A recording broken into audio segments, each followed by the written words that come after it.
describe as cat and mouse. The vehicle was, they were chasing it, they were behind it, lights and sirens, it would pull over, and then the officers would get out of the vehicle, and then the driver, the suspect, would start driving again. This was an on-again, off-again type of situation, much like most of my relationships, but this vehicle right there, the officers, eventually they just said, you know what, enough. We're just going to back off, we're just going to stay away from this car, and then but the helicopter was above, they were surveilling it, but then the watch commander did something a little unusual for the sheriff's department and basically said, we're going to re-engage this pursuit. And that's when they got that vehicle, the one that you see right there, that one black and white, that's the one that is actually PIT certified. Now, not all the deputies in those vehicles are PIT certified, so this driver of that sheriff's unit is PIT certified and apparently has done at least one PIT maneuver before we arrived here that was unsuccessful, as in it did spin the car around, but the truck just kept on going. Right now, though, you can see what we've been talking about.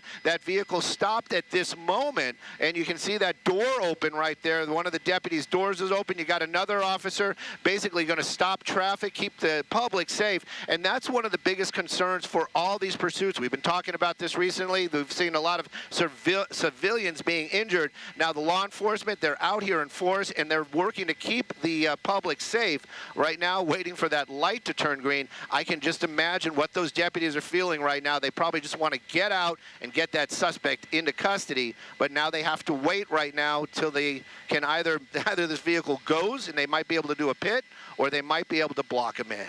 That is an interesting point you make. I think many people may not know that not all police vehicles are PIT certified. So if you could explain that, meaning that not every officer or deputy can stop some of these pursuit suspects. It is a complicated maneuver, Roxy. It isn't why, you know, we see it happen so often that we'd probably just kind of just glaze over the fact that those drivers are actually PIT certified, meaning they go take specialized classes in whatever department they're in, and they actually learn to do that properly. There's a lot of parameters there. We always talk about speed, but it's also where you hit the vehicle, how you react in your vehicle after doing that PIT maneuver. There you go. And basically just spinning that thing around right there. Look at that. But this is what we've been talking about. It's a pit. Oh, that is not good. Whenever he drives, and again, going against traffic, so, and hitting a deputy's vehicle. This is going to get a little bit more rough, as you just saw right there. And then you got folks down there with their cell phones out. That's another thing, all the law enforcement, they do not want to see that. Of course, you don't want to see anything like that. There's the spike strip right there. Now, did he hit it? That's a tough one. I was actually looking at something else, but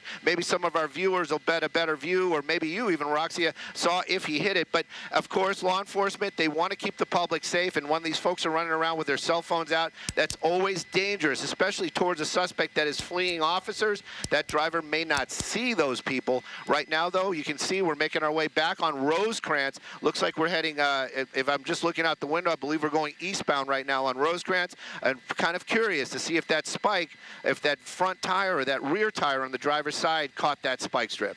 Are we at a signal light right now because the vehicle stopped again? Yes. Okay, it's very interesting to me to see this because for moments it seems like it's calm, he's obeying all of the signals, and then we just saw something like this where he completely did the opposite of what we were expecting. What is in the back of that truck? I can't tell. What's in the back of that pickup? I would venture to say, yeah, it looks like logs or stumps. Okay. There you go, using some of the power of Skyfox right there. Yeah, it looks like just some wood, some stumps, adds a little weight to it. But you know what? That's also some great catch there, Roxia. If that tailgate pops open and those start falling out, that could create a lot of damage for anybody that's right behind that vehicle, law enforcement and or any of those civilians. Those things weigh a good amount of weight, and then of course rolling around on the road, if somebody doesn't see it, that could create some problems. Right now, though, you can see that driver. It looks like I'm not going to get too into what the kids do, but it almost looks like he's inhaling nitrous. Yes. Whoa, what was, there we go. That caught me off guard, that's for sure. And this guy is inhaling nitrous and driving around down there. This is just insanity. And of course, this is probably one of, this might be it. Look at all of the officers. Yeah, I thought he was going to get stuck there on that center divider. Yeah, all those deputies out there, and that's probably one of the reasons why they re-engaged that pursuit. You know, this driver, we just clearly saw, we believe what he's doing in there could have been helium for all we know, but chances are that was some nitrous. So this driver, very impaired while driving out here. The deputies from the Compton area chasing him, and again, right now in a very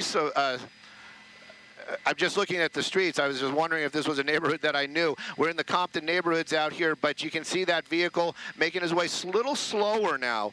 But definitely, this is something that's so dangerous. That driver, yes, he is stopping for those lights, but you can clearly impaired this afternoon, and these deputies working just to bring this to an end safely. Yeah, it is quite deceiving because, as you point out, you see him complying in certain traffic situations, and you think, okay, he is using good judgment, if you can call it that. But then obviously you see moments like this where, first of all, he's a DUI driver. That's why police are after him. And if he is indeed inhaling nitrous, whatever he's doing with that balloon in the front seat of his vehicle, obviously his judgment and his actions are going to be compromised. And this is very worrisome because now we're talking about him being in what looks like a neighborhood, and you just don't know who could be out there walking their dog. Maybe some kids could even be out there playing. This is very concerning.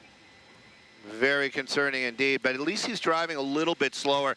That's if there is a positive, but still, even if you're driving slower and you're that type of impaired, you just don't know what's going to happen, and you can clearly see that driver with that balloon right there. For all we know, he's not, but it definitely looks like, that's the only thing we can say right now, it looks like he's inhaling nitrous as he's driving through this Compton neighborhood.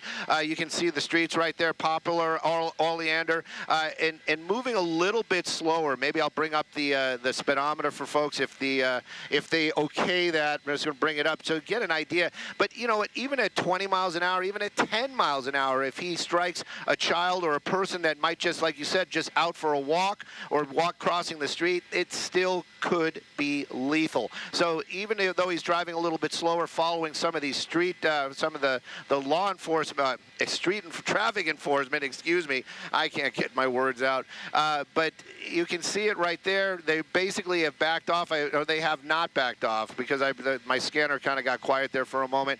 But this pursuit definitely continuing. We got some pedestrians just crossing the street right there. Thank goodness he didn't make that turn. So, Stu, this, you said, began in the Carson-Compton area. It looks like we're still in that vicinity, that area still. Call has come in as far as you know, a reckless DUI driver, and this is where we are right now. He hasn't really left the neighborhood of where this began, and it does appear that he is alone in that vehicle. Definitely seems to be alone inside that vehicle. Definitely hasn't really left the neighborhood. And also, the speeds really haven't gotten up to anything, you know, anything really that we would call dangerous. He's actually been staying pretty much within the speed limit, unless, you know, they spin him around and he tears out of there. But he did strike a deputy's vehicle. That is going to be a huge issue for that driver. And then, of course, all this felony fleeing, that is also going to be a problem. Right now, though, that deputy, I'm trying to see if that's the same number. I believe that is the same vehicle that has been doing the pit maneuver. So perhaps they'll try it again, but it seems like it's pretty unsuccessful with that pickup truck. He's been very successful in doing the maneuver, but that vehicle just continues to drive, even though he spins it around. They tried to block it in a moment or two ago, and this is probably where it's going to come to an end because it's behind a tree. Olivier, again, he's going to try to move Skyfox around right now, but it does seem like for some reason he did come to a stop right there. But he has played cat and mouse. There he goes. Many times in the past. I was wondering if that was what was going to happen, because that is really what got our attention. We were listening to it at Van Nuys. He stopped, and then he would go, and then he would stop, and then he would go. So he's been doing that pretty much the entire time that deputies have been behind that vehicle, playing that same game again right now. So, you know, how are they going to bring this to an end? This would be a good opportunity to try to bring those spikes. Oh!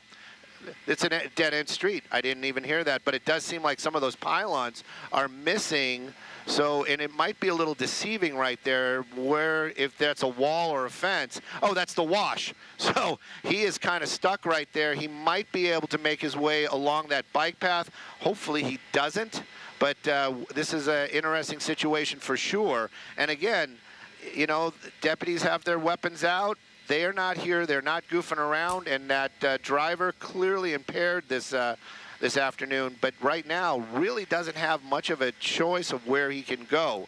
So we're going to keep an eye on this for sure. Well, you know, and also something to take into consideration is we don't know if this individual is armed. We have absolutely no idea, and neither does law enforcement. This is why they're keeping their distance. This is why they're now also approaching with their guns drawn. So we have to just wait and see what the next move is, if he will indeed open that door and follow the instructions and come out with his arms raised, or what he decides to do. It's quite problematic, of course, when you have someone who isn't making the best decisions under the circumstances of being driving under the influence, as police believe he is, and as we've witnessed him with that balloon and what we assume perhaps is nitrous. That's right. Very defiant indeed. And now you have a dog just on the loose out there walking along. Compton, very much a neighborhood. And right there you can see there is a pun. I don't know. I don't think he's got really any place to go. This right now is a little bit of a standoff. Maybe that driver's just trying to use up the last of whatever he has to get intoxicated with. The window is definitely coming down. Let's take a peek and see what he's doing. Hopefully, there you go. That is clearly the actions of a very intoxicated person in that driver's seat, looking up at us right there. The deputies, though, they are not goofing around. They are definitely not playing. You have deputies over here, their weapons out. All the deputies that were behind him right now, you can see they're kind of they are all amassing. And another spike, though. Okay, so they're going to bring the spike strip out just in case this driver tries to wiggle his way out of here, but there really isn't any place for him to go. That fall off of there, that could be lethal. And we don't want to see that. We don't want to see that suspect injured. But right now, these deputies, they've got this car wedged in. That pursuit suspect not getting out of that vehicle, and my guess, that's California Highway Patrol airship overhead, my guess is that he might just want to wait. He's probably just going to sit in there, wait this out, use up whatever he has to get intoxicated, and then make a decision about coming out of that vehicle. We also don't know if they're in touch with this individual as far as maybe negotiating with him, maybe have his phone number, they're talking to him. We have no idea. No, we don't at all, Roxy, though the law enforcement, they have so many tricks up their sleeves. Their bag of tricks seems to be endless. They're moving that vehicle. Now, they're not going to push him off that edge. They're just going to kind of wedge him in there so he can't back out or possibly get some speed and injure a deputy. So that's one of the reasons why they're just putting that vehicle right up against that bumper, and just to keep that vehicle from moving in any type of way. They might just make their way over there, open up that door, and try to take that suspect into custody. We saw that early. We saw that about a week ago. I was actually shocked at how quickly those deputies just kind of made a plan and then just put it into action. Right now, though, you can see that window down again. Definite movement inside that car. He's expressing his, he's talking to the officers right now. You can see he's a little upset. They're already shooting the pepper balls at him. You know, as far as law enforcement goes, the deputies, that's all pepper balls. That's all pepper balls. But they have to break that rear window to get that actually, to actually get that guy and be effective. Sometimes they'll shoot what they call the 40 millimeter, which is basically a big slug or a big sandbag, just to break that window. That tint right there is not allowing those pepper balls to make their way into that car. But you can see that window's open. These deputies very aggressive. They want to get this guy into custody. And it really, truly, one of the reasons might be they don't want to see him do something dumb like try to drive away and fall into that wash. That's probably a good 15, 20 feet. That could be lethal. So right now, they're just they're starting their negotiations, but we already saw them shoot some pepper balls at him. So hopefully that's going to be enough to get that guy out of the car and they can take him into custody. Right, we do see him putting his hands out off and on, but we don't know if he's just trying to communicate see, like right now, what is he doing right now? That's a good question, Roxy. I was wondering what he was doing like 5-10 minutes ago when he was driving around and hitting deputies' vehicles. It does seem like a portion of that rear window broken. I don't know what he just tossed out there. Oh, he tossed out a piece of glass. There is a center window right there. I don't know if you can really make that out. That was the tint held the glass together and he just tossed it out of the car. But this is an opportunity for them to shoot those pepper balls into that vehicle, into the cab. I believe they're doing it right now, and that may be enough of an irritant to get that guy out of that car, and once he's out, then they can take him into custody.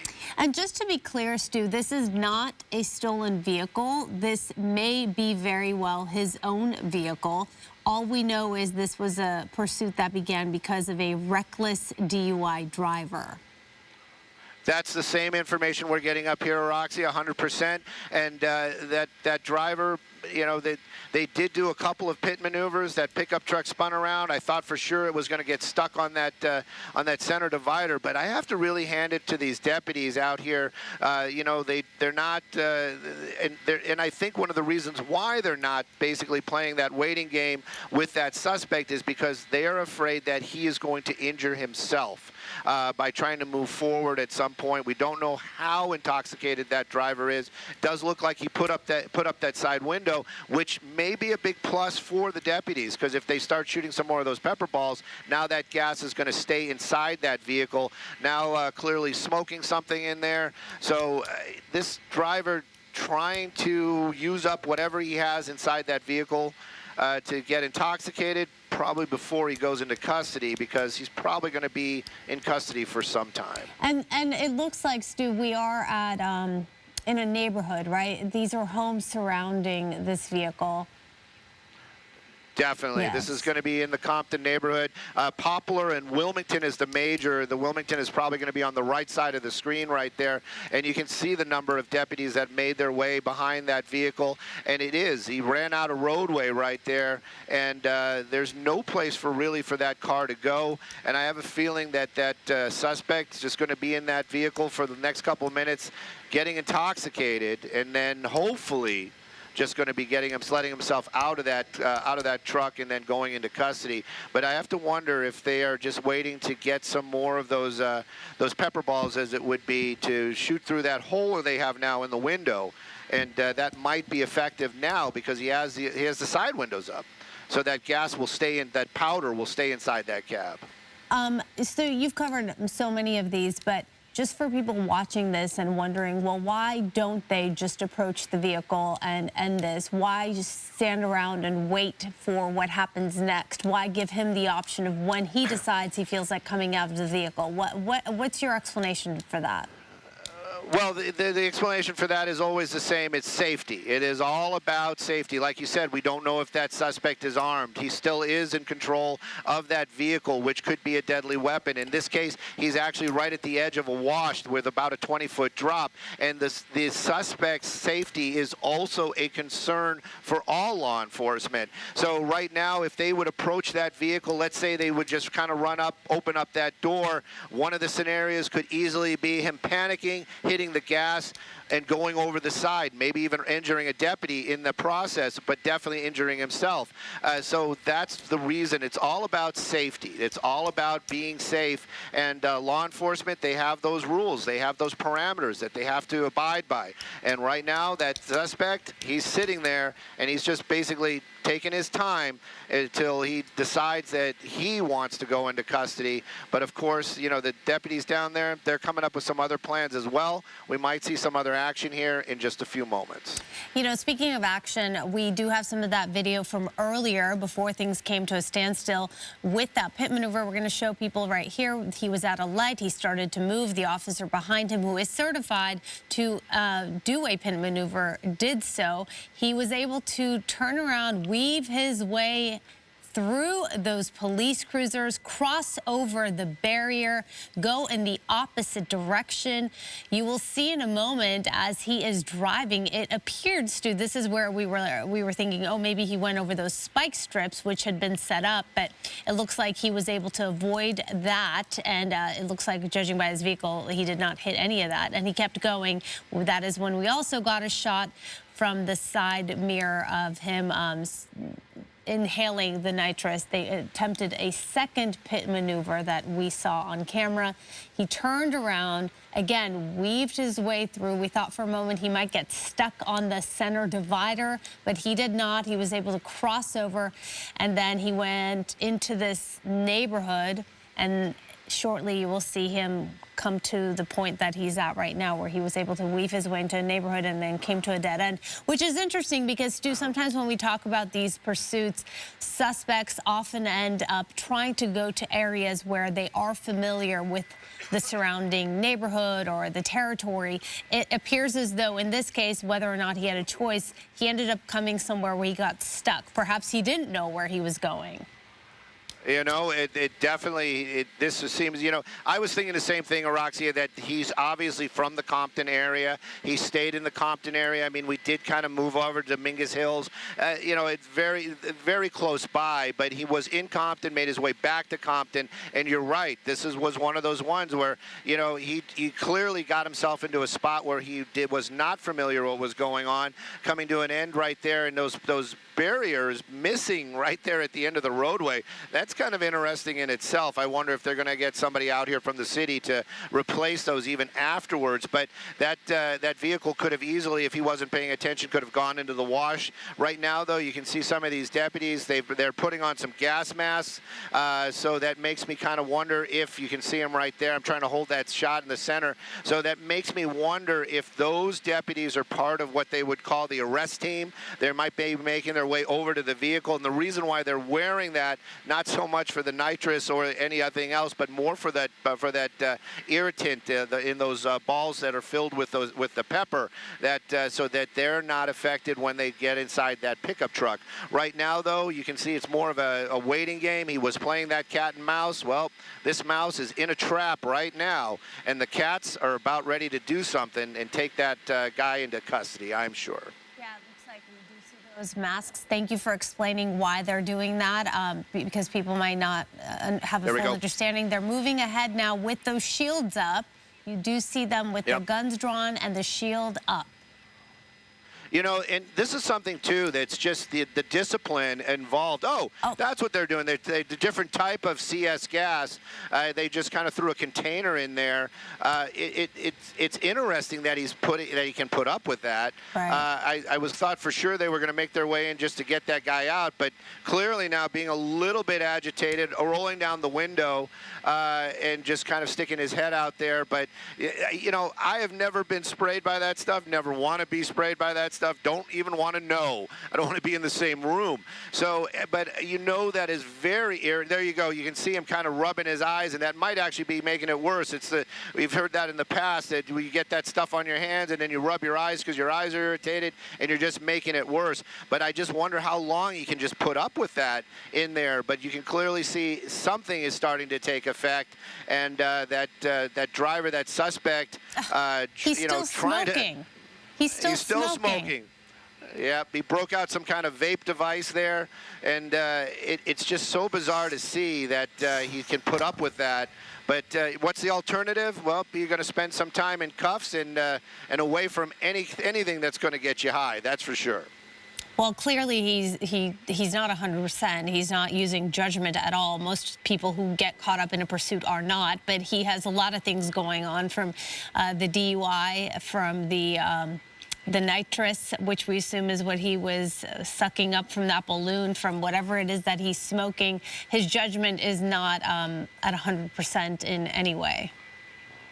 Definitely not, and you know, it's just like you said it perfectly. They most of the time you kind of wonder, what are these guys thinking? What are you doing? In this case, we know that this person extremely intoxicated and continues to just kind of fight that gas. I just saw him just a moment ago rubbing his eyes with his shirt. I don't think that. I think anything like that is just going to make things worse. And again, just hitting up whatever he's hitting right there. You can see that the smoke coming out of his mouth. Don't know if it's a vape pen or what type of vape he's using, but clearly whatever's in that vehicle, he's trying to use up before he goes into custody. And these deputies, well, you know what, time is on their side, but they definitely want to bring this guy into custody because they don't want to see anything strange happen, like that vehicle lunge off and fall into that wash. We do have many police cruisers behind this vehicle. We have a long line of them, and they have a lot of support. So at this point, they're just waiting to see what the next move is. Again, we are in a neighborhood. You did explain really well that it's not just about keeping people safe. It's also about the safety of the suspect, believe it or not. Let's see what they'll do. Another one. There it goes. Another one. Yep, another one, just tossing it in there. Nope, he threw that one back out. Yeah. Yeah, he just tossed it out, and here comes some more pepper balls. He got some in his eyes. You saw that one right there. It bounced off the windshield. So it's just how much longer can you put up with that? How much can you tolerate? Right. Yeah, just give up. Just give up. Just now, you know, getting out. You know, maybe he's getting out. Let's see. Maybe he's just trying to get some fresh air. But let's see what happens here. Let's see what happens here. I don't want to get off the super double, but I want to get a cleaner shot. Doing what he's doing right there, I don't think is going to be helpful. I think that's just rubbing it more into his eyes, but that's what it's designed for. You can see some of those deputies, I guess they're talking about how they're going to get this guy into custody. He's still not out of the car. And even if they open up that door, what's going to happen then? So just keep an eye on this. But what a bizarre ending to a chase that could have gone so wrong. I'm just happy that it seems like so far it's coming to a textbook end almost. He's rolling up the windows. Why? Just go into custody, dude. Come on. Yeah, interesting. They approached him now from the other side of the car, right? The driver's side. They tried to speak with him, but it seems like he was not interested. Yeah, clearly he's not interested. Now he's got his hands up again, so but that was kind of his thing earlier on, too. It was very cat and mouse. He stopped, he let the deputies get close, and then he drove off. He would stop, so maybe he's kind of playing that same game. You know, he's like, yeah, I give up, and then they come over there, and he's like, nah, no, I don't. Very bizarre, very bizarre. It doesn't seem like he's speaking, though. It seems like he's just getting fresh air. Or yep, just getting some fresh air. Yeah, earlier on, he was definitely yelling at the deputies. I saw, here's some more pepper balls. You know, and also you got to see they're not shooting them at him, right, per se. They're shooting it into the car. What we just saw right there was one of the helicopters, one of the, I don't know if it was California Highway Patrol or the Sheriff's Department, but that's what just zipped by the screen. But yeah, you can see him. He's just trying to get that, get some air right there. I don't know if this would be a good time maybe to use like a taser, which I think that the Sheriff's Department are using less of, or possibly even like what they would call the sandbag or rubber bullets. But as long as he can retreat inside that vehicle, I think they're going to stay away from all of that. They want him out of that vehicle and in a place where they can take him into custody. Just this waiting game, the waiting game to see if he's going to make the right decision, come out of here, come out of that vehicle and end this once and for all. We all know how this is going to end. He's not getting away. That much is clear. We've definitely covered pursuits where the suspect has gotten away, but in this case, it looks like he will be taken into custody one way or another. That's right, Roxy, and you have a number of deputies out there. You can see a number of those deputies, and they're all down there to help him make that right decision, and sooner than later. I'm just kind of wondering if what they're thinking about right now. This guy right here, I'm wondering what that's all about. That's some heavy artillery. But you know what? That also might be a BB gun. Yes, you can see the yellow stock. So that weapon is basically they're using that to break some more windows so that they can get some more more gas in there, and that seems to be their plan, is just to keep pumping that gas in there until they get this guy out. But he has been pretty resilient, and you know, with the amount of vaping that he's doing and the amount of smoking that he's got going on, maybe that gas or maybe that pepper and that powder is just not as effective because he's so inebriated. But you can see that right there, that deputy, that's the pepper ball gun. Folks at home can kind of see what it looks like. We'll keep an eye on him. We'll see if he uses that. But they're not going to shoot it at him. They're going to shoot it around him or try to get those pepper balls into the cab of that vehicle, not actually striking that suspect. And every time you see like a yellow or a green stock for the law enforcement, those are going to be less than lethal weapons. So you can see that they've got a lot of less than lethal out. I'm sure some of the other deputies have their sidearms available just in case that, like you said, we still don't really know. That suspect could reach under his seat and pull out a gun. Hopefully that's not what's going to happen. But right now, law enforcement, they're doing what they can to get this guy out of the car and into cuffs safely. Stu, I'm glad you're explaining just the way this works with the pepper balls and just the tactics that they're using, because this one is a little rare in how we're watching it hopefully come to an end soon and as peaceful of a manner as possible. But it's interesting that you do say perhaps because he is inebriated, he is able to tolerate everything that they're throwing at him, because it does seem like someone who was just sitting there without the alcohol and whatever else is in his system would not be able to tolerate all that. It would be quite irritating.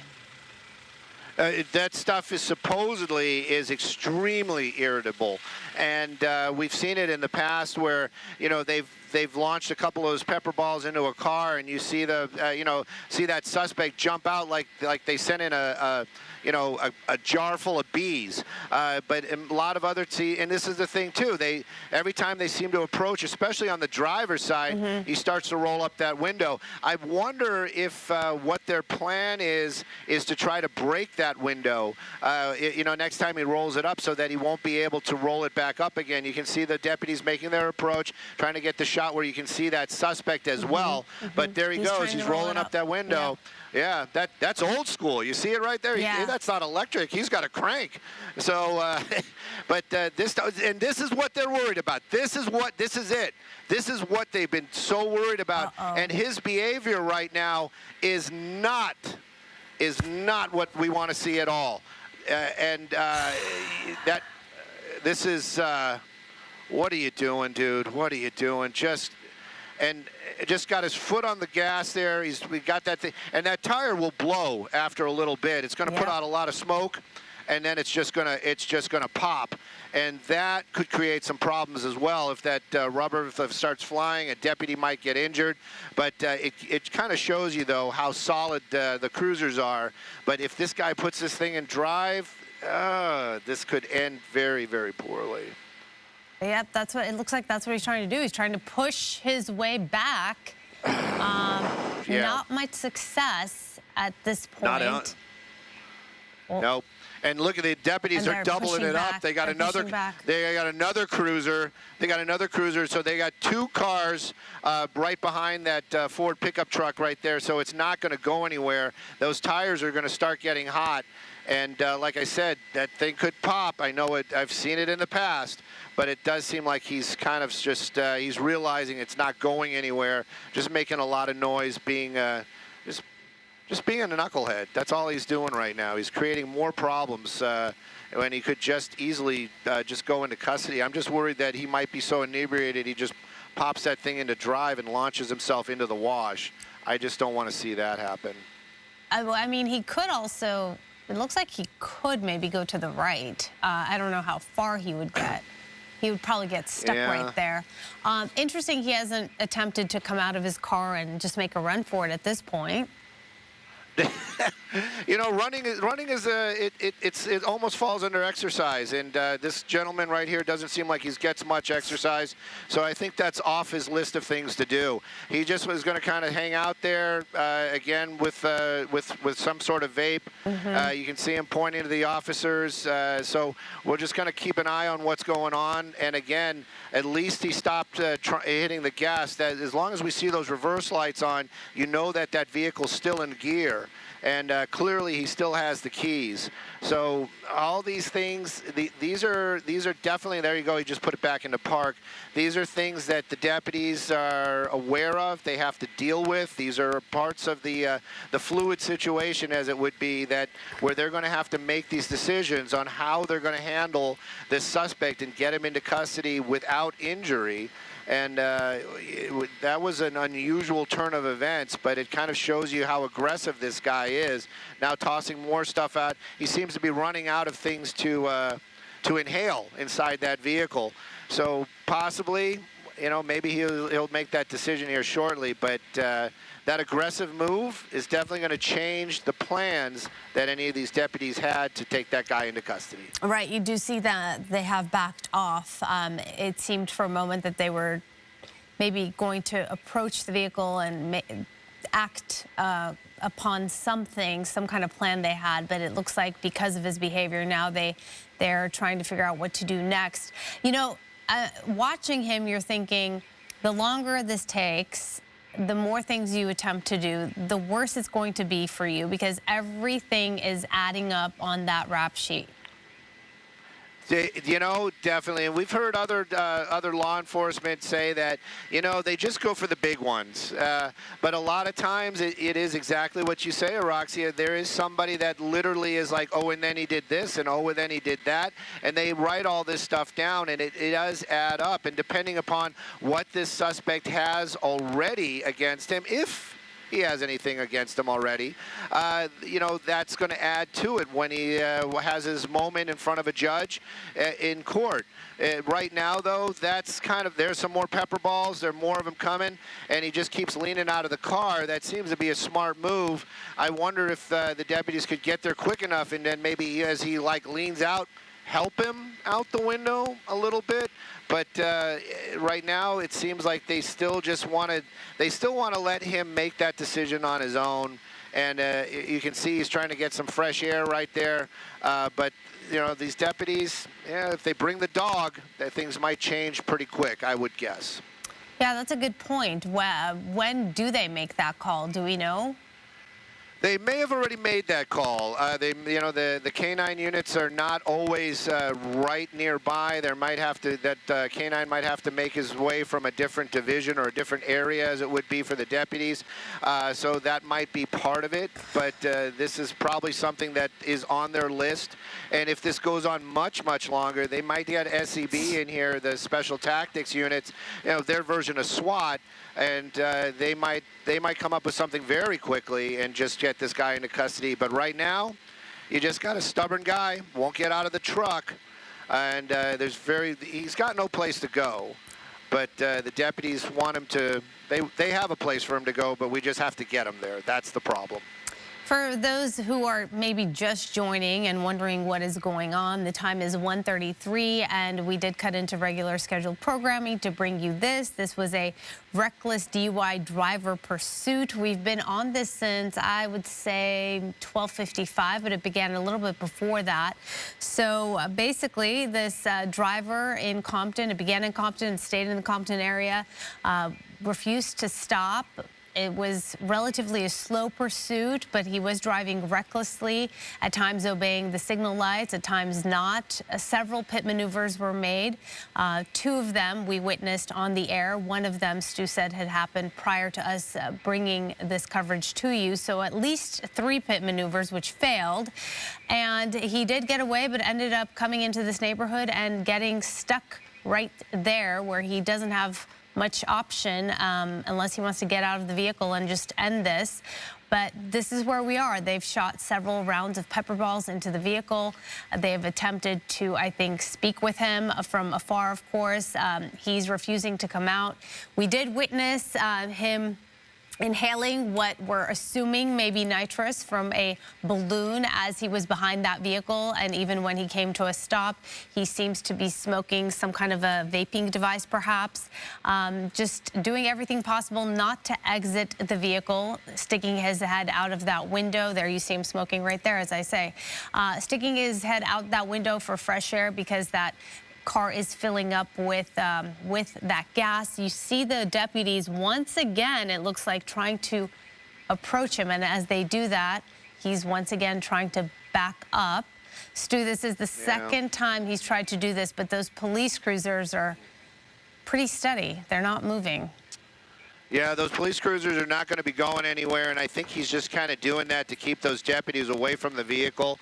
And they are doing the right thing when that starts happening. They just kind of back off. I'm just curious to see if he does lose a tire. What's gonna happen after that? You know, if he keeps hammering it like that, those tires are gonna get hot eventually, and he's tearing into that rubber. So, and not that we're concerned about his tire wear, we're concerned about that tire exploding under the pressure and the heat, which we have seen in the past.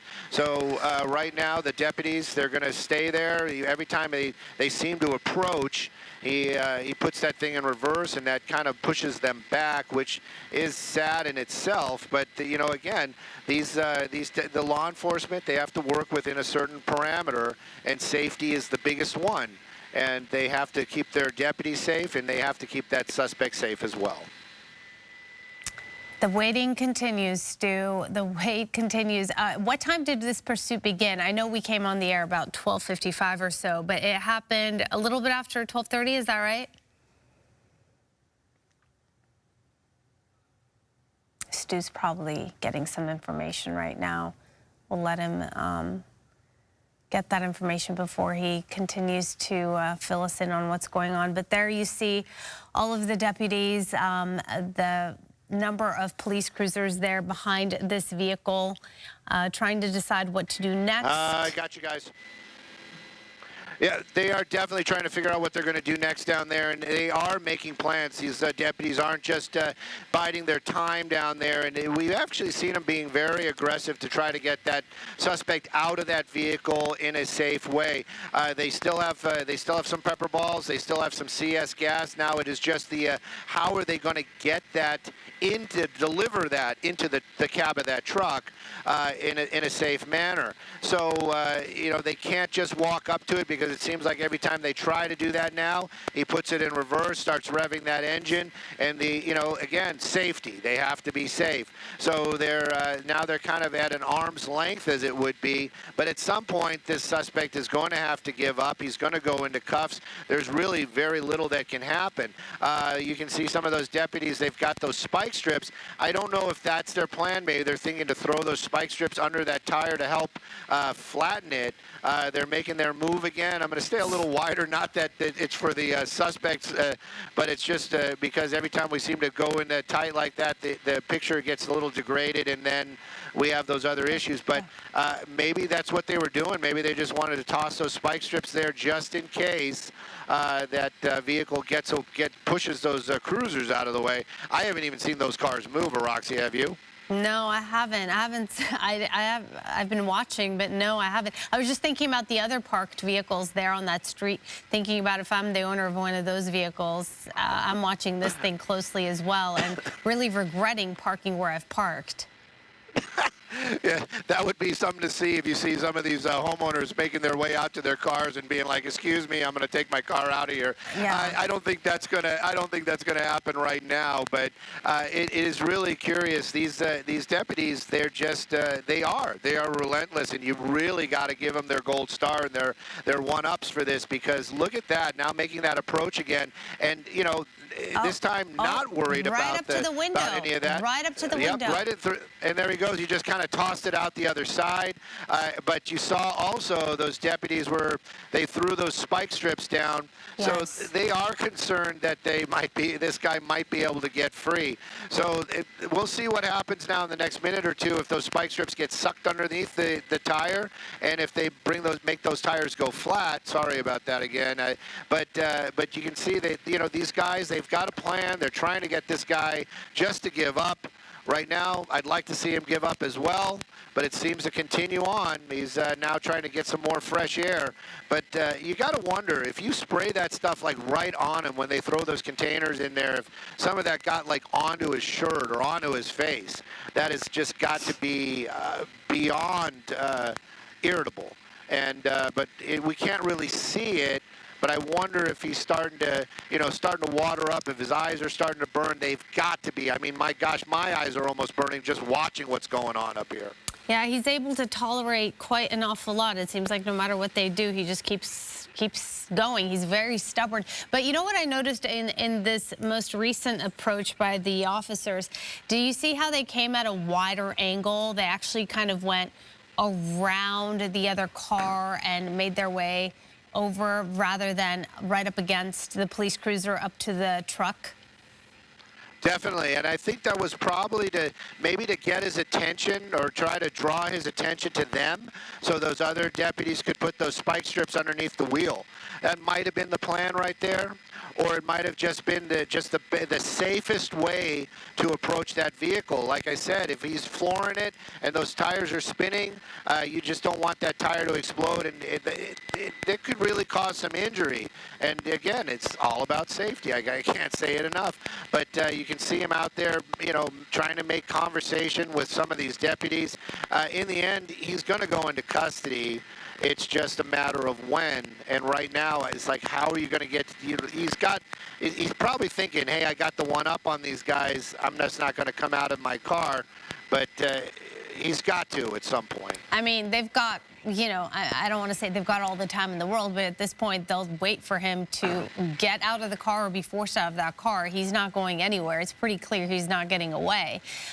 So he's just killing time at this point, and just wasting a lot of resources and energy. Definitely, and of course we've been watching him. Whatever he was doing with the balloon, if it was nitrous, whatever. Clearly he went through that. We watched him smoke at least 2 vape containers or whatever those were.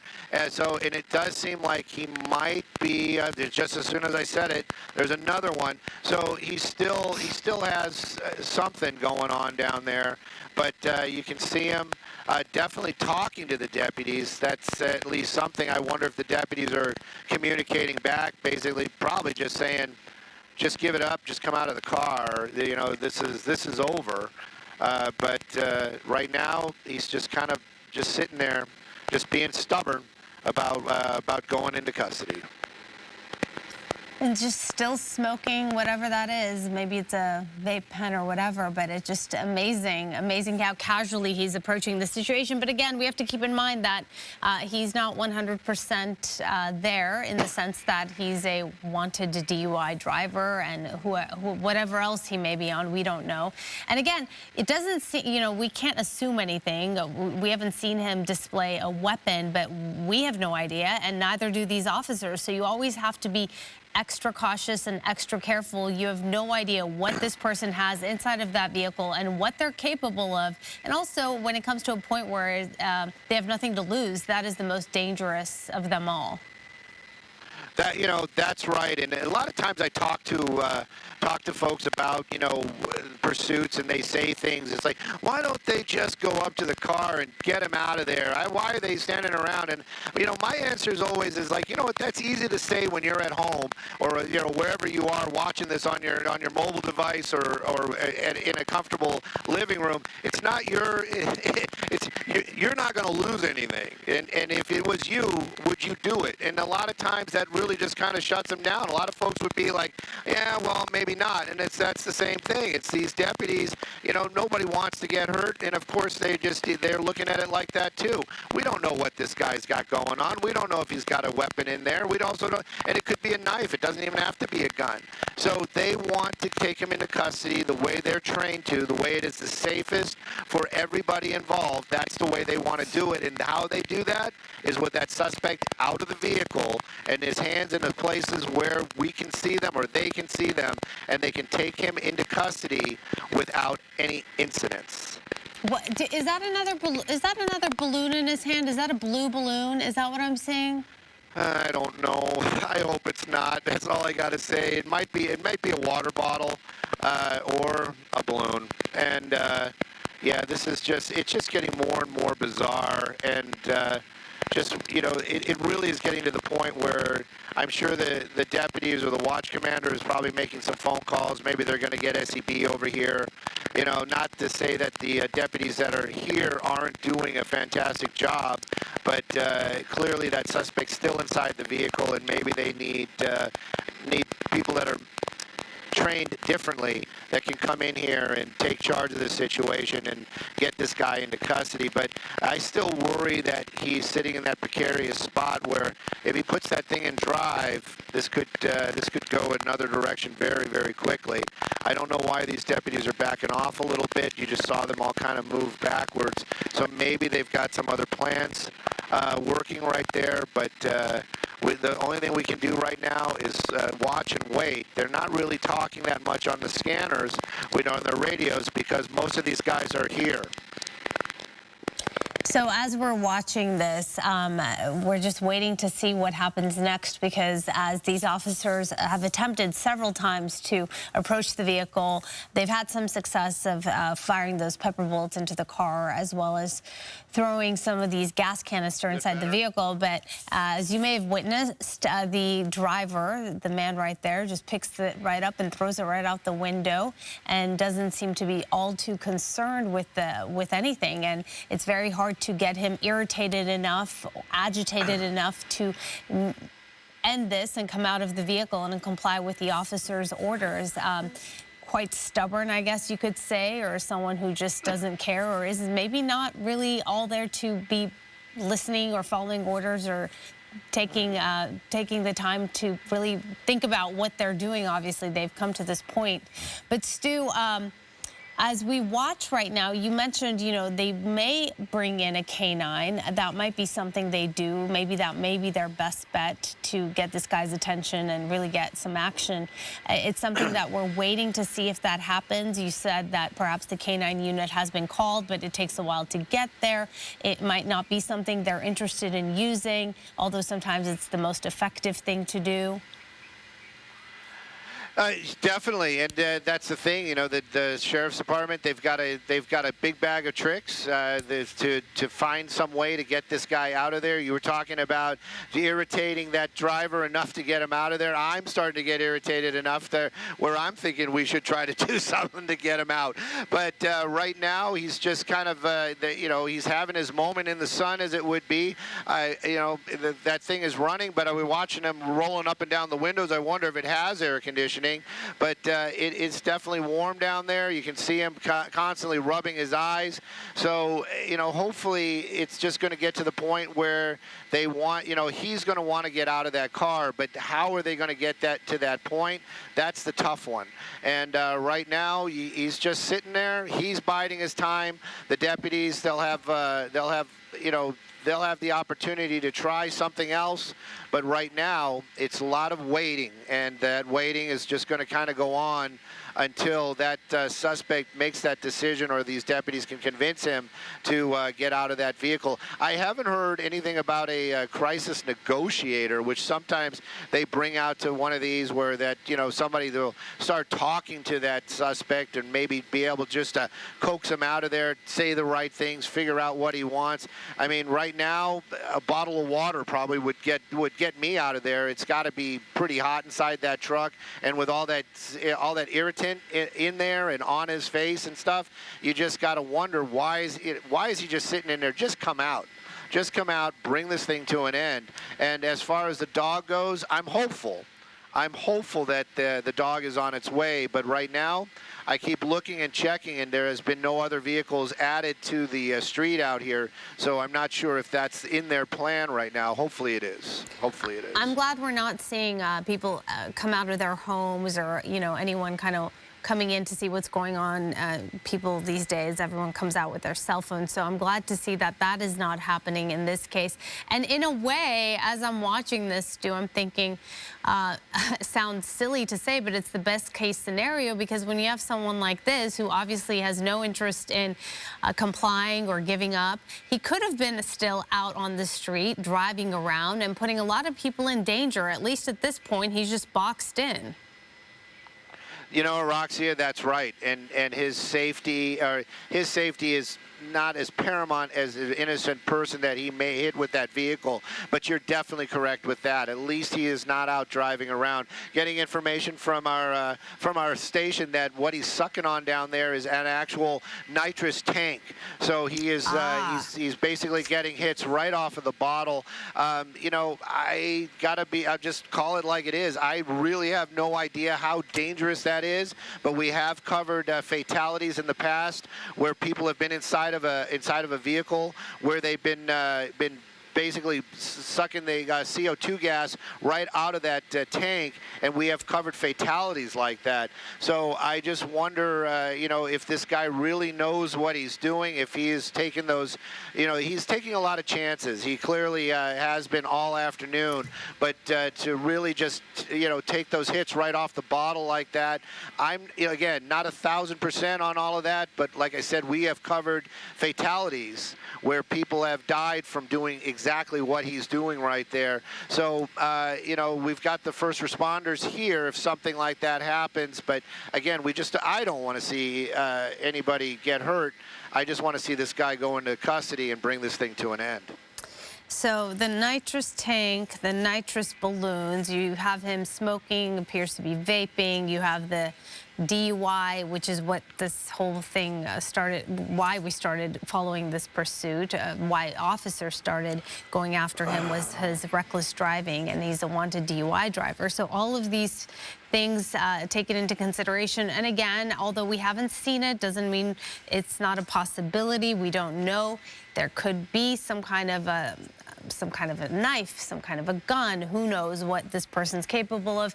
I also wonder if, you know, you talk about crisis negotiators being there or being on scene or trying to speak with him.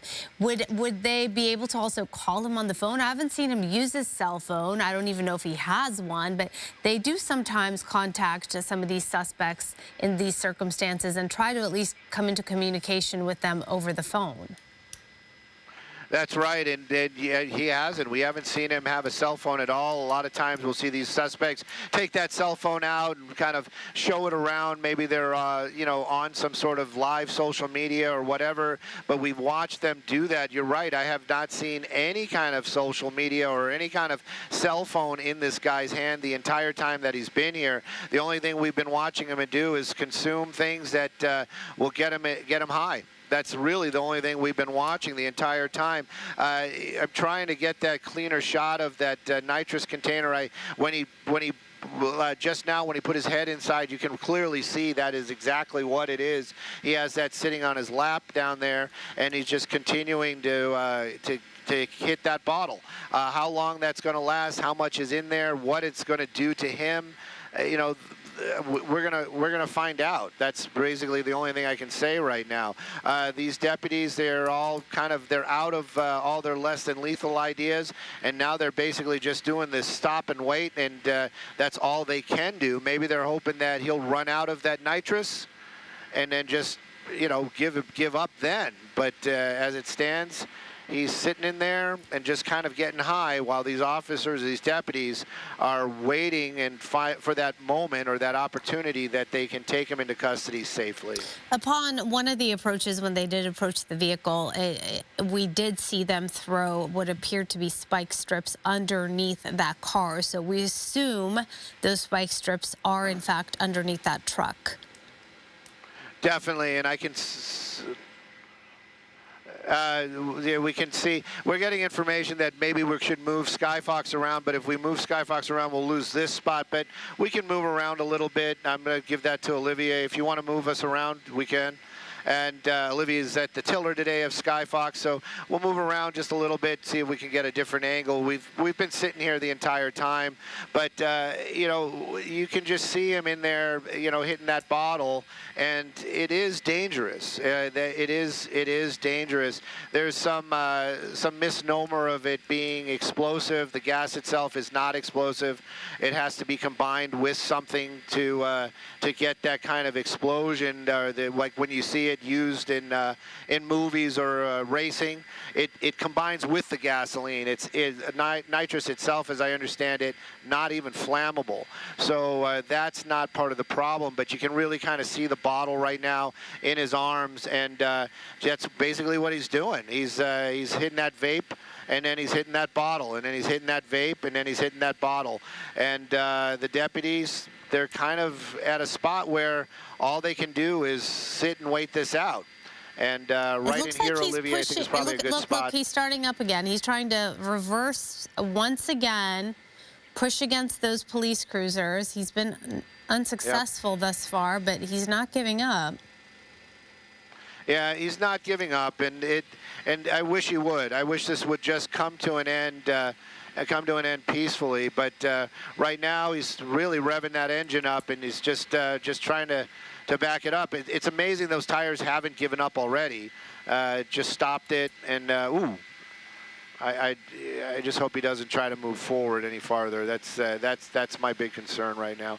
But you saw him; he basically just took it out of reverse, just sitting there in the truck. It seems like, you know, we read a lot of body language up here in Skyfox, and it does seem like he's almost starting to do that, you know, maybe I should just give up, you know, type of thing. Hopefully he's starting to realize that he's got no place to go, and there's no way he's going to get out of this. The only way he's going to get out is like that right there.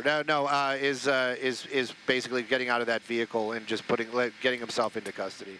Unfortunately, I feel as though he's not really thinking about any of these things right now. He's just living in the moment of whatever he's on. Logic doesn't seem to be a consideration in this case.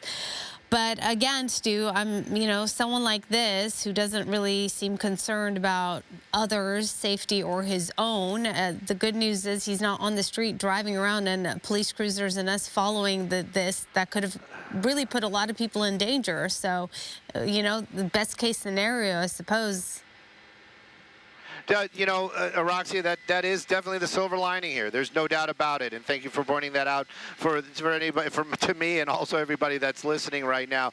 That suspect is not on the streets. He is wedged in here at the end of the street out here on Poplar, and he has no place to go. And the deputies are doing their job. They're keeping people safe. They got this guy off of the streets. They obviously knew what he was doing when they tried to stop him. That might have been one of the reasons why they re-engaged this pursuit, is because they realized that he was, you know, in the act of getting high while driving, and they just were weighing the public safety against this guy's safety. So they re-engaged that pursuit to keep the public safe. In the end, he wedged himself in here. This is at a wash, if anybody's just joining us, at the end of Poplar near the cross of Wilmington, city of Compton, and you can see it. You know, that fence is what's keeping him from going over the edge. If he puts that thing in drive, he's been trying to back up those cruisers. That one right there, they put it up against his bumper, and he's just been spinning his wheels. And just to make sure, they doubled it up. They put that other cruiser behind that one. So those two cars are basically keeping that pickup truck from moving. A lot of these deputies, they all have their weapons out. They're ready to take this guy into custody. They're just waiting for that opportunity, that tiny window of opportunity, hopefully, where he decides to open that door, get out, or we'll see. Maybe they'll find out another way to entice him to get out of that vehicle. All right, as we watch this, I wonder if we can re-rack some of that video to show our viewers the pit maneuvers, which were attempted unsuccessfully. Great, there we have it. On your left, you see what's happening right now. On your right, you see the pit maneuvering happening right there. This was at an intersection. It was not successful. That suspect weaved his way through all of those police cruisers. You will see in a moment, goes over the barrier there, keeps on going. we'll follow that. And then it looked as though there was some spike strips that officers were trying to place there on the ground. There, they back off. He misses it. He keeps going. We get a shot of him in a moment where he is inhaling a balloon, getting some nitrous there. There you see it behind the wheel. And at that moment, another pit maneuver happens. Again, not successful. Driving the opposite direction, going over the barriers once more. We thought for a moment maybe he'd get stuck, but that was not the case. Kept on going past all those police cruisers on his way back as he backtracks into this neighborhood, drives around. We think, does he know where he's going? Does he have any idea? Is he lost? Appears as though he did not know where he was going, because he's going to turn in a moment, make a right, and end up in this dead-end area where we are right now with that wash in front of him, and he's stuck right there. The reason the police cruisers are right up against that truck is because he put the car in reverse and tried to back his way out. Obviously, he was not successful, so they're right up against him. He's tried several times to do that. Several times those officers have approached the vehicle. They've fired pepper bullets into the vehicle. They've tried to throw gas canisters into the car. He's just casually grabbed them and thrown them right back out. Sitting there with that nitrous tank in his lap, vaping, it appears, smoking something. It looks like a vape pen. And just sitting there and killing time and just waiting. They did approach the vehicle at one point, and it did look like they threw some spike strips underneath the vehicle, which you cannot see. It was on the other side, the passenger side of the vehicle, where they threw what appeared to be some spike strips in case he tries to pull some kind of miraculous move out of there. But he really has nowhere to go. So there you have it. All of those police cruisers behind him, officers there with their guns drawn, just waiting to see what they're going to do. The safety, of course, of the people who live in the area is a concern, but also his safety. That is something that Stu's pointed out several times that they also take into account. And we have to remember, we don't know and we can't assume that he doesn't have a weapon. He could very well have a weapon. We haven't seen one displayed and no indication of that, but this is definitely something we don't know. The officers don't know, so you just have to wait because concern is for everyone's safety who's down there right now. Stu, one more time, just let us know this exact area we're at right now. Well, we are in the city of Compton. This is going to be Poplar Street near the cross of Wilmington. Wilmington is going to be the major street at the end of this cul-de-sac right there. And actually, they have Wilmington shut down. I just did that wide shot. I just noticed they have some cruisers out there. So they actually have Wilmington shut down as well in both directions. You can see Poplar comes to a dead end here at the wash. Somebody had moved some of those barriers out of the way, so that pickup truck actually had a moment there where we thought he might be trying to drive on that bike lane that runs along the wash, but he didn't. He just kind of came to a stop. Now those deputies have been making every effort. They've broken out a lot of the windows. They've been using the pepper balls. They've been using CS or the gas containers, putting them in the car. Like you said, we've actually seen them actually pick one up and just toss it out of the car at least twice, one through the back window, one out through the driver's side window. But they're doing what they have been doing what they can just to irritate this driver enough, or the suspect enough, just to get out of that darn car. But in the end, he's been grandstanding, coming out of the window, standing up and yelling at the deputies, basically just being stubborn is probably the most polite way of saying it. And in the end, now he actually has a nitrous container that he has sitting right there, and you can see him again just doing what he's been doing for this entire time, sucking on some of that gas, getting inebriated, getting high, and it's just been a waiting game. And I wonder if he wants to try to use up that entire canister. Again, not really familiar with it. Don't know how exactly that's going to work. But I can imagine an entire canister, probably pretty dangerous. And you can see a lot of these deputies, they're out there, weapons drawn, but they've kind of run out of ways to try to entice him out of there. They are waiting. We do see a number of deputies over here as well. We've been trying to see if maybe we can get some information. Are they calling in SEB? That's their version of SWAT, possibly a dog. But it seems to be right now a wait-and-see type of situation. And, of course, that suspect, you know, the deputies had time on their hands, but that this suspect definitely using up the last moments of his freedom before he goes into custody, trying to get as high as he can. Yeah, absolutely. And again, we kept mentioning that maybe they would deploy a K-9 unit, but we haven't seen that happen. It's been quite a while. Stu, we started following this on air about, I think I want to say 12:55, but when did this begin? Do you know? Was it around 12:30 or so? It's been a while. It has been a while. We were listening to it. I have to give a shout out to Moy and some of those scanner groups out there. They were getting a hold of me basically saying, hey, there's a pursuit in Compton. And I tuned it in, and sure enough, it was there. And that suspect playing a lot of cat and mouse, stopping, starting. There was a moment where we were like, maybe we're not going, because he kept stopping.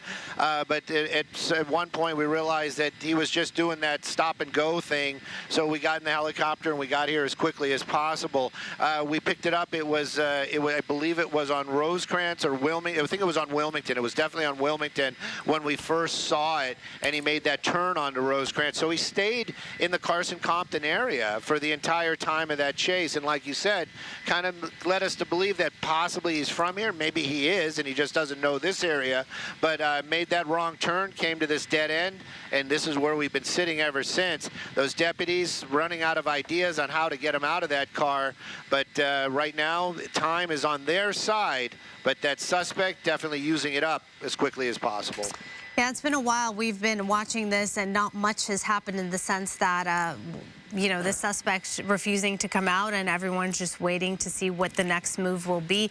Since we're past the top of the hour here, it's 2:06. I just want to give everyone a little update in case they just tuned in as to why we're watching this standoff with a suspected DUI driver. Also, Stu, Christine Devine is walking into the studio, and she's going to take over in a moment. So I want to fill her in on what's going on as well.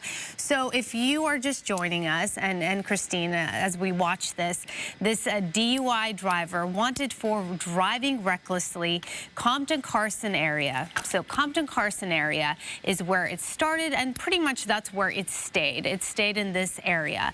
The driver was driving rather slowly. It wasn't a fast-moving pursuit by any means. And for a while in the beginning, it seemed like this driver was complying, stopping at lights, stopping at stop signs, and it was very odd.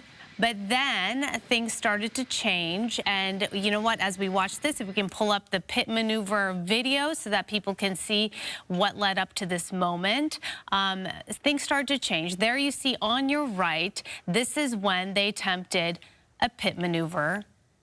It was not successful. He drove through, weaved his way through those police cruisers, just weaved his way, goes over that center divider, kept on going, so he keeps on going. There were officers straight ahead, you'll see in a moment, will move out of the way because he was coming at them. It looked as though they were trying to put some spike strips there, but they were unsuccessful, and he avoided that. As he's going, we notice, wait a minute, is that a balloon, and is he sucking on nitrous? In fact, you'll see a close-up in a moment, and yes, behind the wheel is a white balloon, and that is what it appears that he was doing, right behind that wheel. And that is when there will be a second pit maneuver attempt. You'll see in a moment. There it is. You see the balloon. Copy. It's quite confusing.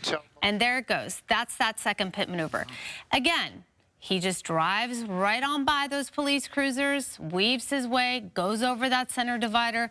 There came a point that we thought, oh, maybe he's going to get stuck. No, did not get stuck. Kept on going, passing all those police cruisers. Turns there, makes a left, goes into this neighborhood. Now he's in a neighborhood, and oftentimes with pursued suspects, we think, you know, they go to an area they're familiar with. Perhaps he knows where he is since this started and it seems to be ending in Compton. But no, because of what happens next, he comes right here to this point and gets stuck. That is a wash in front of him. It's a dead end. There's nowhere to go. Those police cruisers have lined up behind this vehicle, and we're at a point now where for over an hour now, we're just waiting to see what happens. They did fire pepper balls into that car, pepper bullets. They did blow out that back window of the truck. They did approach the vehicle several times and threw in gas canisters, where that suspect casually picked those gas canisters up and just threw them out the window.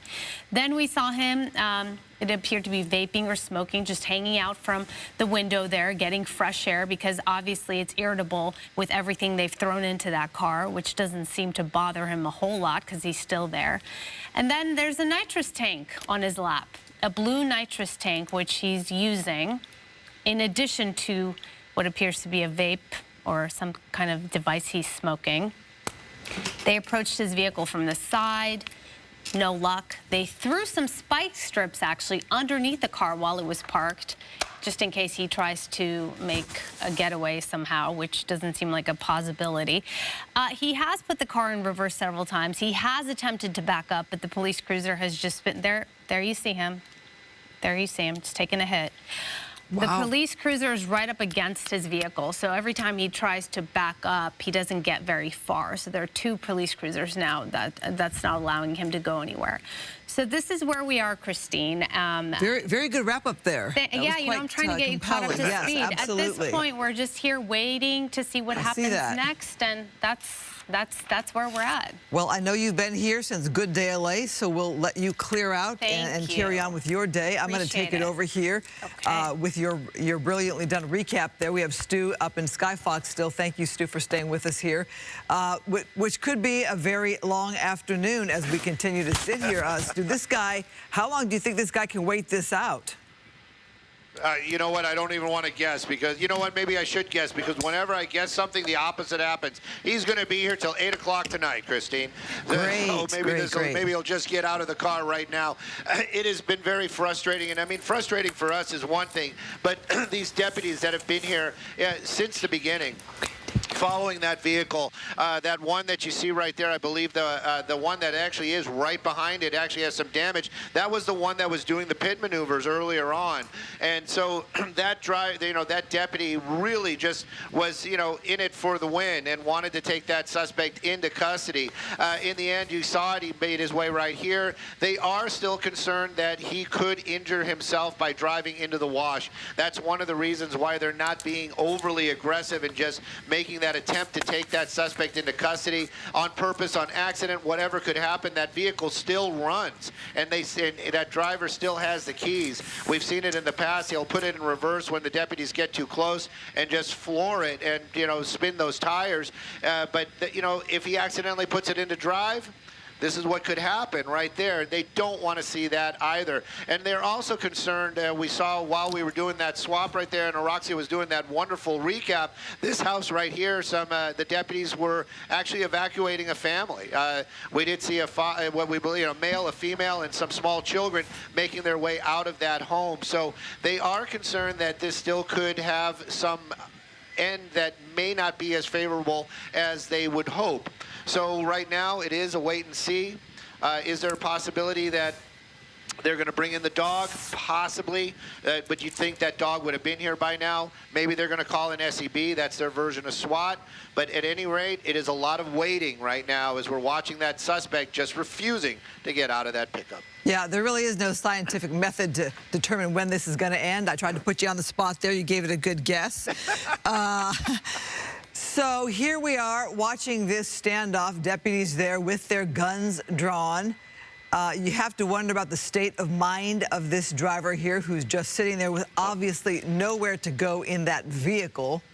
So does the person just wait this out until they're hungry, bored, have to go to the bathroom, etc.? How much is what he's inhaling there affecting his judgment? And he's not been on the phone. You haven't seen him make any phone calls to anyone, Stu? We haven't seen a phone at all. Roxy pointed that out a little bit earlier on, and they have not seen a phone at all. We've just been watching him take those hits off of that nitrous container. Earlier on, he had that balloon. Perhaps I don't know, maybe in the hustle or in the breaking of the windows, that balloon was broken, but he has resorted to what we're seeing right there. The deputies, you can see them making their way around the neighborhood. We've been, earlier on, we saw a lot of deputies, maybe not that many sergeants, because these guys really, really were working to get that guy out of that vehicle. They were using everything they had. They were breaking out the windows. They were making an approach. They were actually, we saw them, hand hold and toss into that vehicle CS containers, like a handheld container of gas, trying to get that suspect to get out of that car. In the end, 2 of those containers we actually saw him grab and throw out, one through the back window, one through that driver's side window. We also know that those windows are not electric, and the only reason I point that out is, if the vehicle is disabled, maybe you can't get that window up and down. Those are crank windows. So even if that car isn't on, as soon as you see these deputies making an approach, he starts rolling up that window. In the old school, you see that hand crank starting to move.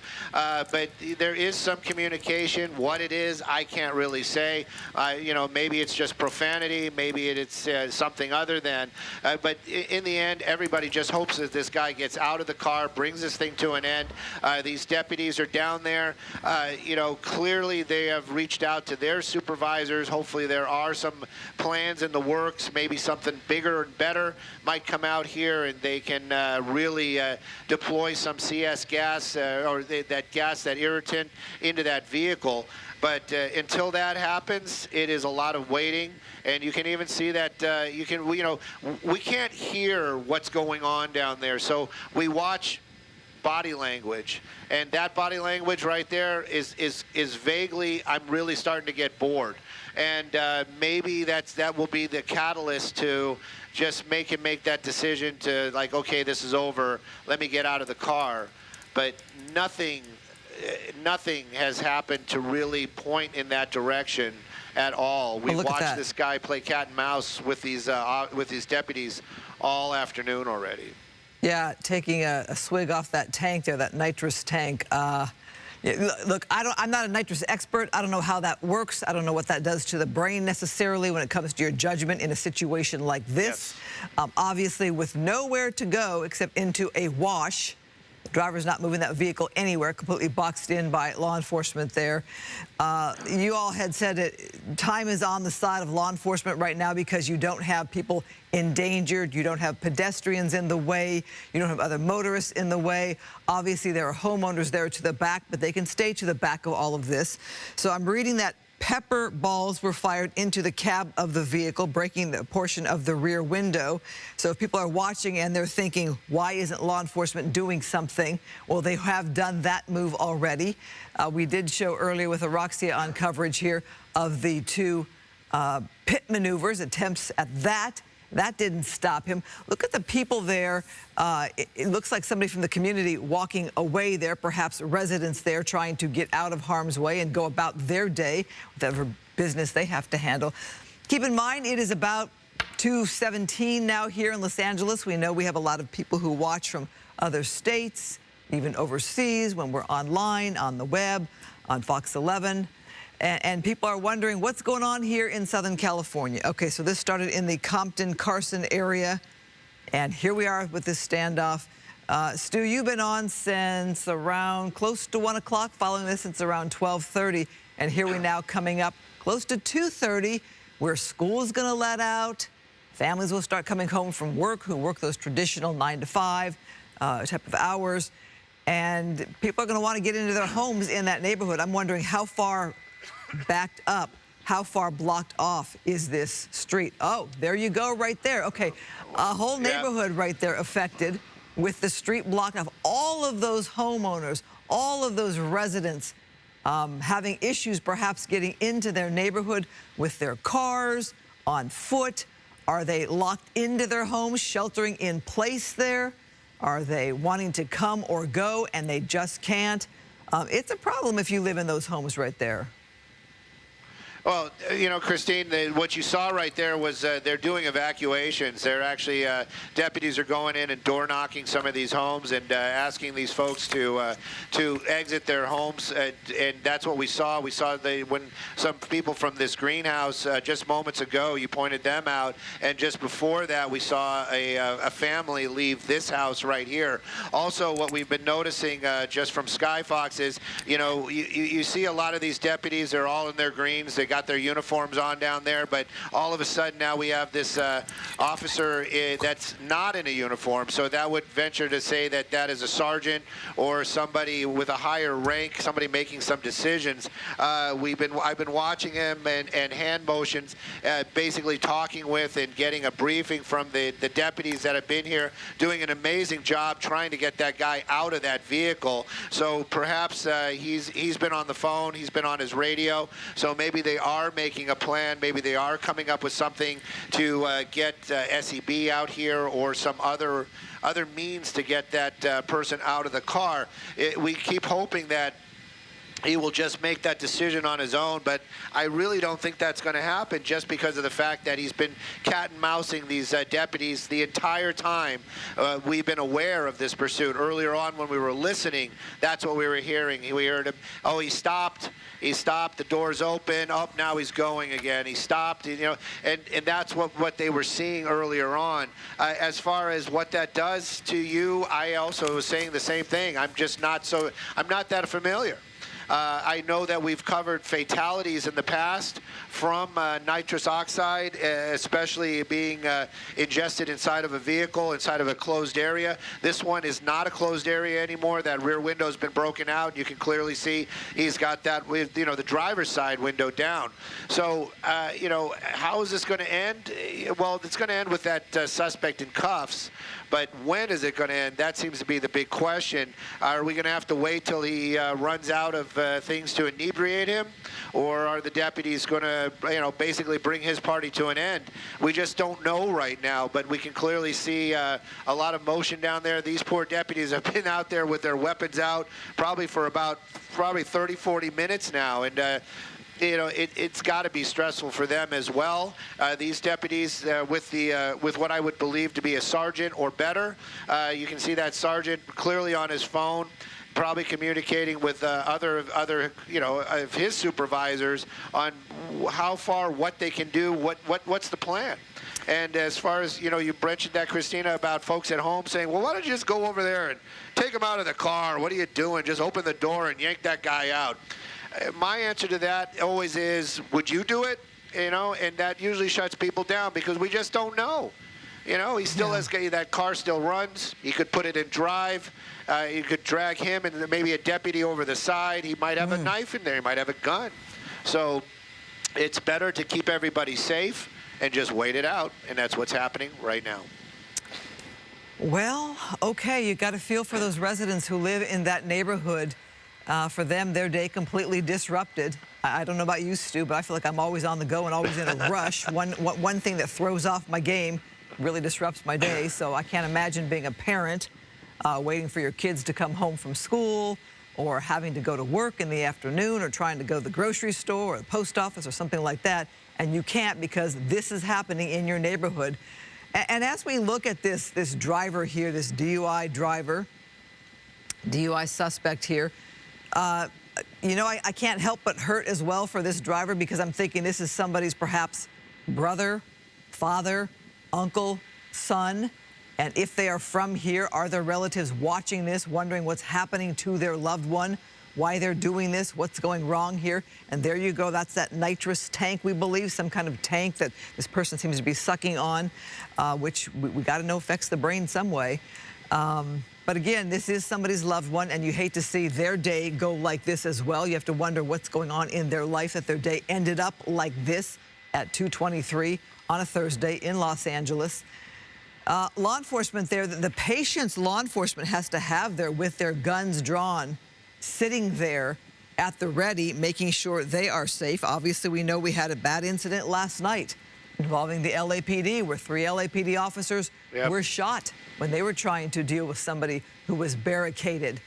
So safety first. I mean, Stu, think about that right there. After what happened last night in Lincoln Heights with 3 officers shot, you have to keep in mind that it is safety first, and you don't know how the person's going to react. They were canine officers, so obviously police had already engaged that suspect, tried different maneuvers to bring that suspect into custody, and that's what happened with the canine officers from Metro and LAPD.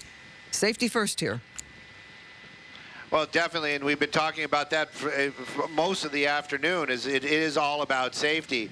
Those deputies, they work within these parameters, and that one of the biggest parameters is safety. Safety for the suspects' well-being, safety for officers, safety for the general public that may be around here. And Roxia pointed it out earlier on too. At least this vehicle is stopped. At least the general public, their safety is been satisfied. There's no way that he's going to be able to injure the random person, a civilian going to work or walking a dog right now, because that vehicle is kind of hemmed in at the end of Poplar out here in the Compton area. So that part has been taken care of. But now the deputies, like you said, their safety is in question, and it will be in question until that suspect is in cuffs, in custody. And of course, the safety of that suspect. We worry, and I'm sure that they worry about it as well. When he's been revving that engine, you haven't seen it yet, but he's been revving that engine and then putting that car in reverse and spinning those tires. If he bumps that car into drive and launches it into that wash, that could be fatal. That could be a fatal move for that suspect. At least a severe injury. So they don't want any of this. They don't want to have any of those problems. They just want to get that suspect into custody and then get him into the system, and hopefully you can get some help. You were talking about family members. Maybe one of the family members, well, we haven't seen a phone, so but maybe one of the family members can reach out to the deputies and say, bring up this or tell them this, and maybe that'll help bring this to an end. But right now, it seems to be a lot of deputies waiting. That suspect's just been in there biding his time, using his narcotics at a nonstop rate, which I also have to wonder about, like you said, what's that going to do to him? And then when they do take him into custody, I'm sure these deputies are thinking about that as well. They don't want to see him get into cuffs and have him get into a panic attack. So I am sure they're going to be calling the LA County Fire Department, or in this case, Compton Fire, and they'll bring AMR out here. That's the ambulance service, and they're going to help be on the ready when they do take this suspect into custody. But you can see him starting to, earlier on, very agitated, very animated, moving around a lot. Now you can start to see that kind of slower movement, maybe a little bit more like, oh, geez, maybe he's starting to realize, even with his inebriation, that this is a situation where he's not going to be able to get out of. And maybe he's starting to reason this out, and he'll just open that door and go into custody. Reason. That's a good word to use in this. I don't know, there's been a whole lot of reason here in this whole situation. In just a bit, I don't want to call for it just yet, but in just a bit, we're going to show you video of earlier what's been going on.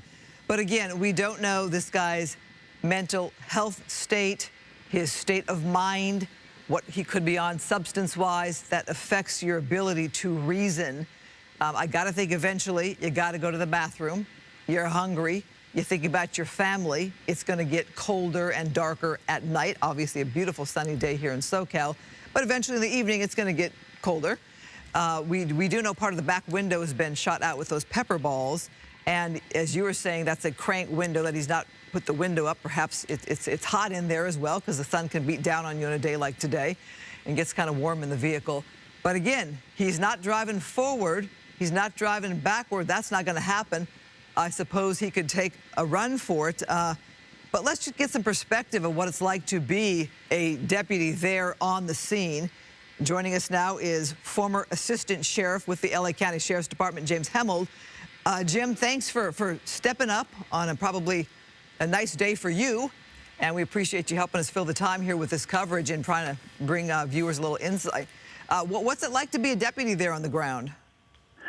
Yes, of course, because it is very important. When you're talking about police pursuits, obviously we have the general public that we're concerned about. So always, for all of law enforcement, the priority is public safety, meaning we have to make sure that the driver and suspect does not pose a danger to the public, whether it be pedestrians or other drivers. And so we now successfully have him, it appears, cordoned off and secured from harming other people. Now, I think the priority would be to certainly look for a peaceful resolution to prevent harm to this individual who's obviously troubled. Well, Jim, yeah, that's a good word for it. A difficult day, obviously, for this person and their family members. As we watch the deputies there with their guns drawn for such a long period of time, what goes through your mind as you are there trying to make sure your fellow officers are safe? You are the ones there with the eyes on this suspect. You are the ones with the guns drawn. Now, I guess you can see our video right now. Looks like somebody in an SEB uniform, your equivalent of SWAT. Perhaps you can give some perspective on this officer we were seeing. Yeah, so initially, as you mentioned, the patrolmen and women on the scene are first ensuring that if, unfortunately, the individual comes out with an immediate deadly threat, that they can resolve that so there's no harm to the public or deputies on the scene. Meanwhile, there's a lot of going on behind the scenes, as Stu had mentioned, where you want to ensure that you have evacuations, you have local school children are diverted away from the area so that they don't present another problem for the deputies on the scene, meaning another problem where they would be in harm's way.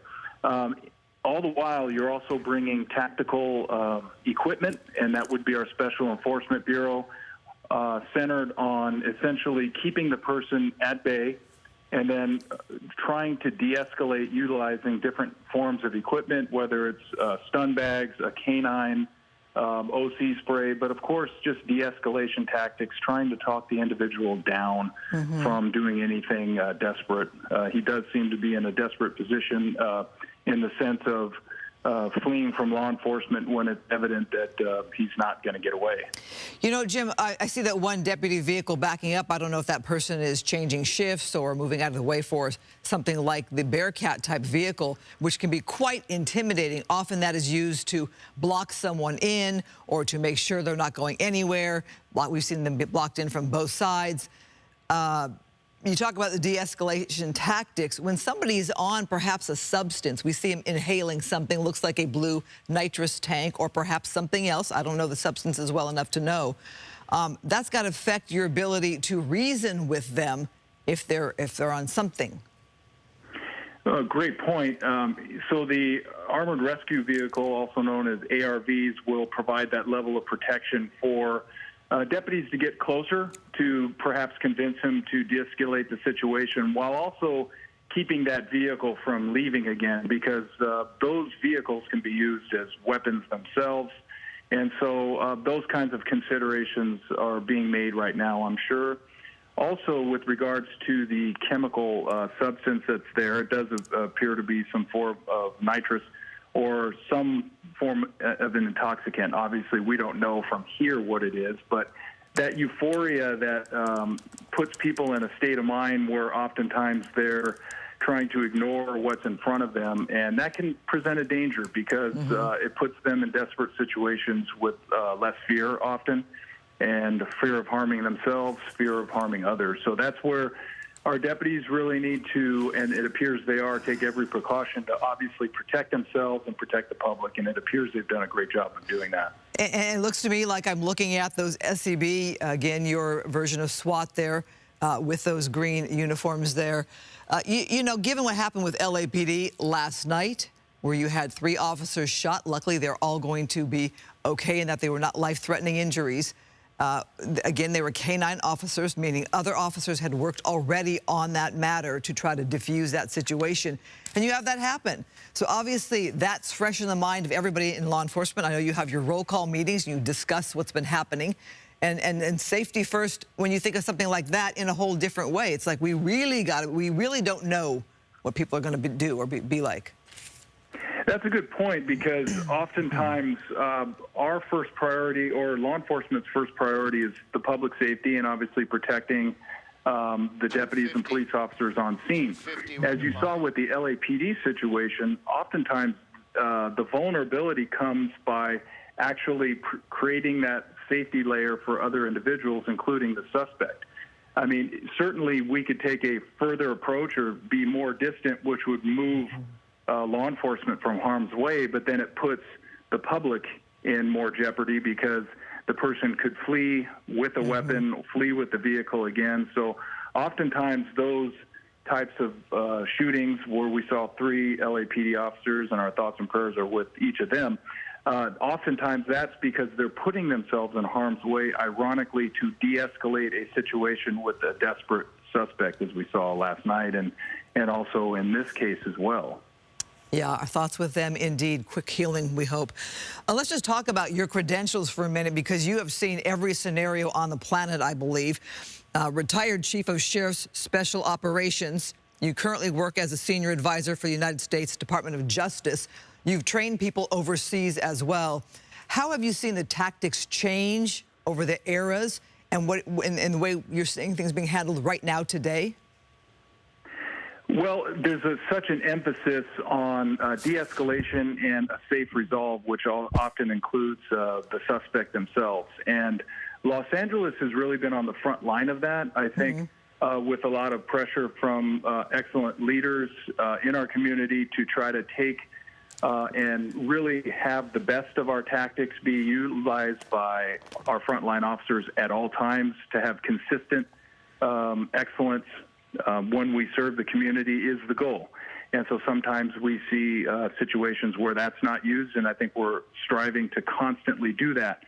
But that being said, what I've learned with my new role with the United States Department of Justice, training foreign law enforcement agencies, is how far ahead, in fact, Los Angeles, whether it's LAPD, Los Angeles County Sheriffs, and of course all of the agencies within LA County, we do have tactics that rely or that focus on de-escalation, public safety, and trying to reduce the harm that's done, certainly to the public, the responding officers, and even the suspects. But oftentimes, desperate suspects put law enforcement in a situation where there are no other options. So what you see right now in this incident is you see the Sheriff's Department working to bring in resources while they can to try to de-escalate and calm this situation without injury. And oftentimes the suspect prevents that from occurring if they were to act in a manner that forces a more deadly confrontation. When you say bring in resources when they can, I'm thinking it's 2:30 now. You know, eventually it's going to get dark out, which makes it all that much more difficult for police and law enforcement to see what's happening there. Mental health might play into this as well. Obviously, this person is having a very difficult day. We're talking about possible substances. Do you have negotiators there on the scene trying to talk with this person? We haven't seen the person use a cell phone, not like they're in communication with, say, family or loved ones. They've just been sitting there smoking and taking whiffs, it looks like, off a tank. Yes, and crisis negotiators are certainly being summoned to the scene. I'm certain of that. And in the meantime, I'm sure deputies on the scene are attempting to calm the person down and de-escalate. We do have to take precautions and make sure that if he does something unexpected or desperate, certainly reaching down like he's doing now, we don't know what he's reaching for. That's what's going through the deputy's mind right now. And them keeping their calm and their poise and trying to talk to him and find out exactly what actions he's taking is a priority. And then bringing in a crisis negotiator, a skilled person who has a background in psychology and human behavior, and try to appeal to the person's better senses, which is, as you mentioned, is quite difficult to do when they're under the influence of substances and or have mental health concerns. So that's why a skilled person who has a background in those kind of human behaviors is somebody who would be better suited for that. But in the meantime, as we're waiting, deputies are given that basic level to try to calm the situation and take precautions from a tactical standpoint to keep that situation from escalating. So, Jim, if you're willing to stand by, we'd appreciate it. If you've got to go, I understand. I want to bring in Stu Mandel, who's been up in Skyfox for us, to kind of perhaps walk me through some of the video from earlier in this pursuit.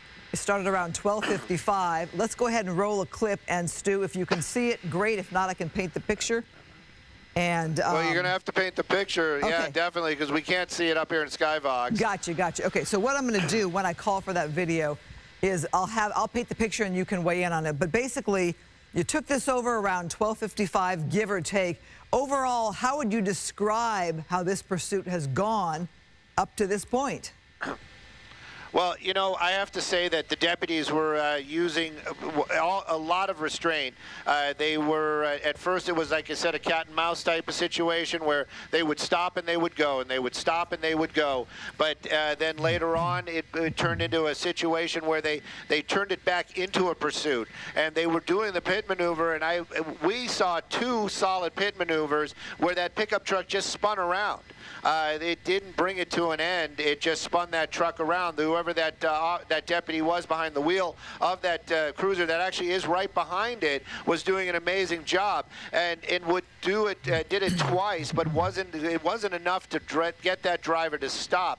He did actually collide with at least one deputy's vehicle when they did spin it around, and when that happened, that was when I thought that this might go the other way. But again, deputies showing a lot of restraint out there and just continued to pursue that vehicle. We did see it drive on some of the center dividers. I was hoping that it would get stuck in that one point, but it didn't. And we saw it, but then we also saw it stopping at the red lights, and that was another moment where deputies were actually stopping traffic, keeping the public safe, and keeping them away from that suspect. In the end, when it came to an end out here on Poplar, they were aggressive. That would be the best word to use, but also very safe. They weren't doing anything that was endangering that suspect or any of those deputies. They were trying to get that CS or those pepper balls into that truck. They were breaking the windows. We watched them do that. We watched them drive that one cruiser. They backed it, drove it up to the back of that truck. That driver tried to get out. Was ramming that vehicle at one point. So, you know, safety was definitely the primary objective for all those deputies that were involved the entire time that this pursuit was going on.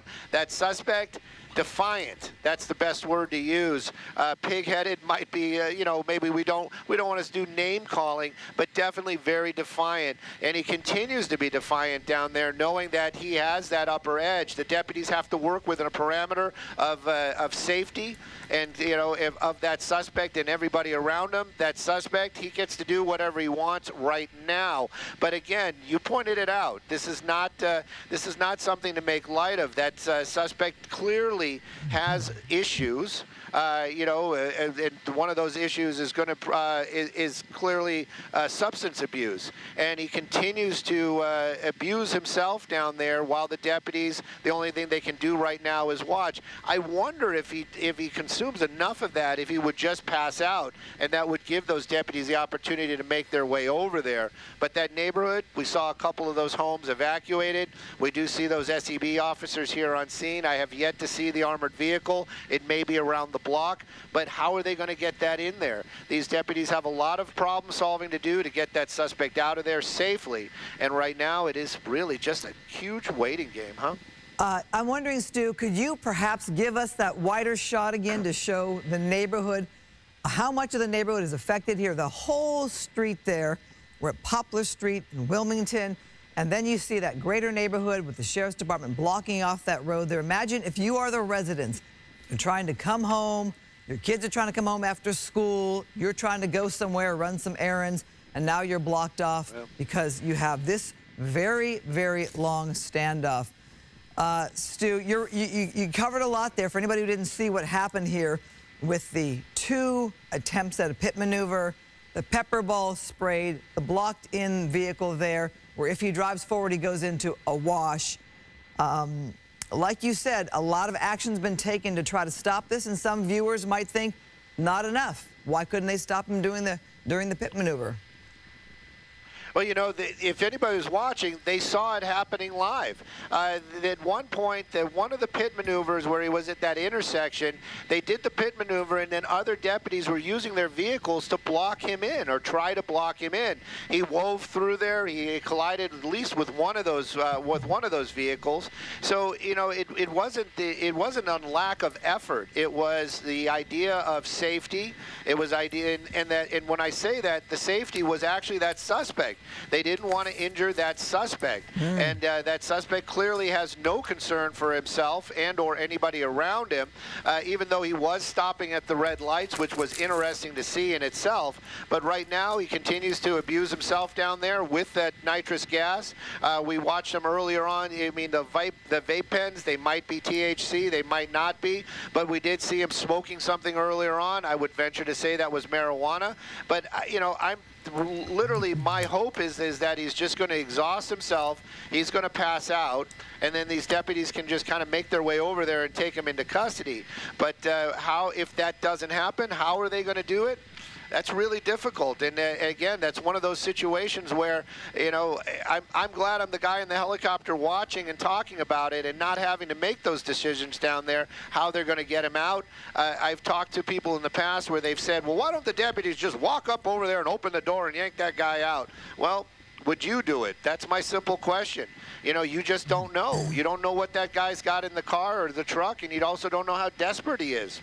Well, he might grab you and drive into the wash, you know? We have seen them do maneuvers like that where they just go in and drag somebody out. You're right. That's a good point, that he could floor it over the edge there, and deputies could get hurt, taken with him. Might he just pass out? I don't know what he's taking or breathing. I don't know how that works. Do you just pass out with what he's taking? Maybe you just are calmly sitting there. Maybe you can sit there for hours calmly. I don't know. I want to bring back in our guest, retired Chief of Sheriff's Special Operations from the Sheriff's Department. You know this job very well, James Hemmold. As you saw those moves, and if we want to re-rack that tape again and show that attempt at a pit maneuver once or twice, we can have you weigh in on that, because some viewers might think, well, how come they couldn't stop this guy? Yes, for many years, actually, the Sheriff's Department had removed the pit maneuver as a tactic, and Stu knows. He's been on covering this for years, as you have. And but more recently, the previous sheriff authorized it. I actually submitted that as a policy. We were trying to actually get that reenacted for safety reasons, because oftentimes you would have a position of advantage where, in other words, you would have an opportunity away from people, away from schools, and you can actually do a pit maneuver. And what we saw here is perfect timing by the deputies. They did it in a manner where if the person lost control of the vehicle, it wouldn't likely result in an injury to other people. So those are the considerations that deputies must make when they enact that pit maneuver, and I'm glad to see that they took those precautions into account. Because if there was pedestrians walking around or other vulnerable drivers, then that would be a time. Is that going to give us more time?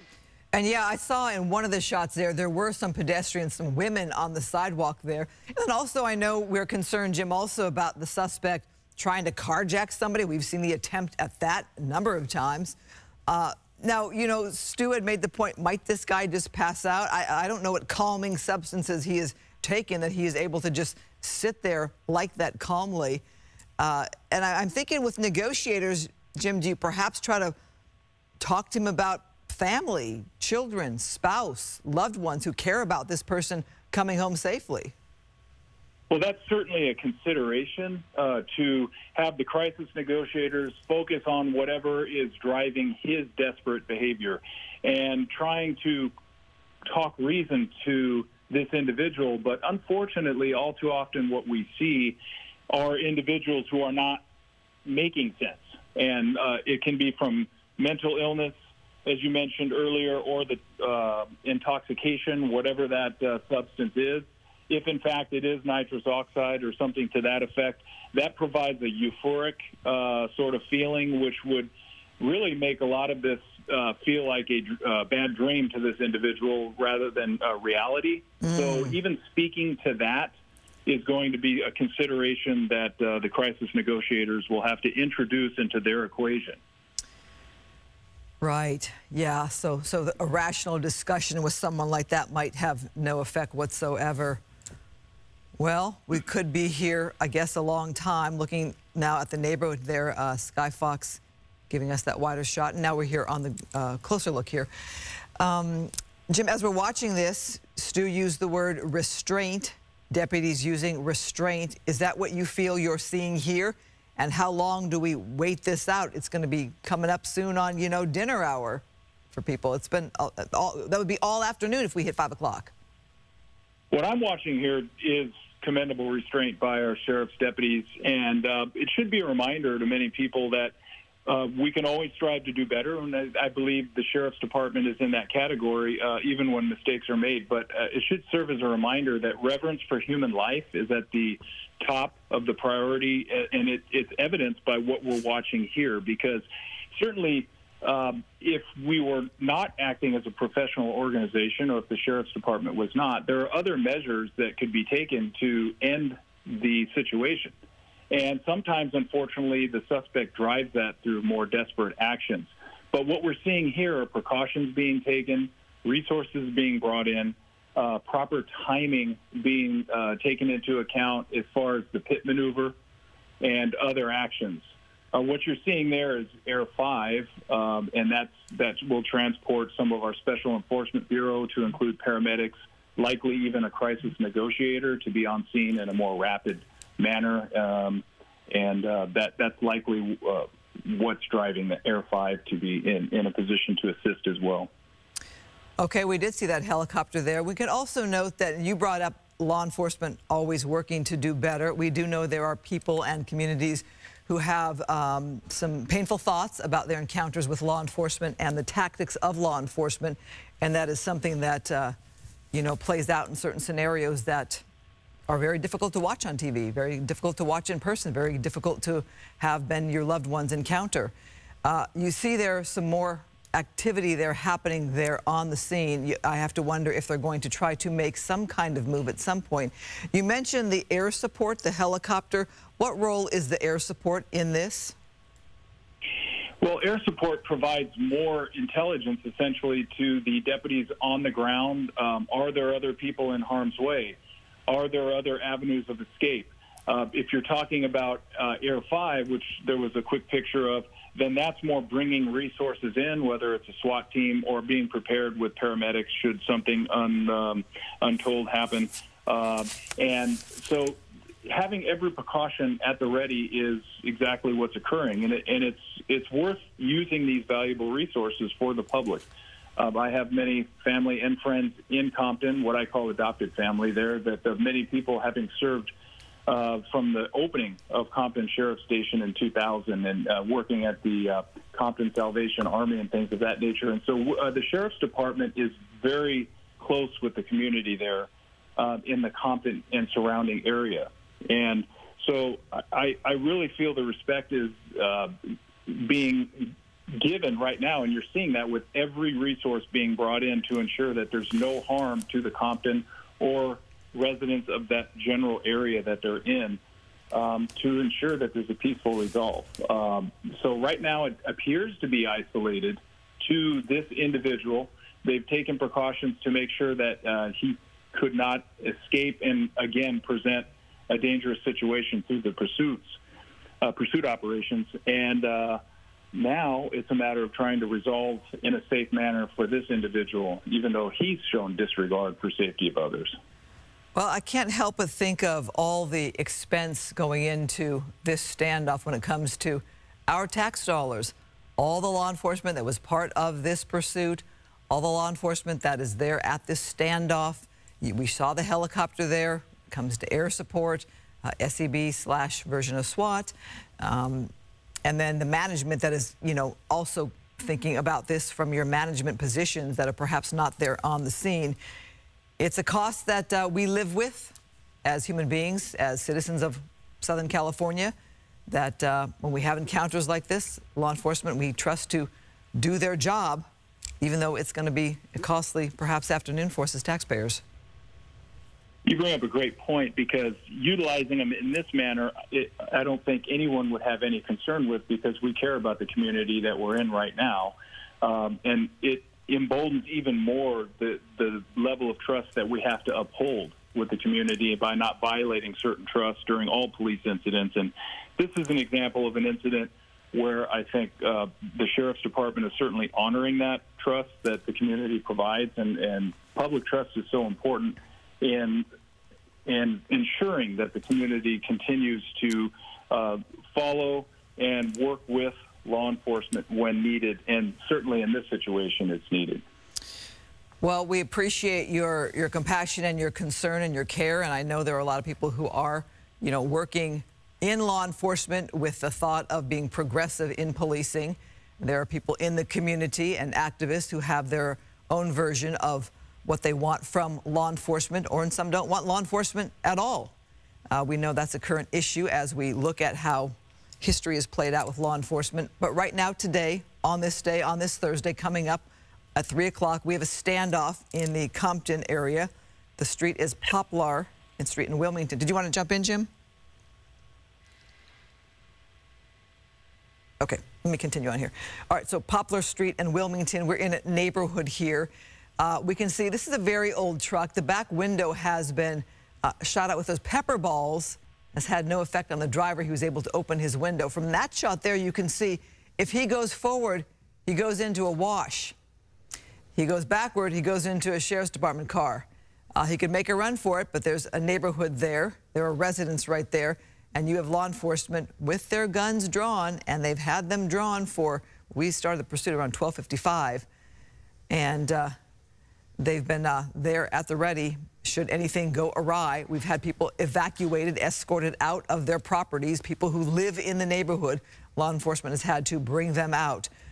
Stu Mendel, let's bring you back into the conversation here as we continue to watch this. Are you seeing any greater activity there, or is it the same thing? We're just sitting here waiting.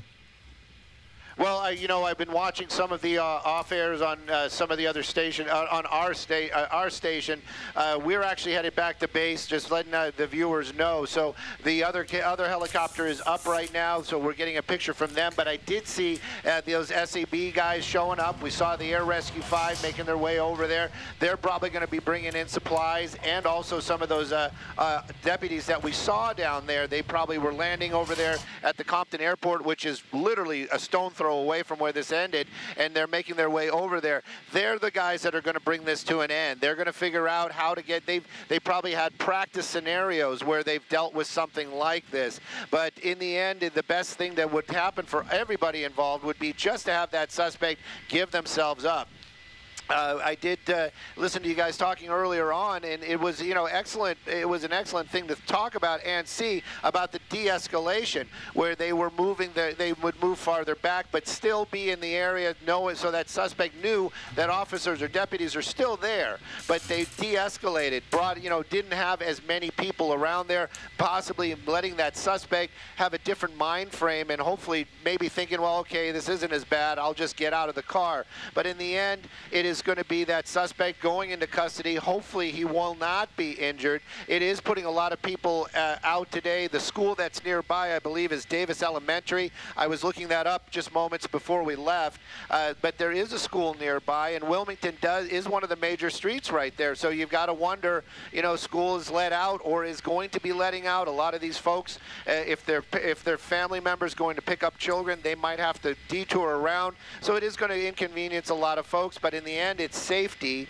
You don't want to see that suspect injured. You don't want to see the general public injured. And those deputies doing an amazing job this afternoon keeping people safe. And Araxia was the one that pointed it out, is even though it came to an end on a dead-end street, this is, it is just, it might, it was bad luck it was good luck for everybody, because that vehicle stopped moving And for the most part, the public, the folks that would be in the neighborhood if this thing was ripping down their street, they are all safe right now. All right, we are looking right now, and I believe they actually call this a Bearcat, this heavily armored vehicle. Oh, awesome. Jim Hemmel, why don't you weigh in on this? Talk about this vehicle we're seeing here. Well, you know, I'm sorry, I thought you were we've seen these in the past, and they are amazing trucks, and they also carry paramedics in there as well. That's something that we should point out to the public. You know, a lot of these SWAT guys, they are trained in their specialized tactics, but one of the specialized tactics is also saving lives. They're not just there to save the life of other deputies or innocent people, but if that suspect becomes injured, they're going to be the first responder. They're going to be the one that's there administering first aid to that suspect. So that's part of that, what goes on inside those vehicles. They're actually equipped with first aid and what same things that you might find in an ambulance. Heavily armored, that's another big plus. In this case, we don't know about any weapons, but if that suspect does have a weapon, it is heavily armored, also very maneuverable and very powerful. So I don't know how they're going to use it in this case. I'd love to watch it, but right now it's a good thing that it's there. It's going to show it being there also shows that command presence, and that possibly will give that suspect the frame of mind that I'm not going anywhere. This is over. Maybe I should just give up. It can be very intimidating to see that vehicle behind you. If we can bring in the former Assistant Sheriff James Hemmold, because you work for the Sheriff's Department, I'm wondering what you can tell us about what you think you're seeing here now with that vehicle, what it means for that vehicle to be brought in. So the Armored Rescue Vehicle, ARV as it's known, and that's the smaller version, that's the Bearcat, is used to put deputies in a position where they're closer to the targeted individual. Unfortunately, he's put us in a situation where we don't know his next step. And so to prevent him from presenting harm to the neighborhoods, they'll put themselves in a tactical position, probably removing one of those radio cars and replacing it with the Bearcat in order to put the tactical operators closer to the situation. And this way, if every precaution is taken in the event that the suspect makes a move that's more desperate, but it also allows for these less lethal options, such as a large stun bag, chemical spray, as well as perhaps the canine. So without giving too much information, we don't know if a suspect has access to hear these types of options. We know that there's various resources that are available, and each situation is different. So based on the environment that they're in, there's somewhere a command post where a command officer that in my latter years, as I move it up in the organization, that's the post I would take, and the special weapons operators bring options to the forefront. They're tactical experts. They will present various options and what they see is the best tactical option to have a peaceful resolution. And then the decision's made to deploy that type of tactic based on what's in the best interest. It also provides the opportunity to give additional information. So while all of this is going on, additionally, the patrol officers deputies are evacuating surrounding residents if he leaves the vehicle and attempts to run. So we want to make sure that the surrounding neighborhood is safe as well. So all of that information funnels in to the command post so that solid, safe decisions can be made that are in the best interest of not only the public, but the deputies on scene, and then eventually the suspect who's actually presenting the problem. Well, let's talk about what we're dealing with here. It is now 3 o'clock in Los Angeles. I'm Christine Devine here at Fox 11. We are watching this Bearcat move closer to the suspect who led authorities on a chase in the Compton area today, ended up being cornered here near a flood control channel, and there we have this standoff. The location is Poplar Street in Wilmington. That pickup coming to a stop around 1 o'clock. There's a wash right in front of him, so he's pinned in from behind. Deputies, if you wonder what they're doing, well, they did fire multiple pepper balls into the cab of the pickup truck, broke part of the rear window. Driver didn't move, still sitting there with his window down, apparently got through that. He tried to back into law enforcement vehicles, spinning his tires. He did two pit maneuvers, tried to execute two pit maneuvers, and that didn't stop the driver. Deputies tossed a gas container into the cab. That didn't stop it. So we've had this standoff now for several hours. And we can take a look now at that video. And with me is Stu Mundell, who's been in Sky Fox. That's the one pit maneuver. And our retired chief of Sheriff's Special Operations with the Sheriff's Department, giving us an idea of what his former colleagues are having to deal with there on the job. And the word that's keep coming to mind has been restraint, as we have this suspect just taking over the neighborhood because there's a standoff now. People can't come and go in their neighborhood. There are pedestrians there on the side. They tried to spike strip. That didn't work. Yep. So Jim, many attempts to stop this driver were put into play, and now it's a waiting game to see if he will get out of the vehicle and what law enforcement can do to get him out of the vehicle. Great point. There was many efforts made to essentially stop him in his tracks before he made decisions, as we often see in these pursuits, and certainly Stu can speak to that over the years, the desperation that we see in individuals who are involved in these pursuits. And the pit maneuver was utilized. I was very impressed with the fact that they took precautions and timed the execution of that pit maneuver when there was no danger to the public. Oftentimes, your emotions when you're traveling at a high speed or you have a suspect who is presenting a dangerous situation to the public, the emotions can get carried away. And I have not seen evidence of this. In fact, I've seen commendable restraint and calm professional poise in that they're waiting and timing the execution of some of these tactics when it's appropriate. And so from every standpoint, it appears that they're taking those precautions, and it's good to see our local law enforcement doing that. And having served in Compton for many years as well, I know some town hall and community meetings and coffee meets, and not always positive, sometimes people voicing their concerns, but I know that overwhelmingly the theme is our family and community in Compton appreciate the Sheriff's Department. They just want to see the consistent professionalism, and I think you're seeing evidence of that right here. And so working to constantly do better and working to demonstrate that professionalism that's centered on reverence for human life and ensuring that the safety, the public is safe, and then certainly the deputies on scene, and then also the suspect at hand. So dealing with his emotional status. The crisis negotiators will, I'm sure, be brought in soon, as well as these less lethal options that will be available once the Bearcat is closer to this vehicle. Well, we've seen so many incidents where the driver has been really putting people in danger. Right now, we're not seeing that. There are no pedestrians of concern. There are no other vehicles. Law enforcement seems to be in a safe manner. He's not been threatening. The most bizarre thing is that he's been inhaling from a balloon and some kind of blue tank, which we might think is nitrous. Don't know, but we keep seeing him hold that tank. He's not been using a phone at all. There you go, right there, playing with that tank again. Smoking as well, it seems.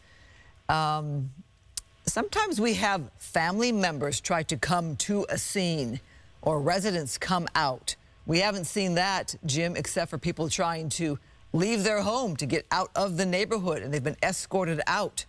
So law enforcement also has done a good job of blocking off the street and really containing the area. Yeah, very good point, because oftentimes you can have pedestrians who might mean well. Let's say they know the individual, and they'll try to start speaking to them. And certainly if it's a family member, the emotions are running high. Oftentimes, family can be helpful in bringing them, but we want to assist them so that they can channel their emotions in a positive way. What we have seen when family take independent action and don't coordinate with law enforcement is they can actually escalate the situation because they get frustrated at the lack of responsiveness by the person who's troubled, whether it's mentally or under the influence of an intoxicant. And and what often happens is they can drive that behavior higher.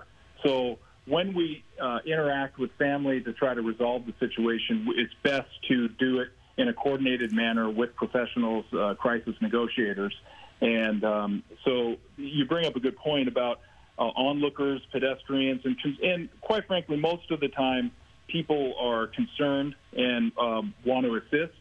And so a lot of what's going on is the deputies on the ground hopefully taking the time to explain what's going on. You know, it's very frustrating. You have a lot of hardworking people in Compton coming home, just want to come home, attend to their family, get their children home, get to dinner, things of that nature. It can be frustrating. That's real life. Now being held from your own neighborhood, from your own home. Well, so that's frustrating too. And so it's important for law enforcement to take the time in respect to explain that situation. And oftentimes people can be frustrated at us for being the bearer of bad news that, hey, you can't get into your home right now. We need to escort you out. Well, who amongst us hasn't been frustrated by some kind of delay in our own neighborhood or in our path to wherever we're going, work, whatever, because of whatever the delay is, it alters your schedule and alters your day. But you can see law enforcement there across from that wash, across the street there, making sure residents there are safe and staying away and reminding them that there is police activity going on. Even a block over, you see law enforcement. But I can't imagine being the homeowners who live right there, who now are not able to perhaps come home, enjoy their afternoon with their family, kids coming home from school. And if you live in that area, obviously, you'd want to keep your doors locked in case a suspect ever were to make a run for it. Obviously, there's been no sign of movement, though, of him even opening the door, acknowledging law enforcement. He has just been sitting there for a good 2 hours now. Jim, stand by. I wanted to bring in Rick Dickert, who has been in Sky Fox for many, many years, covering many, many events, scenes like this.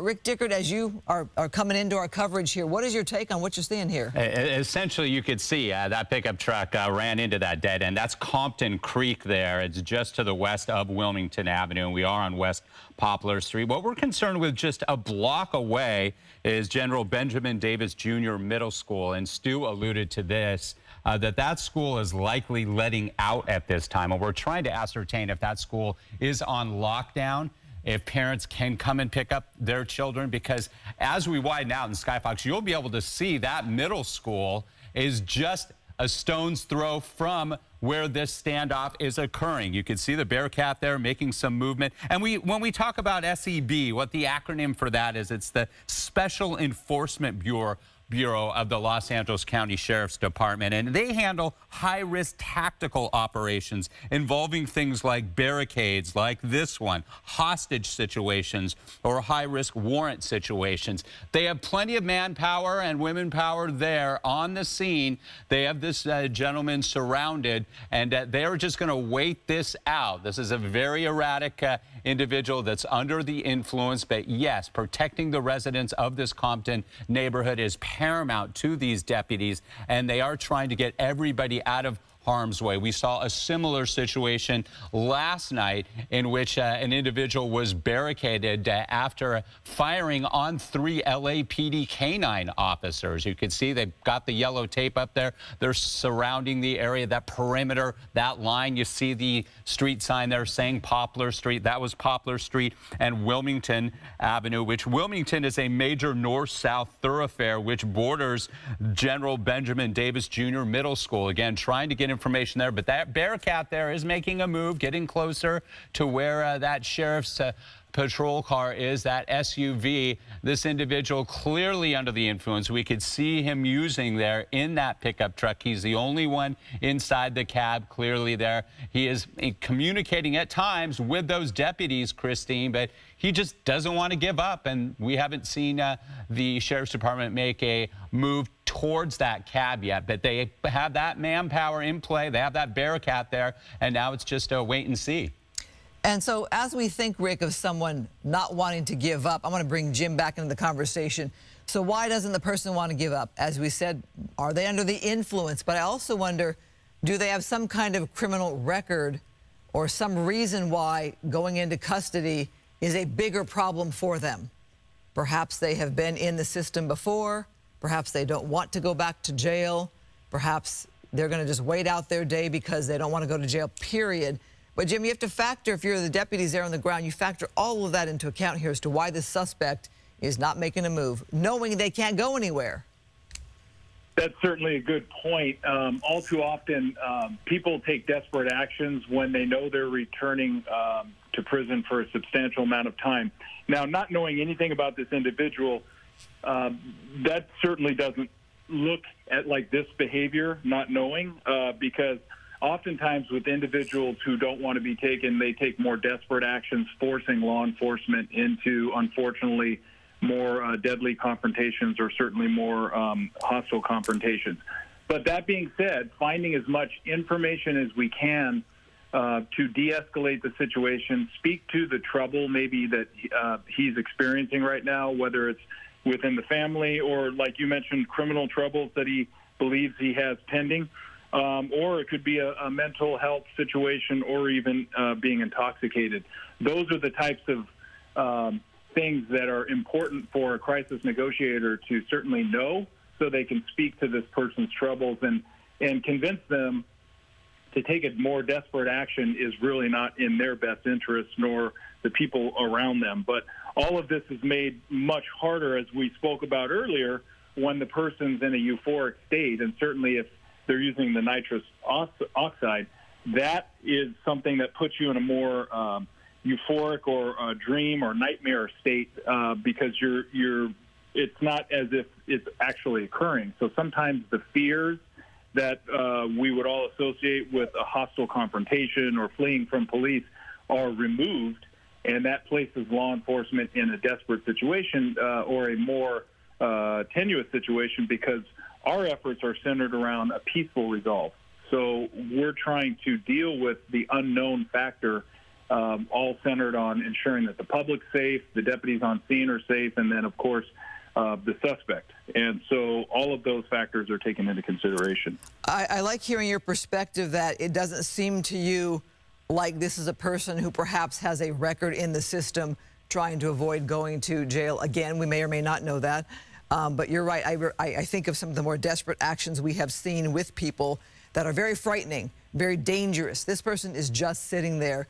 I guess my heart breaks because I know this is somebody's loved one. This is perhaps somebody's father or brother or uncle or son, and perhaps they are watching TV right now. Perhaps they are talking with law enforcement, giving them information or not giving information. But it always saddens me when I see somebody at their worst, having their worst day, knowing that they are somebody's loved one. Jim? It's very true, and as Rick also brought up, you know, the surrounding area is something that's taken into consideration. The residents, evacuating them, ensuring that they're aware of what's going on. He made mention of the school in the surrounding area, so certainly I'm certain that Compton Sheriff's has taken precautions to ensure that if the person were to go to ground, that you have a deputy sheriff there to apprehend any threat that is presented. So taking every precaution is certainly a huge part of that. Regarding the suspect and his background, and of course we may not know, it certainly doesn't fit that type of profile, but the unknown factor, you never know. People respond in different ways, but as we saw with the murder of the Riverside deputy sheriff who just contacted somebody on a normal traffic stop, and the person was presuming and assuming that the deputy knew that he was going to go to prison, so he opened fire on this innocent deputy sheriff. And then, of course, last night with LAPD, you have more aggressive behaviors of a more desperate suspect. This person appears to be a troubled individual. We don't know what's driving that, and certainly finding that out will be a goal of crisis negotiators and the deputies on the scene for the sake of trying to have a peaceful resolve to this situation. But the deputies have really demonstrated professionalism in that they've knew when to push the action and block the individual from leaving, even though he cornered himself. Normally, distance is a good friend of law enforcement, but I think a good decision was made by the deputy to say, all right, at this point we have to pin him in rather than have him continue the pursuit and turn around and endanger more public or deputies in the field. So I would say good decision-making appears to be at hand, and certainly professionalism and human reverence for human life is at the top, and it's very impressive. So as we see this really tremendous show of law enforcement here, we're seeing that second Bearcat. I'm thinking of the expense and the manpower. In your opinion, is this second armored vehicle needed in a situation like this? Well, not knowing exactly what they're dealing with or what the background is, I don't know if the person has a weapons history, is believed to have a weapon in the vehicle. I'm not really privy to that information, so it would be difficult to second guess that. But I do know that using several ARVs for one tactical operation is quite common, and oftentimes it's to maybe prevent anyone from leaving or to bring in more resources in a safe manner. And oftentimes those resources could be a canine, a stun bag, a taser at closer range, things of that nature. Certainly a canine could be helpful if it goes on too long. You know, making that decision of when to, if this continues to stand still and not pose public danger as far as based on the actions of preventing the person from leaving, then making the decision as to when to move with the suspect is so dependent on how many variables that are there, many of which is the suspect armed? How long should we hold up the community from entering their home? I mean, they have a right to live peacefully in their home, and but reverence for human life will obviously guide a lot of those decision-making, and certainly in the short term, they'll wait this person out, as they should, to try to have a peaceful resolve and convince him to surrender peacefully. Well, as we're watching this show of law enforcement here, you know, Jim, I think I'm going to go back in time with you and I maybe 25 years ago, where I had a chance to partake in Simulation Village and some of the police training tactics. And I remember one scene where I had to be the officer and go to a certain call and pat someone down. Actually, it was a traffic stop. And I thought I did a great job. I thought I was in the clear, and the person had a weapon in their shoe. So we don't know the actions of people. I did another simulation with the Sheriff's Department in which a person had a weapon under the couch cushion.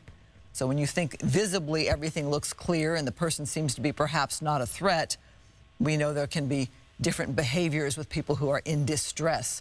This person's been sitting in his vehicle since the pursuit around 1 o'clock, sitting here, sucking on that tank there. So we're guessing perhaps not of right mind. But Jim, I just think of those different scenarios that you were present at them. We go way back many years, you and I, and just to have those different scenarios that you all are trained to encounter unpredictability. Yes, you bring up a good point. And first of all, to the point of you and the professionalism that showed to understand, because you guys have been constantly reporting these types of important activities that involve law enforcement in the community. So for you to get to know them firsthand speaks to the professionalism of yourself and the organization you work for. But furthermore, to the larger point of hiding weapons and things of that nature, that has to do with everything that goes into law enforcement. Every contact that we make is centered on, does the person possess a weapon that can hurt the public or myself? And that's with each contact. So all too often, where law enforcement can be perceived as going wrong is not just providing a calm, simple explanation of what activities we're doing, whether it's searching an individual or sometimes looking into a car with a flashlight when you approach a vehicle, things of that nature, taking the time to explain calmly what it is you're doing and why, and it's for the safety of the individual, and also to make sure that you can have a safe interaction, whether it's a traffic stop or you're responding to a domestic violence call inside of somebody's house, or something just as simple as a disturbance that we don't know the background. We just want to be aware that nobody is going to present a danger to that situation. And over 33 years in law enforcement, unfortunately, I've seen very close friends killed in the line of duty for the community. And oftentimes it's firearms that present that, and they're firearms that are concealed on other individuals or pursuit operations immediately after pursuit. They open fire or approaching a house or approaching a vehicle. So we see a common theme that are danger zones for law enforcement. And so I think you bring up a good point about it's so important for law enforcement to be aware, are we approaching somebody with a weapon or not? And it's not only for the safety of the deputy and the public, but also that individual. And unfortunately, the unknown factor is what presents that danger to law enforcement, because we do not have the opportunity to know for certain whether that individual has a weapon. And so all of the intel that we can garner prior to approaching is certainly in the benefit of law enforcement. And sadly, a very real issue in more recent years, too, has been suicide by cop, where the person is pushing law enforcement to engage and ends up in deadly consequences. Rick Dick, I'm going to bring you in a second, but I want to roll video here for our viewers to see what we've been dealing with. Right here, this is one action taken by that driver who's been boxed in that standoff, that barricade situation there in his vehicle, where he just is hitting the gas there. And he's blocked in by that sheriff's vehicle. That shows you the erratic nature and behavior of this driver, reminding viewers he led people on a pursuit. He led law enforcement on this pursuit through the Compton area, in which there were attempts to spike strip. There were 2 pit maneuvers, and he got away as well. Pepper balls have been sprayed in, and this has been the action of the driver. So is this person dangerous? Hard to tell. Obviously erratic, obviously willing to put pedestrians and people on the street in danger if they're leading police and law enforcement on a pursuit. Rick, I say meteorologist Rick Dickert, who's played double duty because you've been in Sky Fox so many times covering things like this. This right here goes to show you the erratic nature of this driver. Yeah, that's right. And the larger box there, that's earlier video. The smaller box is a live shot. And as we look live geographically, just if you're tuning in, this is in the community of Compton, and that is Poplar Street there, a dead end into Compton Creek. There's a bike path there as well, and a pedestrian bridge, and the sheriff's deputies have that area covered there. And Assistant Chief Hellman, retired Assistant Chief Hellman, touched on this, but this is really important as we look at this scene here, that there is nothing ordinary about any incident which these deputies deal with. Nothing ordinary or routine. I, in my years up in Sky Fox, covered so many tragic situations, and I recall the SWAT officer from the Pomona Police Department, Sean Diamond, who was serving a warrant, an early morning warrant, and he was shot and killed. There's been a handful of those situations that have occurred, and this individual clearly not in a good frame of mind. We are seeing him use nitrous oxide here, erratic, looking in his rearview mirror here at all of those deputies, at the Bearcat there. Special Enforcement Bureau, all the deputies on scene there. Nearby is General Benjamin Davis Jr. Middle School, still trying to get word if parents are concerned if that school is on lockdown, meaning that the students and the teachers have to just hunker down in place, or if parents can come and pick up their children. We're still trying to find that out. That school is literally just a couple of blocks away from where this situation is unfolding in the community of Compton. Wilmington Avenue, a major north-south thoroughfare there just to the east of Compton Creek, appears to be open at this time. This is just north of Compton Municipal Airport. You could see a great shot from Sky Fox there of this individual, the one man in the cab of that pickup truck there, and all of the deputies behind. Again, there is a pedestrian bridge across Compton Creek there, paralleling Compton Creek there. On the east side of the creek is that bike path that I saw that there were deputies on both sides there. They've set up that perimeter. You can see that tank there, Christine, in the lap of that man, and it's just a waiting game now. Rick, I'm going to ask our team to stand by. In just a few minutes, we're going to transition to our web, to the digital, foxla.com, and return you to regular programming. If we can roll that pit maneuver video one more time, I'd love to wrap up a little bit and show that so viewers can see what more we are dealing with right here as this driver led law enforcement, the Sheriff's Department, on this pursuit. Pit maneuver number 1 right there. Watch how this driver manages to maneuver through law enforcement and make his escape there. Watch how he weaves through all these vehicles there and goes over that median there to get away. That was pit maneuver number 1. There's going to be a second one coming up. You saw pedestrians there on the street. They're in danger. Look at him sucking on that balloon there. So obviously we know there was a second pit right there. And we saw an attempt at a spike strip earlier, just minutes. There he goes again over the median again. So this is what we've been dealing with since around 12:55, 1 o'clock. Look at the moves that driver is taking to get away. Drives into this blocked-in area where there is a wash. It's a dead-end area and has been sitting there ever since. So Fox 11 is staying on the coverage here, but we are going to send you to our website, send you to the internet, foxla.com, to continue watching this to see how this comes to an end.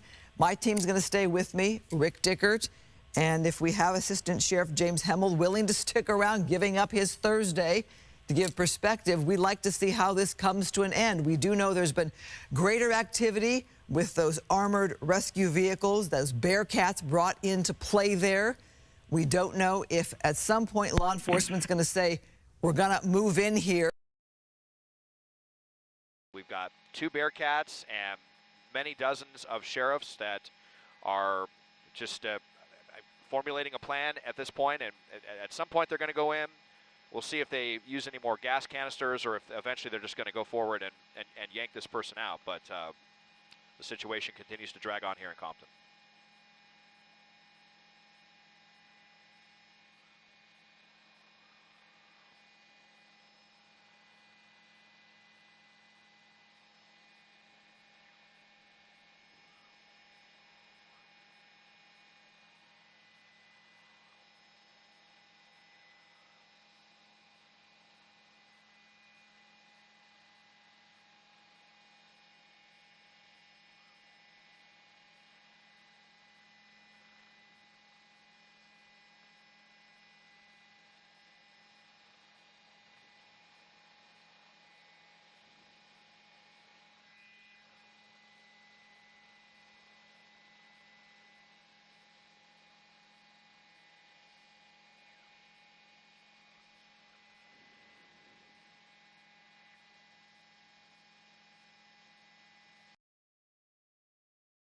Been happening more recently is that Bearcat right there, that armored vehicle, armored rescue vehicle as they call it, being brought into position there.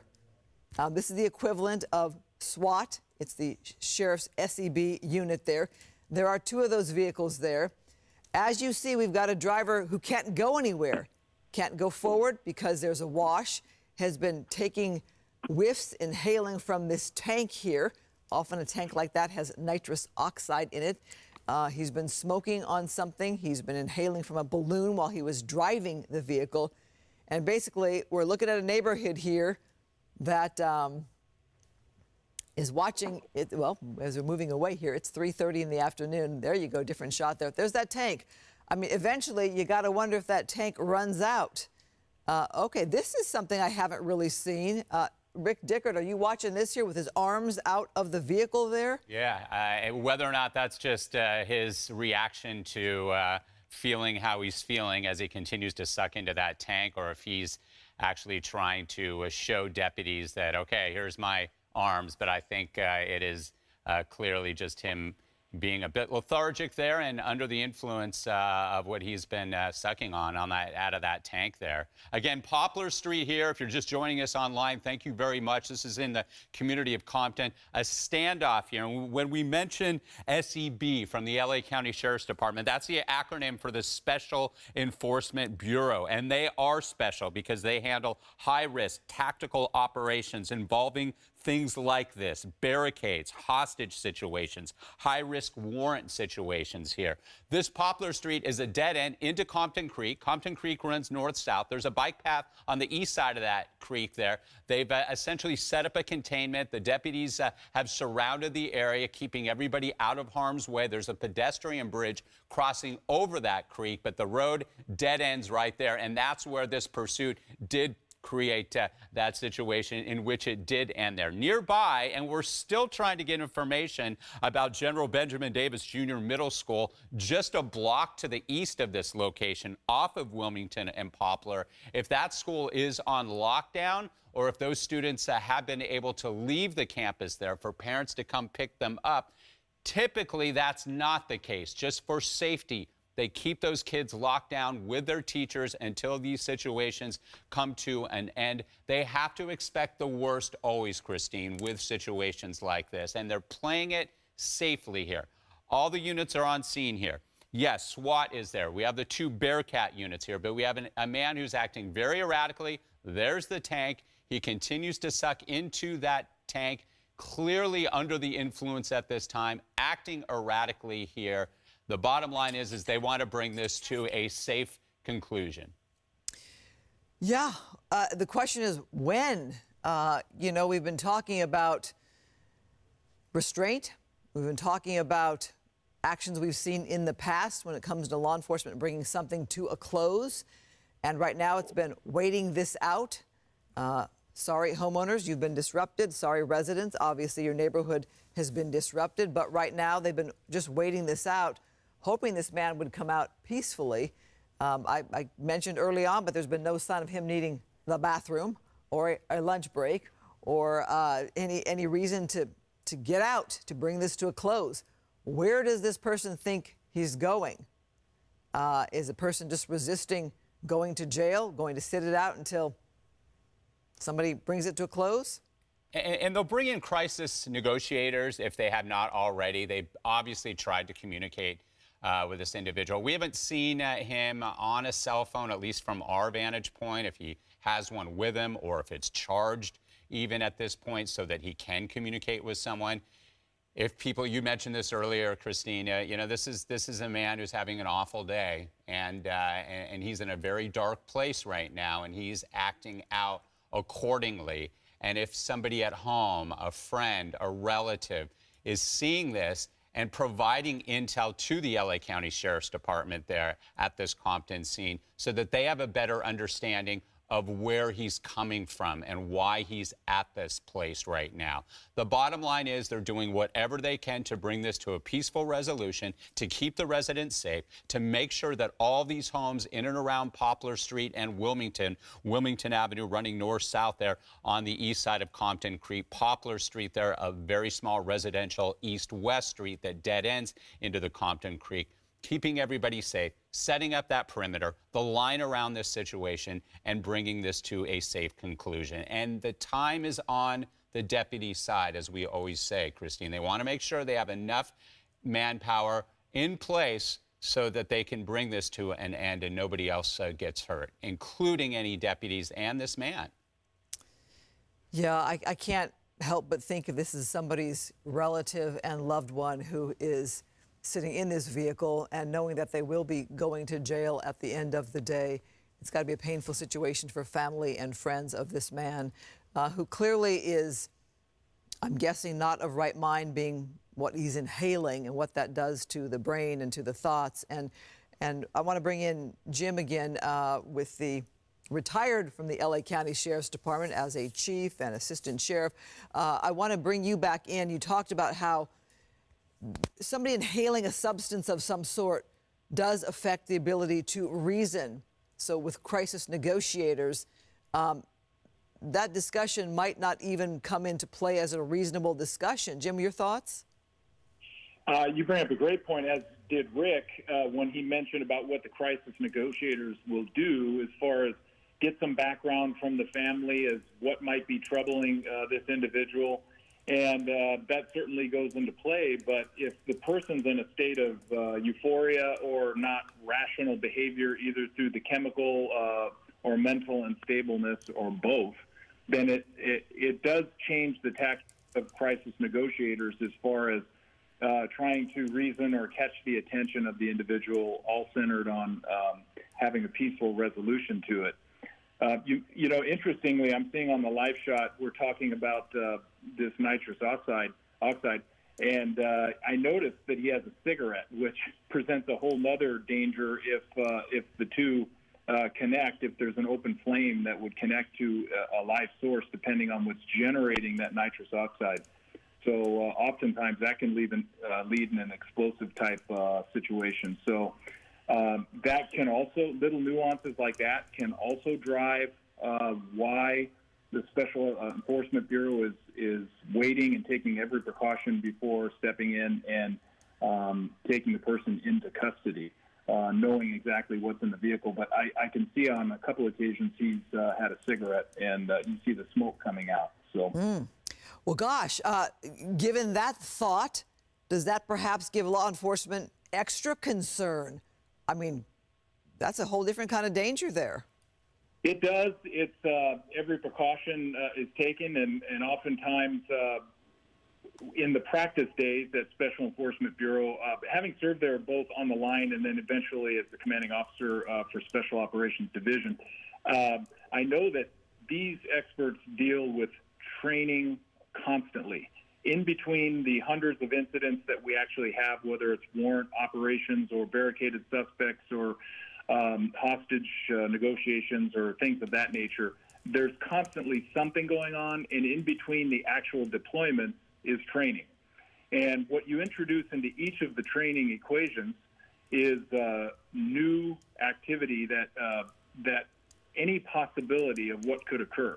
And oftentimes what can occur is the reaction to chemical substances, the reaction to oxygen, things of that nature, or contained gas, things of that nature. So we take those types of precautions. Obviously with the canine, you practice gunfire, so the dog understands and remains calm during those situations, and we see how they respond. And so taking every precaution and training for every type of scenario, this is quite a common scenario that is trained with. And so they're formulating what plan applies to this situation. And we can know through our experience, whether it's yourself or me or Rick, generally speaking, how law enforcement deal with these situations. But what we don't know are some of the finer details of intel that they're getting. And when I say intel, we're referring to, is this person armed? As you mentioned before, is this person fleeing something, whether it's a criminal charge, a family situation, other factors that we don't know. Does he have a history of mental illness or erratic behavior? So a lot of these things are, as Rick mentioned, time is on law enforcement side, and they're going to try to garner as much information to bring this situation to a peaceful resolution. And using that information is certainly helpful. We see a lot of waiting going on right now, which tells me there's probably a crisis negotiator en route to the scene, if not already there, and trying to formulate a plan. The tactical operators are always on the forefront of those plans, because if the person takes immediate action, then you have to have a contingency to deal with that.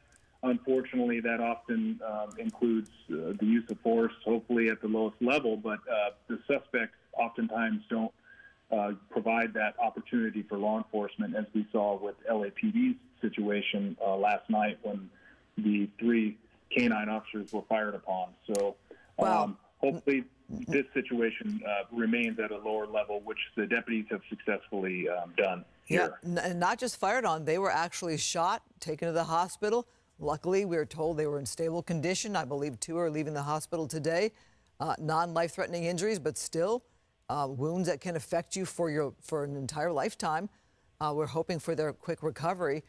As we watch the situation here, it's so unpredictable. But if you're a neighbor there, or you're a citizen, or perhaps the general public watching, might you be thinking, you know what, enough. You don't just get to just sit there and take over a neighborhood. You don't get to tie up law enforcement. You don't get to incur the expense that taxpayers have to pay for all of this expense when it comes to dealing with a standoff for several hours. Well, you're definitely in tune with what frontline deputy sheriffs have to deal with in the context of we serve a community and we answer to the community. And oftentimes, ironically, the frustration is delivered to law enforcement. And we understand, the tensions are high. Even though we didn't cause this situation and we're trying to have a peaceful remedy and taking every precaution to ensure the neighbors are all safe, oftentimes people are frustrated with the bearer of bad news, which is usually law enforcement. So I'm certain that our community relations personnel, and actually that responsibility is with each deputy, is understanding that approach from a standpoint of human decency and understanding their frustrations and not reacting necessarily to the emotions that people have. But people do get frustrated. But more often than not, what we see is collaboration and cooperation and appreciation of law enforcement. I can tell you in Compton, that's extremely high, having served there for many years. And, it's not always positive. There's certainly frustrations and concerns. When I was a commanding officer of a nearby station covering part of unincorporated Compton, oftentimes there would be frustration expressed about conduct or perceived conduct of deputies. And hearing that information and understanding the position they're coming from and the frustration, and quite frankly, there are times when there is inappropriate conduct and action has to be taken, whether it's disciplinary or even at the extreme cases, and they're more rare, but prosecution, that has to occur. But right here, what we're seeing is the professionalism, which I contend is overwhelmingly what you get from law enforcement. And I believe the community knows that. I know the Compton community believes that as well. But understanding the frustration that comes sometimes with those rare incidents where law enforcement could do better, and acknowledging that that's the case. But hopefully this is one of those scenarios where people see that the actions of the Sheriff's Department and the great actions of LAPD yesterday, they're centered on public safety, and they're centered on efforts to make a peaceful resolution to any incident. But oftentimes suspects don't put us in that situation to have a peaceful resolution, and hopefully that occurs tonight. Well, first and foremost, law enforcement wants to go home to their own families each and every night. I'm thinking, of my own family, in which I've had a very, very, very close member of my family who had way too many encounters with law enforcement, ended up in jail, in prison, etc. And you always want for them to do their time, if they have to do their time, but also to be alive, to come home as well one day, knowing the traumas and troubles that they have found themselves in, like this gentleman has found himself in some trouble here. Obviously, this has to come to an end because people live here. People have a right, as you have said, Jim, to their own safety and security and their home ownership. How many kids are not coming home down this street from school right now, and where are they? And their parents have to be worrying about them if they're not with them. How many people are perhaps elderly or in need of something from the grocery store or the pharmacy who can't get out of their neighborhood? So this comes to an end. But Jim, also, it's 3:45 in the afternoon. Eventually it gets dark out. So does this play out in the dark? As Rick had mentioned earlier, time is on our side now, meaning law enforcement. And at this point in time, as long as it doesn't pose a safety hazard to the public and the deputies at hand, then we'll try to calmly and systematically speak this person into to surrendering without further incident. As far as those precautions for the neighbors, oftentimes what happens is we utilize the community resources, whether it's the Compton Salvation Army, which is right there off of Compton Avenue. It's not too far away.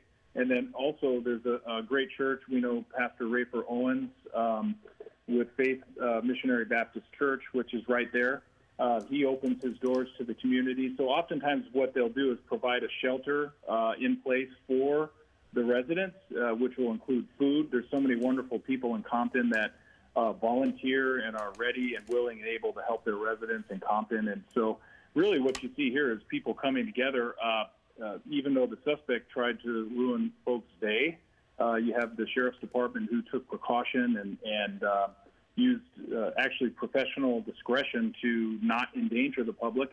Now they have him in a situation where he's not presenting what appears to be an obvious danger to the public. We're continuing to evacuate. The sheriff's department is continuing to evacuate folks from the area. And now those longer real-life situations that you mentioned, as far as, okay, how do people get back in their home if there's elderly people that need medications, if there's children that need to get home and do their homework and have dinner. Those are real-life situations. And great community volunteers, like I had mentioned, the church that's right up the street, and the Compton Salvation Army, and other great organizations they're all over Compton and the surrounding area. And there's just so many wonderful volunteers that I'm certain that is occurring as part of an off the screen, behind the scenes community collaboration between the sheriff's department and the community. Well, Jim, this is how I know you and I have been around way too long. Pastor Rafer Owens, I've done a couple of stories on him. What an amazing man, one of the great pastors of the Compton area, a great big church. I had the pleasure of going to that church, but also noting that he is a retired deputy himself who wanted to serve his community as a pastor, as a deputy as well. And you're right, he has done amazing work. I know they go out and paint homes in the neighborhood. They do all kinds of service projects. A great family man and a great representative of Compton there, absolutely. So I love that you dropped the name Pastor Rafer Owens. Don't see him too much right now, except on perhaps Facebook from time to time, or the family on Facebook. But you're right, great example of some of the wonderful residents there in the Compton area. Yeah, and he, as you know, he grew up in Compton. Yes. Father was a pastor there for many years, doing great things, and he speaks to troubles within the family that were experienced, and it was a matter of collaboration with community outreach and volunteers, and now those same members of his family are serving the Compton community as well as he is, and I wouldn't be surprised to know that they're involved in housing or accommodating people actually impacted by this very incident. If not, maybe another local church that's in the area. There's so many, as well as the Compton Salvation Army. Frank and Mary Lawson, I don't know if you had the opportunity to meet them, but they were 30-year volunteers serving at the soup kitchen there. Just wonderful human beings, and they opened their Frank is funny because he'll open his house and say, "Oh, let me come on over. I'll barbecue for you." During these type of situations. So they don't even need a church structure or anything like that. It's true old-fashioned neighborly conduct that people need to know about Compton. I mean, it's just a beautiful place with beautiful people. I'm going to agree with you on that. In fact, I'm going to probably be going there this weekend myself. Compton Kids Club. They're a newer organization, really uplifting our youth through dance and entertainment and just bringing our youth together. Do you know Compton Kids Club? Yeah, from your great involvement there, yes.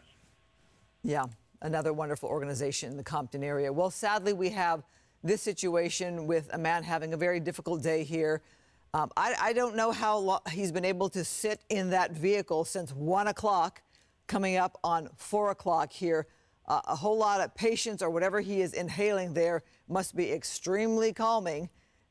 It's not something that, is necessarily a sedative, although we see a little more agitation there with his hands, a little bit more action there and movement, but he's still got that tank. That's the blue tank that we've seen him inhaling on this tank. We saw him when he was driving, inhaling on a balloon while driving the vehicle.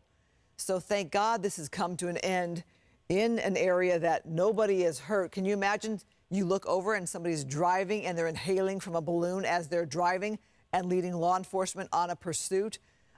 Could have been very dangerous, could have been very frightening for people on the streets. We saw pedestrians on the sidewalk. But for some reason, this pursuit ended at a dead end here at a wash. So luckily, we have very few people endangered right now, if any at all. Sadly, we have seen some residents be escorted from their homes, law enforcement helping them get out of their homes, and obviously no one coming in. So kids are coming home from school. Parents, if you're watching this and this is your street, obviously be in touch with your school. That's a good question. Is the school staying open longer for kids to stay safe? Is the school helping kids call their parents? Coming up at 4 o'clock, you got to think most kids are out by now, and parents perhaps have been alerted to what's happening down this street with the whole street being blocked off. And this man just sitting there. And Jim, does it look like tree trunks? Like we've had a lot of trees be down because of the storm weather. Does it look like these are cut up trees? It certainly does, and you can see that the vehicles sort of anchor down. Those can often be heavy, and not to mention when they're wet or saturated by the rain that you mentioned. But it certainly seems to be weighing down that vehicle, and that actually, interestingly, that provided even more danger because you have so much weight bearing at a high speed. So not only is the vehicle already heavy enough to cause damage and death, as we've seen over the years in pursuits, but when you have that added weight of that tree, it certainly would be a factor if striking a pedestrian or a vehicle. It might also speak to why the vehicle stabilized after the pit maneuver by the sheriff. Yeah, I'm agreeing with what you're saying. Correct. Perhaps why that pit maneuver didn't work, because that vehicle's so heavy. Right, and these are all factors we don't know for certain, but, you take it into, it's a puzzle, and essentially that's what law enforcement is confronted with. We see that he appears to be using nitrous oxide. We see he appears to be getting more agitated, and you pointed that out. I would concur with that assessment. It looks like he's shaking his hands. So you take these factors, you start assessing, is the individual running out of intoxicant? Is that making him agitated? What does it mean that he's closer to making a move, whether it be surrender or doing something desperate? So these are all factors we don't know, but you certainly can observe and report back to the command post so that the best decisions are made. Well, we haven't really talked about what's in the back of that truck there, but as I've noted, look at that. Look at the move there. I want our viewers to see what played out here with this pursuit and the extent of this driver trying to take actions to get away. And there he goes down that street that has the dead end, and it's come to this standoff. But you saw that driver evade a spike strip, evade 2 pit maneuvers. And this video, this video right here also, Jim, we saw the driver blocked in by the sheriff's vehicle, just revving his tires in reverse. Can't go forward, there's a wash. Can't go forward, you go over the wash there. But right there, just trying to signal to law enforcement that, I'm going to be difficult here. I'm not giving up. I'll do whatever it takes, even if I'm going nowhere. And that's why you now have that Bearcat, those 2 Bearcats that are in place there as well. Jim? Yeah, absolutely. And you see those desperate acts. It does appear that potentially the vehicle's incapacitated. It could be either through the spike strips or other devices that were there.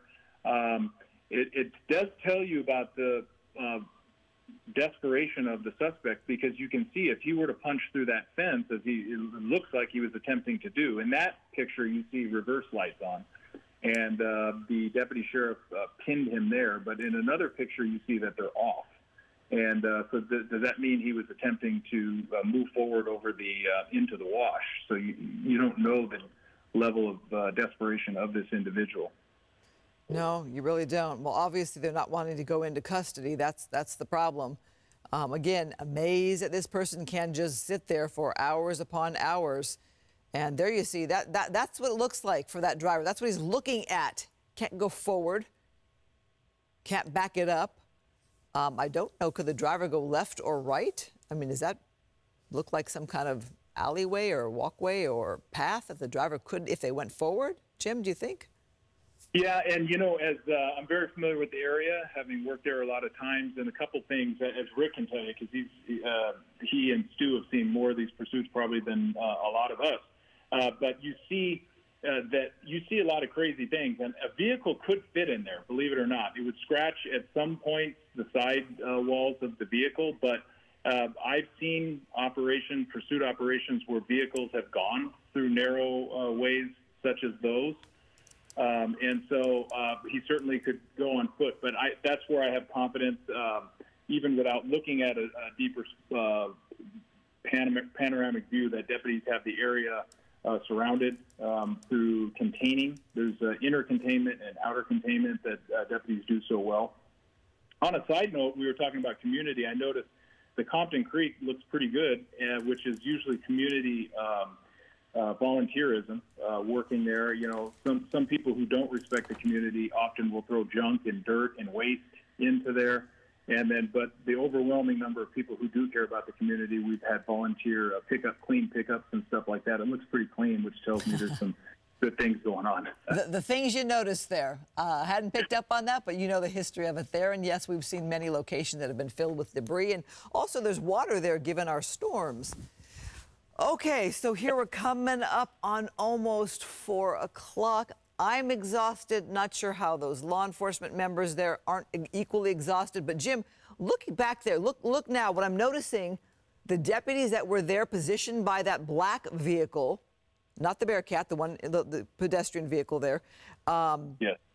They're backed off. They're not standing there with their guns drawn. We see your SEB unit, as we mentioned, the equivalent of SWAT there. We see them there, but those deputies that were really watching that position with their guns drawn are not there. What does that tell you? Well, what it says is, first and foremost, the situation's covered. If, unfortunately, the suspect came out and produced a weapon, I'm certain that the deputies would be in a position to handle that situation. Sure. But what you do is you also provide less lethal options. So there'll be persons identified for deadly force options, others identified for less lethal options. And so what you do is you remove the patrol people from that environment and put them in outer containment positions. And that appears to be what's occurring now. So that's sort of an assessment of sort of the tactics that they're using there. I'm sure they're collaborating with the crisis negotiator as to the information that they have and an attempt to make contact.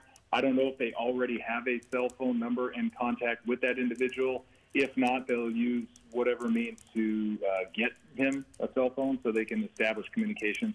Oftentimes they refuse that, but it's certainly one tactic or effort that is made to try to convince the individual to surrender. Well, okay, I'm playing, guessing game here when I think of that small SUV there where law enforcement was perched there at the ready, keeping a watch on the situation for a long time.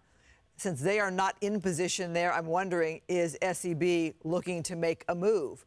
Is it getting the deputies out of harm's way as they go in at some point? I can't speak to the tactics as far as those specifics because I don't know if he would have access to hear that. Who knows? If he has an iPhone. But also, I don't know about the decision making that's being made, whether the individual has a firearm in the vehicle or whether they know that to be the case. So I don't see an indication of that. I think that we would certainly have a canine at the ready if that were the case to give an option if he ran. But that being said, you never know what they know or what other information is pertinent and being discussed at the command post. Right. Again, just playing guessing game. I just noticed that it was a change because those officers had been there for so long. Again, I don't know how many more signals you can give this driver here that, he's not going anywhere when you have that Bearcat vehicle. And it looks like from this angle, the second one is either farther back or has left. But that's kind of an intimidating shot there when you have that Bearcat. It certainly is, and it's a factor. You would think that individuals are convinced that they're not getting away from when they leave. I can't recall many pursuit operations, and I would be understating to say that I've been involved on the front line and as a watch commander in command hundreds. Maybe even approaching thousands of pursuits. And there's very rare incident where the suspect gets away. And so it is always alarming and I don't want to say humorous when you associate it with a pursuit, but you often wonder what they think they're going to do as far as getting away. Then you have the individual who's now cordoned off and barricaded, and he has to come to the conclusion that there's no way I'm getting away. And so it makes you wonder as to what's going through his head as far as stalling time. Certainly if he's intoxicated or fleeing something, whether it's criminal charge or mental illness or drug intoxication, whatever is driving the behavior, it doesn't make sense oftentimes. And that's what law enforcement is confronted with at that scene. I'm sure they're discussing that, and maybe they know. There's that cigarette smoke that I was alluding to earlier, and then he has it very close to the tank. But hopefully there's no explosion that would occur if it seems like he's not getting them too closely connected, so hopefully that doesn't occur. But that's really a danger and something to be considered. Whether you deploy hot gas or cold gas is certainly a factor in the deployment. Well, that does bring up a whole different scary scenario, the thought of gas or an explosion or what could happen, and law enforcement has to take that into account as they make their approach. What kind of bizarre behavior might happen with this suspect? Yeah, you don't. And some options that are available are light sound diversionary devices known as flashbangs and things of that nature. Hot gas, cold gas, different types of less lethal tactics that can give a tactical advantage to law enforcement. And but there's some environmental factors. One of them, which is a tank that's there. Whether they know that or not, I'm certain that if they have an airship, which they likely do, to relay that information and intelligence so that now they can use their tactics accordingly. And so these are all considerations that are discussed at the command post and are relayed to the boots on the ground. The boots on the ground actually communicate from the front line to the command officer what is the best tactic. So oftentimes they're the subject matter experts that are bringing the fine-tuned tactical options, and then the collaboration of the intel and the other factors in the environment, whether or not all of the houses are evacuated, whether or not there's somebody in a home that needs medical care. Those can often drive decisions of whether we have to act now, whether law enforcement has to act now or they can wait the situation out. Well, shortly joining me is my colleague Alex Michelson as we watch this standoff here in the Compton area. Alex, I don't know how much you are up to speed on this, but we've been here since 1 o'clock. This driver's sitting there. He's been inhaling something from a blue tank. He was driving, inhaling from a balloon while he was driving in the pursuit. He drove himself right here into this area that is a dead end because there's a wash there. He's not going anywhere. We saw crazy video of him revving the back tires trying to reverse into that sheriff's vehicle. What's been happening tonight has been that Bearcat in position. Okay, right there. That's the shot there of the driver trying to get away while he's blocked in, let alone the shots of driving over or perhaps around a spike strip and going through escaping 2 pit maneuvers. There he is. So we don't know the nature of this guy. We do know he's been inhaling off that tank throughout the whole time sitting there. It's fair to say he's under the influence of something, maybe? Something. Okay, and here's that video, pit maneuver number 1. Yeah. Okay, stay tuned. Watch for this driver to weave his way through these sheriff's vehicles, continuing to weave his way, and then going over the median right there. And you have pedestrians there. Pedestrians right there watching it. Okay, and then you have this driver continue on. You'll now see him inhaling from that balloon in the pursuit and pit maneuver number 2. And watch again. He gets away yet again, driving over the median, like literally driving it with in the center of his vehicle, getting away from law enforcement. And then you will see this driver drive into this dead end. And this has been the rest of our afternoon, Alex. Well, clearly this person is not thinking rationally, because this is not the way somebody rationally would think. Clearly they are under the influence here, and they're essentially stuck. Hard to imagine what other options this person has at this point other than to keep driving and end up in a wash there, which, you know, could potentially kill them. So now we're all standing by and watching and waiting, of course, for the LASD and the other law enforcement agencies on this. They have all day. You know, they're not operating under the confines of a news schedule or people's attention span. They can wait this person out. Meanwhile, everybody else nearby is like, let's wrap this thing up already.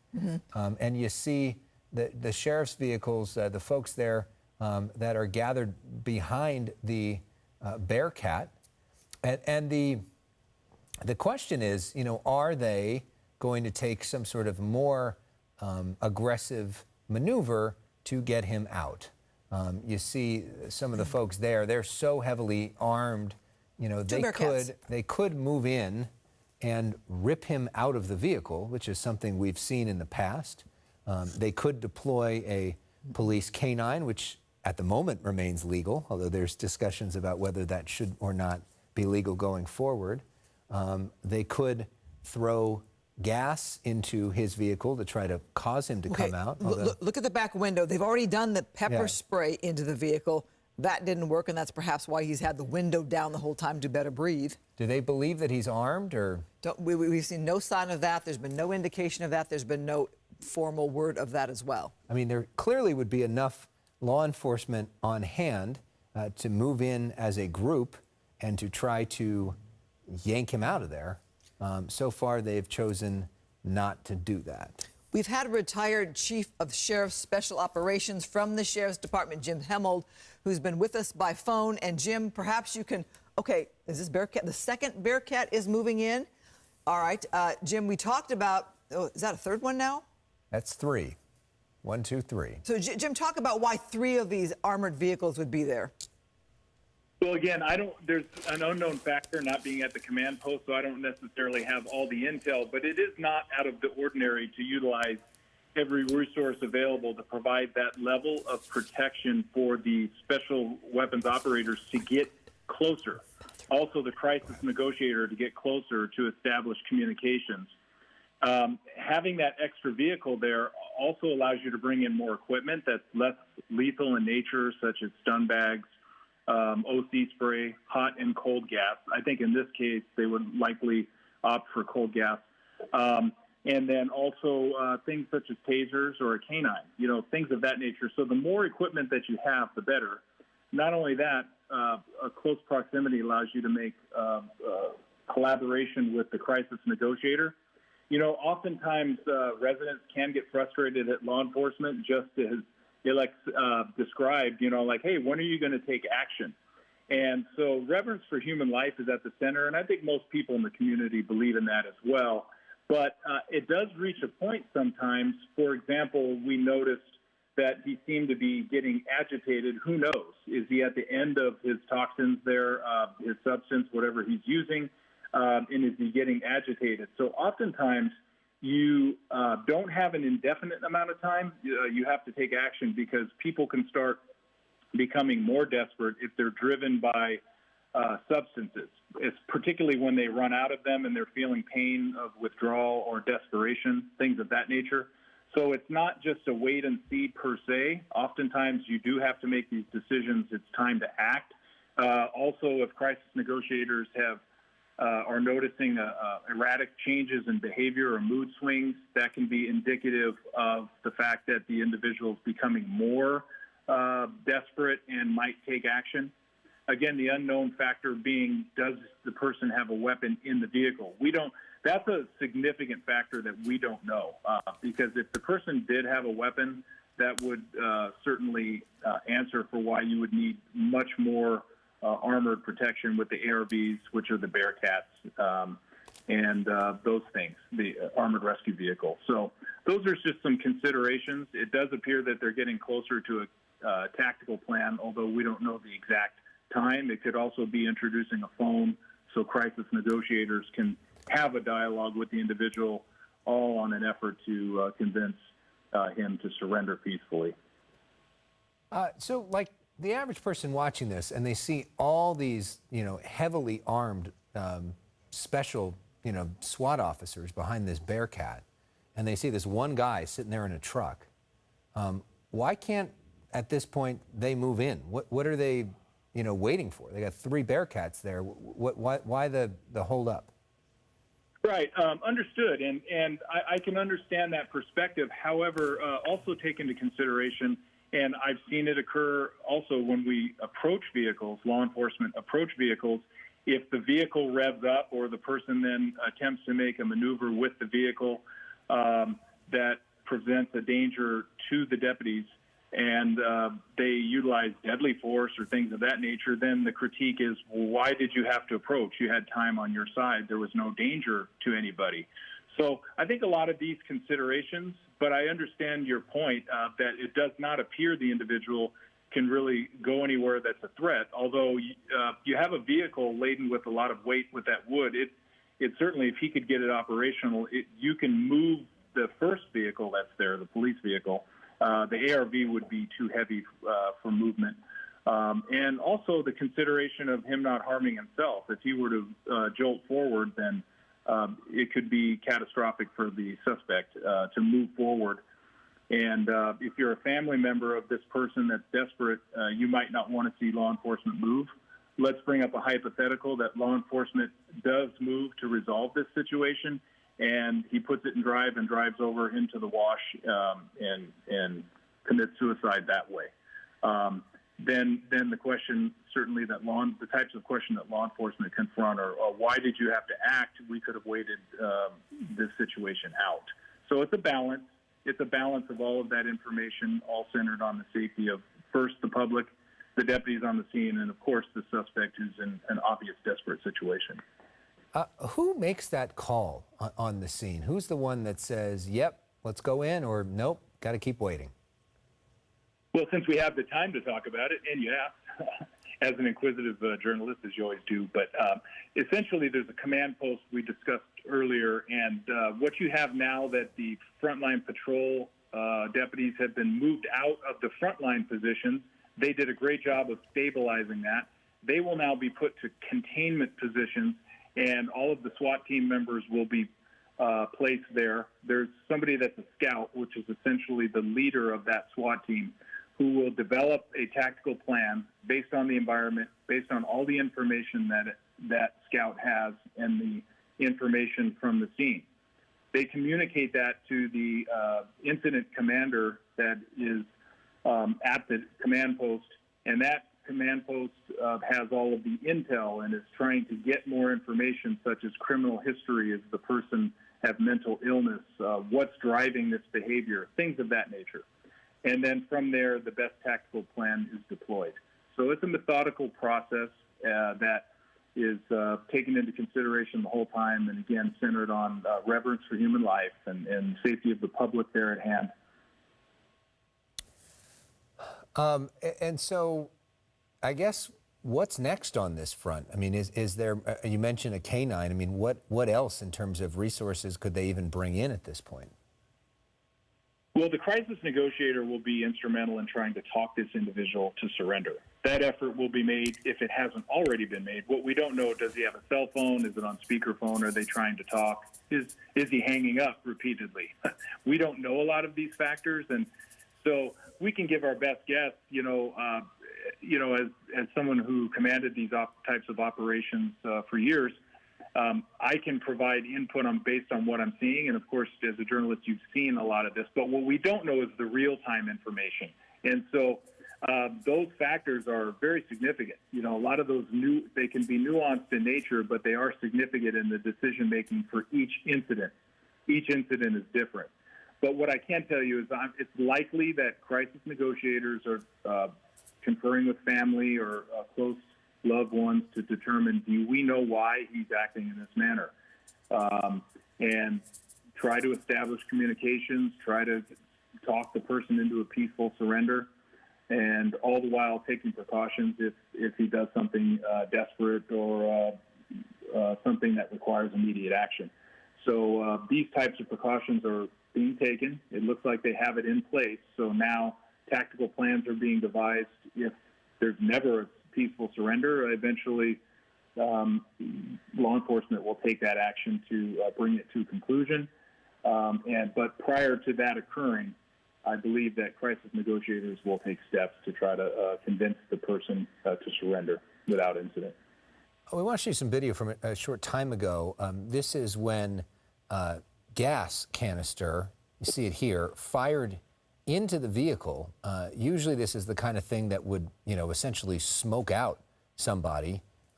We don't know how much the illegal substances that this individual is under, that he's been inhaling via balloons, may change his physiology right now in terms of what he's experiencing. It obviously helps him that he's got open windows there, so he didn't get that experience as much as you would if you were indoors. But clearly that did not stop him, and you see his shirt being used to wipe away the tears that would come from, essentially tear gas.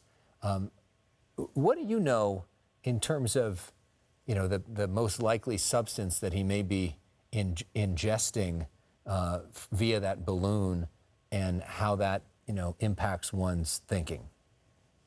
Yeah, based on what I'm seeing, I don't know for certain, but certainly it appears that it's some sort of nitrous oxide or something of that nature, which introduces a euphoric sensation, almost dream or nightmare-like sensation, which does pose a problem for law enforcement, because any fear that might be normally associated with this kind of conduct or confrontation with law enforcement or anyone might be removed. You can never know or predict how this individual is responding to that, his level of addiction from the onset.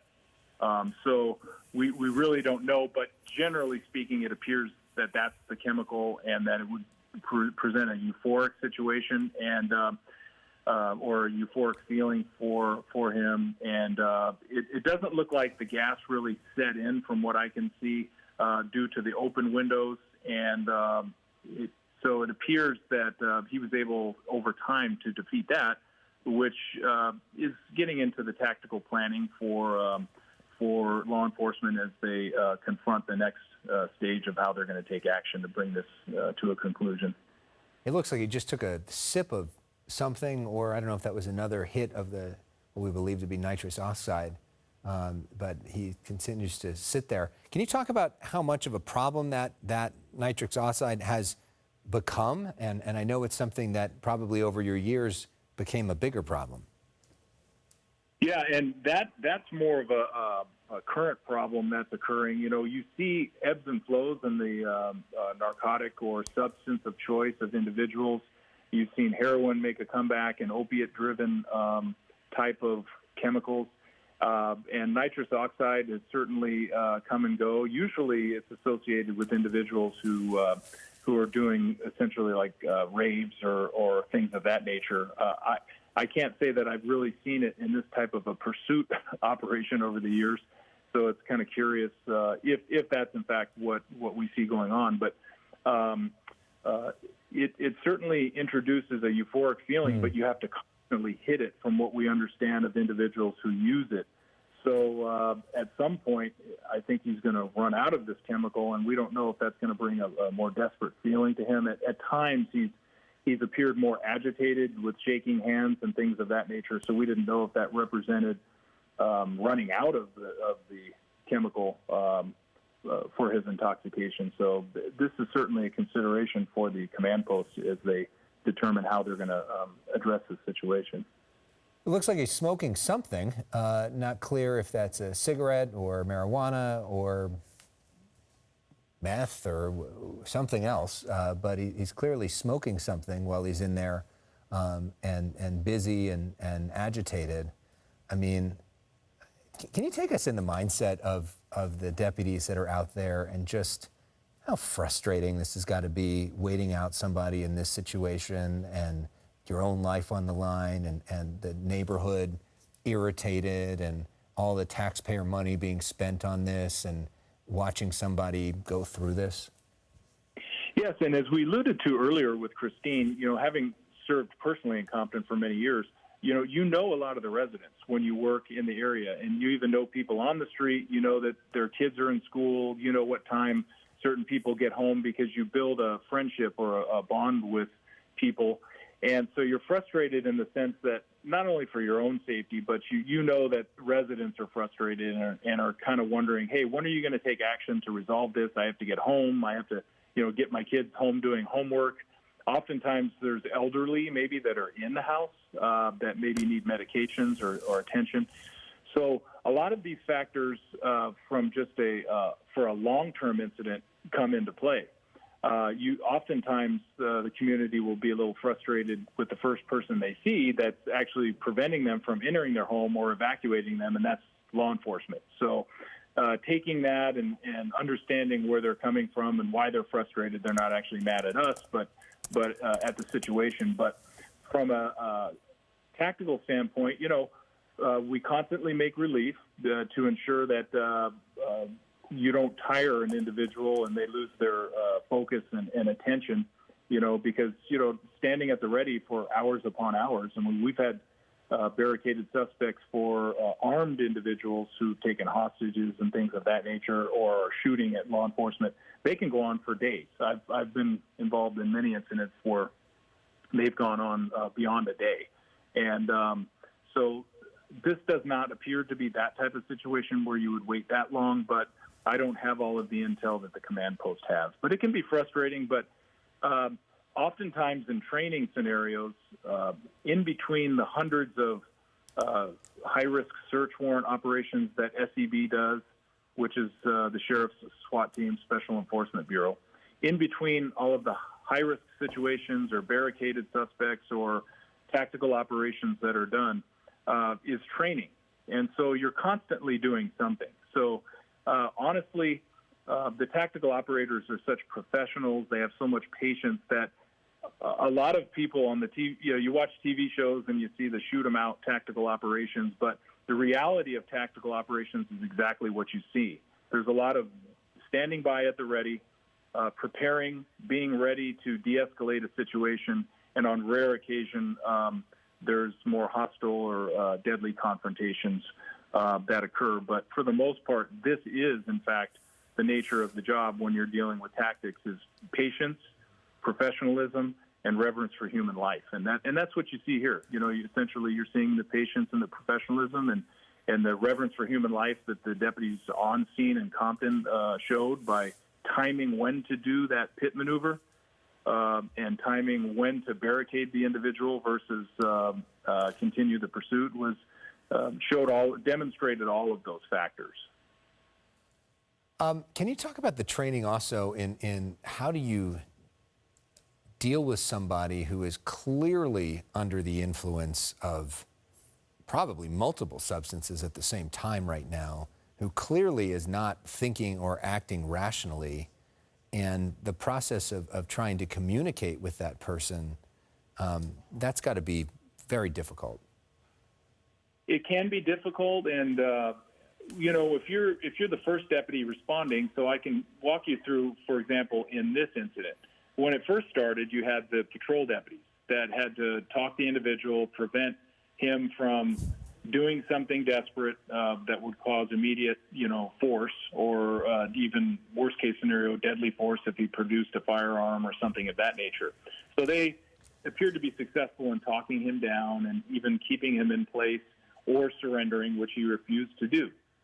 Then as the tactical operators from Special Enforcement Bureau arrive on scene, they're developing a tactical plan and put the frontline deputies, on containment spots as you bring in crisis negotiators. And to speak specifically to the point you brought up about interacting and dealing with someone under the influence or in mental psychosis or drug-induced psychosis, things of that nature, it's very difficult. I wouldn't say I'm a subject matter expert in that area, but having worked hand in hand with crisis negotiators from the tactical side, observing their tactics and their professionalism and their specialty in human psychology and quite frankly, understanding what's driving their desperate behavior and getting background information to know and get certain keys and information by what the person says.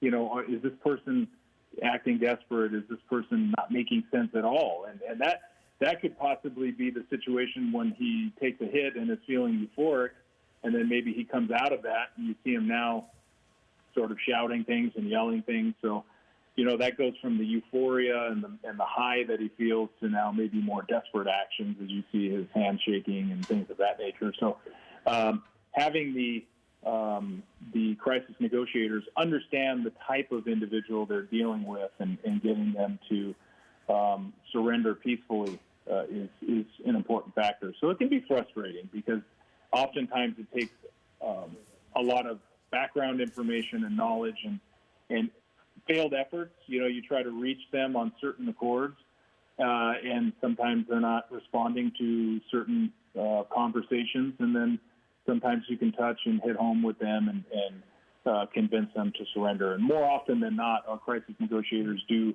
speak to the troubles that they're dealing with and convince them to surrender. A sort of broad question about the kind of people that you end up dealing with in pursuits. And we mean some of the bigger pursuits, not the like minute-and-a-half pursuit, which we know is oftentimes what a pursuit actually is.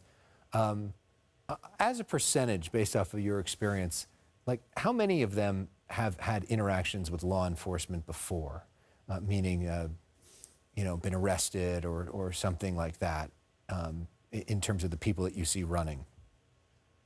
Yeah, unfortunately, it tends to be the same folks that we're seeing, particularly the ones that are running in desperation. I think that's sometimes the frustration that occurs with individuals who are not willing to prosecute hardened criminals and things of that nature, because it's frustrating when you see someone assault or rob an individual or be involved in a serious theft which led to a pursuit, and then you capture that individual using safety and regard for the public, and then maybe they're not prosecuted to the full extent. That can be frustrating. And so I would say more often than not, a lot of the individuals who are fleeing from law enforcement are repeat offenders and for all intent and purposes should be incarcerated. And so that can be a source of frustration for the law enforcement community and quite frankly, residents as well. I mean, I served in Compton for many years, and my friends from Compton would echo that same sentiment. Certainly we want common sense. We don't want to overutilize the criminal justice system. And so I think we're making positive strides in that regard. But when you have individuals who are repeat offenders continually infringing on public safety for our families, then those people need to be incarcerated. And they can try to take advantage of education-based incarceration programs while they're incarcerated, but while they're creating public safety, infringing on public safety, that's time for them to learn those education-based skills of not harming the public. Oftentimes, those people need to do that in jail rather than at our offense in the public circles. Yeah. I mean, and so what would you say, about 90% of people probably that you're dealing with that have been arrested before that are fleeing like this? Now that I work for the Department of Justice, as a senior advisor there, I couldn't speak to current statistics and things of that nature, but I would say it's an extremely high number. I don't know about 90%, but I would say that it's extremely high number most of the time.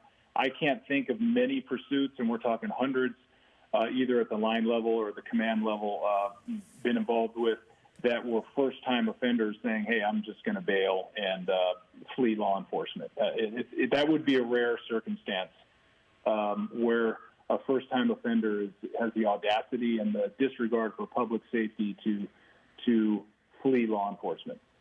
Yeah, I can't imagine how frustrating that must be. And to the point that you articulate, that, you know, I think what you're hinting at is LA County District Attorney George Gascon and some of his policies, and, you know, maybe not prosecuting people that may have been prosecuted in the past, and then they're on the streets, and you're going through all this again for somebody who very well could have or maybe should have been behind bars?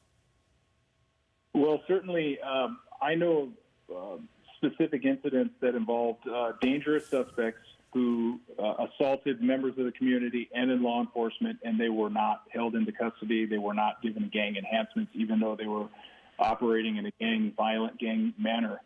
And so that is very frustrating, and it's hard to understand because there are great programs to assist families with family members. Whoa, look at this. Yes. How do you, I'm sorry to interrupt you, but obviously a change in tactics here. It looks like law enforcement that looks like a law enforcement vehicle, right? An unmarked law enforcement vehicle that has now moved its way into the wash. And what do you make of that maneuver? I don't see that maneuver on my screen right now. It's going to take that. Okay, you're in a bit of a delay. So yeah. there is a vehicle that is now moved its way underneath in the wash area that's setting up, which you'll see it in a little bit. Now it's backing away from the vehicle itself underneath, which was kind of surprising, and not sure what the thinking is on that or how a vehicle would even get in there. But that's an interesting change. But there is access to the creek there, and but I think you bring up a great common sense point, which is you certainly don't want to be under that vehicle because you don't know what desperate action. So while I've been impressed by the tactics deployed by the Sheriff's Department, you certainly, and you can see that that adjustment was made, which is good news. So you certainly wouldn't want someone positioned directly under that. So it might have been a factor of not knowing exactly where the vehicle was because you can't see up. So I'm certain that those tactics were adjusted via radio.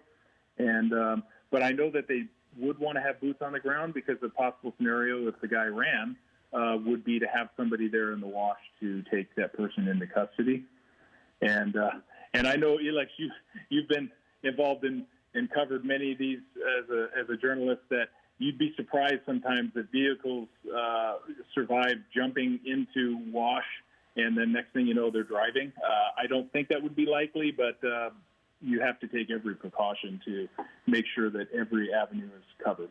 Well, it's been quite an advertisement for this truck so far. The way that despite the fact that this guy's probably high off his mind, has been able to maneuver this thing around vehicles, over medians and all the rest of it. Maybe we can show some of that video. I don't know if we have any of that queued up to give folks a sense on how we got here and all the maneuvers that this person took. So look on the top left, that's the live picture. On the bottom, this is earlier. So this was a pit maneuver that we saw earlier today, and the driver just goes right through like a field goal, driving through the law enforcement vehicles, bangs into one, doesn't stop him, starts driving over the center median and just keeps going. So that wouldn't stop the driver. The driver would keep on going. Here's a little bit later. You see a shot of him literally ingesting what we think is nitric oxide as he's being pit maneuvered. That stopped him from doing the drugs, but it didn't stop him from driving on the other side over the center median to continue going. And despite all these black and whites behind him, continue to evade capture. The pursuit would continue on the streets of Compton, eventually ending up where we see now. And there would also be an incident, maybe we have this video we can show everybody, of when they tried to approach earlier and they put, there we go, some gas inside the back window, some tear gas.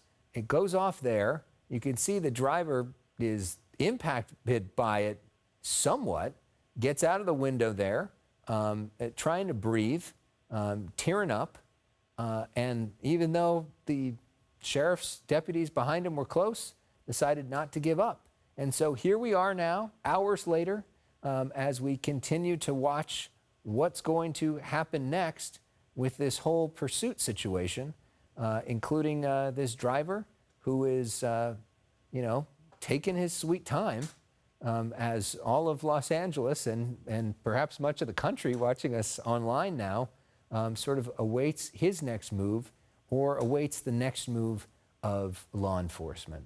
So for people that are just joining us, we're joined by Jim Hellman, longtime former assistant chief of the Sheriff's Department, who knows this sort of situation as well as anybody in Southern California. For people that may just be joining us, what are the potential next moves for the law enforcement that's there and that clearly have gathered in mass, including 3 Bearcats? So the potential next moves are obviously the crisis negotiators. I have seen a few of them on scene. They're going to try to interact with this individual with an effort to try to have him surrender without further incident.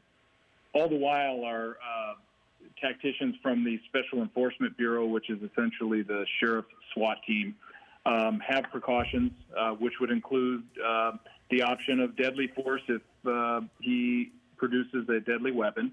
But, of course, the priority is also less lethal options, which includes a stun bag and gases. Certainly a canine is an option at a closer range if he were to run forward, a taser, things of that nature. So that's why you're putting yourself at a tactical advantage by having the Bearcat put you closer to the suspect, but also protect the tactical operators that are there. Certainly, evacuations, as we saw earlier, were made of the surrounding residents, not knowing the level of desperation of this suspect. He's already endangered many lives, as we saw with the pursuit operations. The pit maneuver was not successful only because it appears that there's weight, these large wood blocks in the back of the truck, so you can see the vehicle stabilize immediately after the pit maneuver. But the Sheriff's Department took precaution to do it in an area where, even if it was unsuccessful, it would not cause harm to the public, which I'm sure the public does appreciate. Certainly, you could be more aggressive and take a pit maneuver, but you have to be aware of the environment, which includes innocent bystanders and things of that nature. So now you fast forward and we're here. The first layer of gas did not work. And these are all steps that the Sheriff's Department is taking in good faith to try to have a peaceful result to this situation. Essentially, the gas or the chemical agent did not have too much of an effect on him. He initially appeared to show a little bit of resistance to it, but I think the intoxicant that he has sort of helped overcome that for him. That's certainly what it appears. We don't know that factually, but that's certainly what it appears. So this kind of information will be passed on to the command post, where the SWAT team and the incident commander, the tactical commander, will make a decision based on all that intel that is funneled through to the command post and relayed to the boots on the ground. This, as far as next step, the crisis negotiators, if they haven't already made a connection through a cell phone, would probably try to make communication with them. What I don't know is, have they already done that and has it been unsuccessful? Those are some factors I don't know, but certainly that's a common theme. So it's interesting to see. We just showed that there's now a Bearcat on the other side of this wash. There is also a car that we saw a little earlier parked up the wash. So they're anticipating potential moves. I mean, I guess it's possible that the suspect could get out of the car, run over that bridge, and then be on the other side, in which case that Bearcat and the deputies would be there waiting for him. It's possible that the suspect could either drive his vehicle over the edge, over the fence and into the wash, or just get out of the car and jump over the fence into the wash, in which case there would now be deputies waiting for him there. At this point, it's hard to figure out the mindset of this guy who has clearly been doing drugs for hours now. But is it possible, considering the percentages that we know, that guy's probably been involved with law enforcement before, may have been behind bars before, knows he's probably not getting out of it at this point, but you know what? This is his last shot at freedom. He's got all those drugs there with him in the car. He's got everybody watching him. What's the rush? Why not enjoy one last party? Is it possible that's sort of the mindset at this point? We do see that mindset quite often. You've captured a common mindset for these types of situations, although it's hard to know what drives everyone in those scenarios. And certainly in this case, we don't know if he has drug-induced psychosis, if there's something that initially drove him to flee from law enforcement that we don't even know about, but the command post does. So there's a lot of factors going into this, and the Sheriff's Department is certainly taking every precaution to have a peaceful remedy. I would say successful for keeping the community safe. We see now we have it to where we're confining and containing the problem to the suspect himself. It's really in his hands in the sense that he can have a peaceful surrender if he just comes out with his hands off and essentially offers himself, and it would be an end to the situation. If he made the mistake of running across the wash, I can tell you that the situation would probably end pretty quickly after that, because the Sheriff's Department has set up the proper containment. And as we saw the individual in the vehicle in the wash, they also now have the wash covered.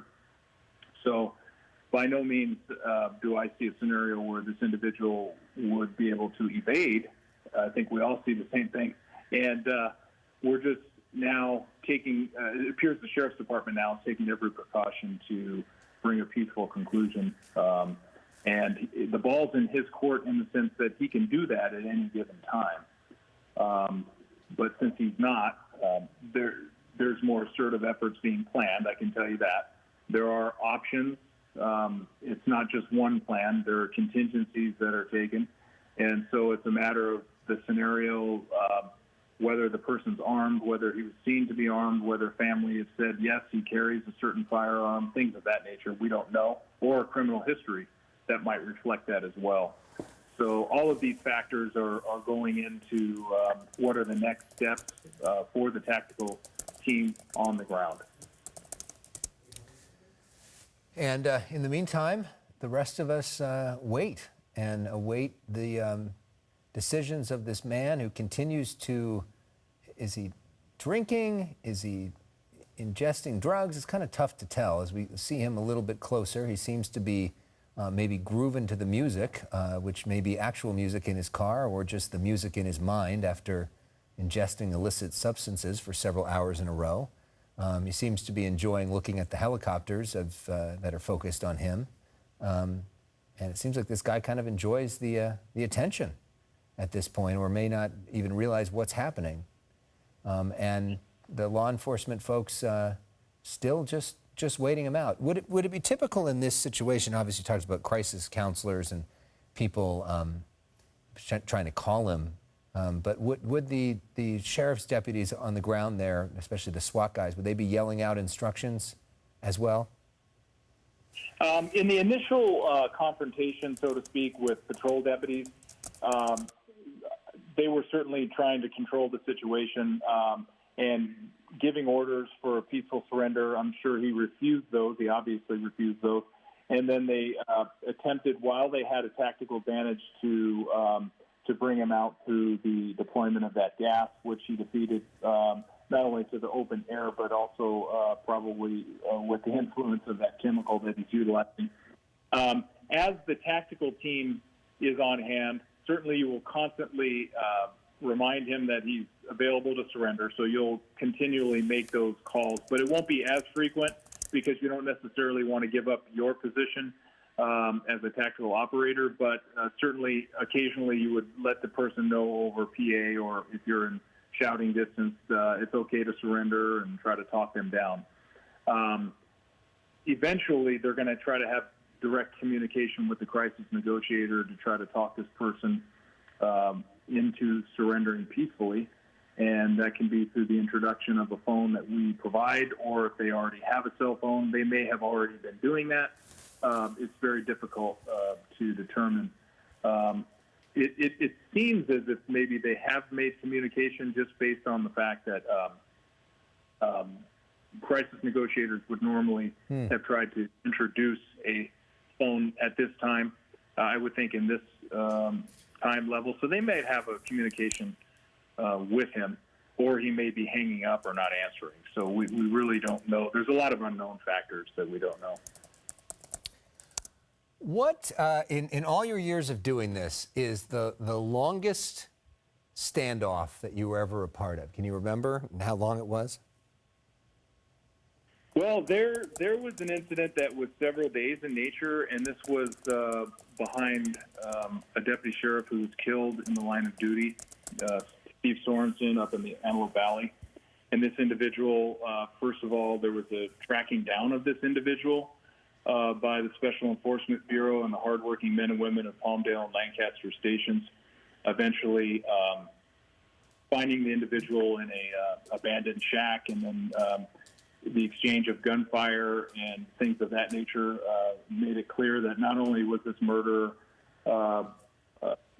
he was already involved in the murder of an innocent police officer, deputy sheriff, an outstanding deputy sheriff, by the way, but also that he was willing to kill more. And so every precaution was taken, and but this event went on for several days, quite frankly, and unfortunately, the suspect was killed, and every precaution was taken. However, some suspects are so desperate and evil, for lack of a better word, they're going to go no other way. And in the hundreds and hundreds of tactical incidents that the Sheriff's Special Enforcement Bureau, which is the Sheriff's SWAT team, they handle every year, to have a deadly confrontation by the SWAT team members are, quite frankly, rare. But when they do occur, it's by the desperate and violent actions such as what you saw last night by the suspect who shot 3 LAPD officers. There are those type of incidents that occur. And I think that story needs to be told, because oftentimes people are watching what you have, rightly so, called intimidating equipment, the Bearcat, Air 5. You see, basically firearms and rifles, M4 rifles, and also other MP5 rifles that are deployed by the tactical operators. You see stun bags. You see all this equipment that might be intimidating to the general public, but what you don't hear and see is the number of incidents that are de-escalated with the use of less lethal force, stun bags, tasers, the canine, and other remedies other than deadly force. But you certainly have to have those firearms available, and which includes long rifles and those type of precautions for the desperate suspects that, quite frankly, emerge in the least expected times. And so you never know the desperation or the mindset of a suspect, so you have to take those precautions to ensure the public's safe, and then, of course, the deputies that are on the scene. Jim, hi, it's Christine Devine back with coverage. Thanks so much for being with us since, a little after 2 o'clock this afternoon. Wow. Alex, we are going to stay with this coverage until it ends, I think, on our website, foxla.com, and our YouTube channel, Fox 11. We know we've got a lot of viewers who don't live in L.A. or who watch, other than their television, who want to see how this ends. So we don't want to leave you. We want to let you know we will continue that. Marla Tate is going to pick up that coverage at 5 o'clock. We have a newscast to do with a lot of news to cover for you in the day at 5. So stay with us for that as well as we continue to watch this coverage here. Jim, I cannot believe that we are still sitting here coming up on 5 o'clock in the evening with this driver sitting there for several hours not moving. I think our next guest needs to be analyzing what he's taking, what drug he's on that allows him to just sit there for so many hours. I can't quite figure it out. He's certainly at the advantage because he's obviously enjoying his euphoric feeling. As Alex showed, he's dancing to who knows if it's actually audible music or within his own mind. But, it certainly brings to light the professionalism and patience of not only the frontline patrol deputies from Compton, but also the tactical operators who are in a position of waiting for the individual to safely surrender, and coordinating all of those resources, which includes evacuating the residents and making sure that our residents are safe, because that's our first priority. Certainly, to make a tactical decision to go in involves many factors, whether or not he's known to possess a firearm or any other weapon. There he goes, smoking again. Hopefully it's not too close to the source of what he's generating his toxins with. But because if he hits oxygen with a live flame, that certainly could be catastrophic as well. But I digress. But anyway, but making those decisions also include respect for our residents of Compton. And at some point, you have to make a common sense decision, which includes how long do we wait for this operation to continue. Lights may seem like a factor, but we can bring in lights to ensure that we have visibility from a tactical standpoint. So that's not so much a factor, but there's real-life scenarios of families who have to return to their home. But the decision to have reverence for human life and ensure that he gets to a point where he can peacefully surrender and be convinced into that will be at the hands of crisis negotiators, and all the while the tacticians taking precautions if he makes a desperate attempt to keep everybody safe. But at some point there's a threshold where you do take action because let's say, for example, if he no longer has a source of intoxication, does that put him in a more desperate mindset? So you don't necessarily want to let those scenarios play out, and so you want to continue to keep a tactical advantage so that, A, he doesn't know when you're going to deploy, but B, you don't put him in a state of mind where he's appearing to show desperation or escalating desperate acts. You're exhausted, Alex? I'm exhausted. You must be exhausted. I mean, you've been talking now for several hours and doing a great job and giving us all these insights. I guess your years of experience of doing this and waiting people out have sort of prepared you for that. That's part of the gig, huh? It does, and we've had a lot of SWAT deployments in the Compton area and surrounding area, which includes Century Station and Linwood and South LA, but actually all over the county of Los Angeles and wherever it's needed. But one thing that's impressive about the reverence for human life that the Sheriff's Department deploys is you utilize the equipment to be prepared to de-escalate accordingly, but all the while keeping the public safe by, if through your efforts of de-escalation the suspect doesn't take advantage of that and comes out, then you'll be able to address that deadly confrontation as well.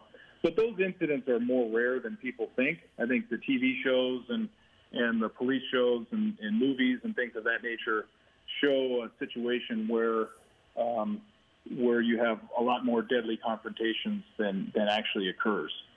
Also, you have a heightened awareness from unfortunate incidents such as the George Floyd incident and others where the actions of law enforcement were not appropriate. So there's a heightened sense of focus on how law enforcement uses force, and sometimes a misperception that excessive force incidents are more frequent than they actually are. And so we should scrutinize those inappropriate uses of force. And in the case of George Floyd, the prosecution spoke for itself.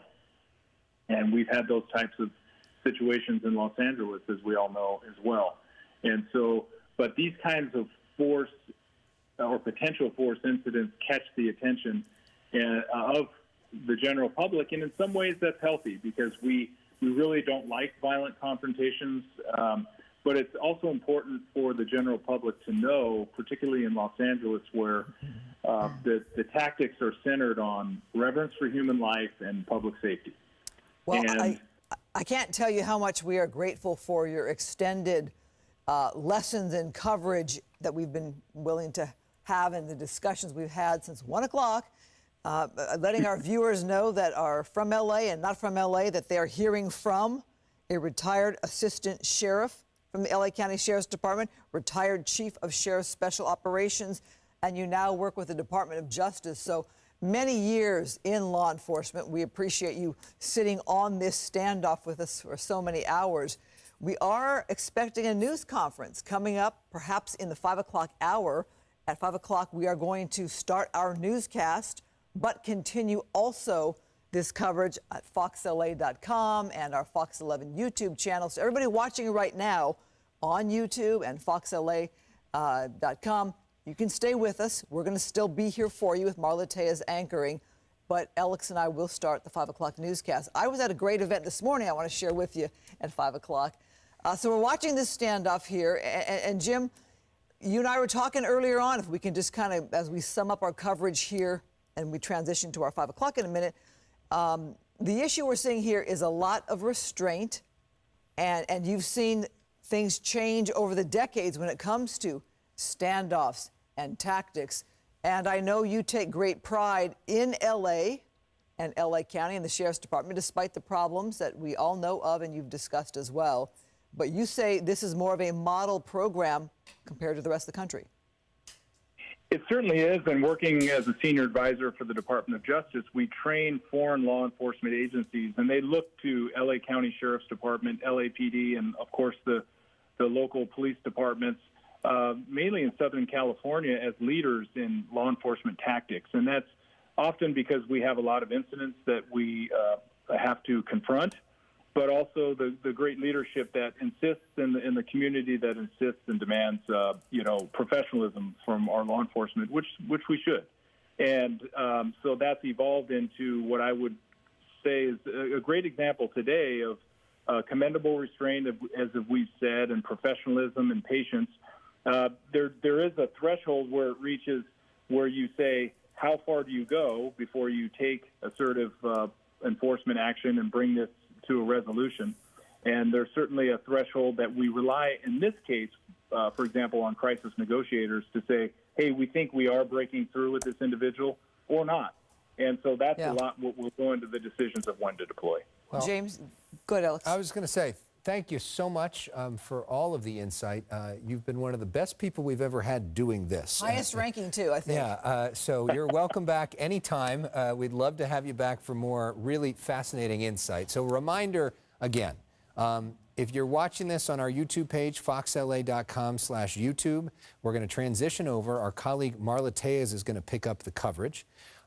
If you want to watch us on TV to get the other news of the day, you can head to Fox 11 on TV. We'll see you in a second. We're on top of breaking news in Compton, a police standoff entering its 5th hour. Picking up our coverage from our Christine Devine and Alex Michelson. I am in the Fox 11 newsroom to bring you the latest as we continue to watch this incredibly drawn out, long, hours-long standoff that is underway in the city of Compton. So for all of you joining us live on our website, foxla.com, I thank you so much for sticking with us as we have an eye on this. We have our reporters on the ground, including Coco McAvoy, who she is, along with the rest of us, we are waiting for a press conference to begin. We're waiting to hear new information from LA County Sheriff's Department. That is the agency that has been involved with this first pursuit that started in the 12 o'clock hour this afternoon and has now come to an end. The pursuit ended about 1 p.m. at this wash here, this flood control area in the city of Compton. That happened about 1 o'clock. And so since 1 o'clock, we've been in this standoff mode with the suspect in this white pickup truck, who, by the way, was wanted for reckless driving, DUI potentially as well. He has just been in this cab. You've gotten a good look at him. He's there. Hasn't physically gotten out, but he pops his head out every once in a while, just sort of slumped over, in fact. Let's now just tell you what, if maybe you've just joined this just to see what this is all about. This all started about 12:40 when officers were trying to pull over the suspect and pardon me as I look on the ground at another camera here that I don't think you have eyes on, but I'm seeing LA County Sheriff's deputies take to a podium to give an update. Are we, online team, going to bring that to you? Okay, so we're going to pull up this audio right now so we can all listen in together.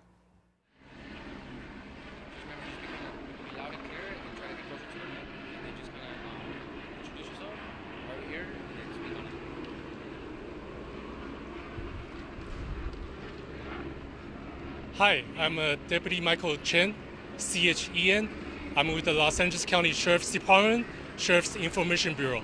I'm here to provide an update of the incident that's happening today in Compton. Compton deputies responded to a call for service of a vehicle doing donuts in the street, and the driver was seen inhaling an unknown substance. As deputies arrived, they saw the driver was inhaling a known substance from a tank. Fearing that the suspect was gonna drive off and create a public danger, as well as the danger for the public. Also, with the driver inhaling an unknown substance, the deputies believed that the driver was under the influence. The deputies attempted a traffic stop on the vehicle, but the driver took off driving, and a vehicle pursuit ensued. The vehicle ended up to the 800 block of Poplar Avenue in the city of Compton, where the suspect refused to exit the vehicle. The crisis negotiation team and the mental evaluation team are on scene and attempted to communicate with the driver, but was unsuccessful. The scene right now is turned over to the Special Enforcement Bureau, and where the Special Enforcement Bureau deputies will attempt to bring the incident into a conclusion.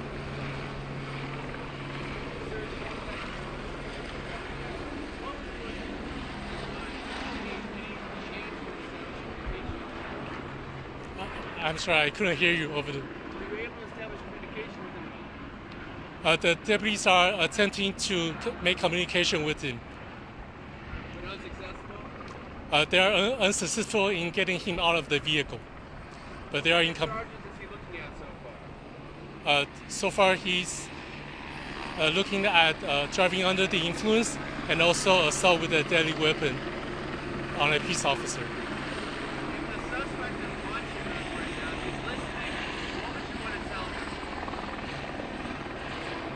Exit the vehicle peacefully, and so that we can bring this to a peaceful end. Apparently some of the suspect's family members are here at the scene, and they're saying that they're not allowed to speak to them inside it. Do you have any information about that? I have no information on that, sir.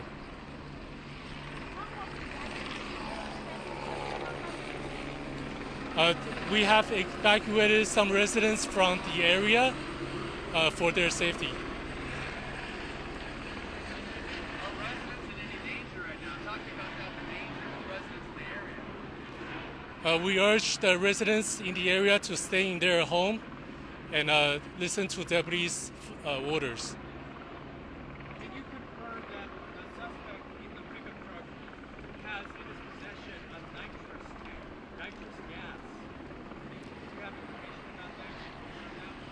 The driver was seen by the deputies inhaling a known substance from a tank. But you can't confirm it's a nitrous gas? We do not know the contents inside the tank until we can test it. Do you know about how many residents are impacted by this evacuation order? I do not have the number at this time. Yeah.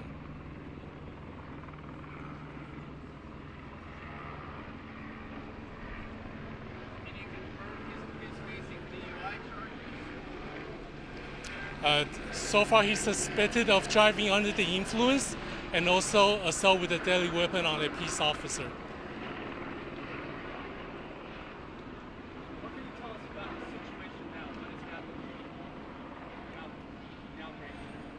So right now we are the Special Enforcement Bureau deputies are formulating a tactical plan to bring the suspect into custody.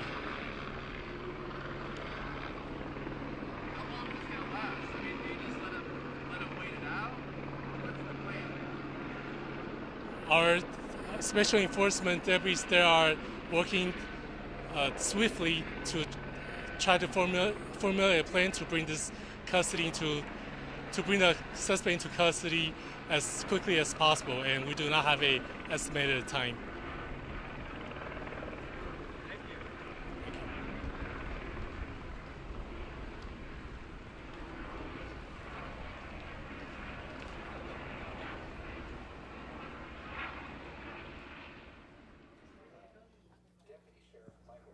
All right, I think we are going to rejoin you now live after we just learned maybe a little bit more information from LA County Sheriff's deputies there.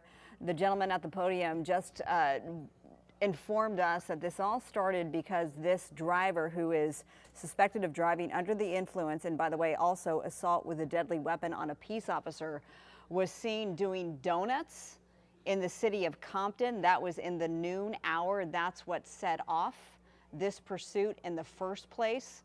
The pursuit, by the way, I know that we have those images. Maybe you saw them earlier. They were absolutely wild. I happened to be in the newsroom when this all unfolded earlier this afternoon. And to see him evade officers, there were at least 3 pit maneuvers that were attempted to bring this guy to a stop. He evaded those. He crashed into plenty of black and whites.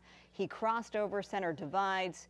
I believe he hit some unsuspecting vehicles, if I'm not mistaken. I'll work to get that confirmed to you. But nonetheless, I do know that he came into contact with law enforcement vehicles.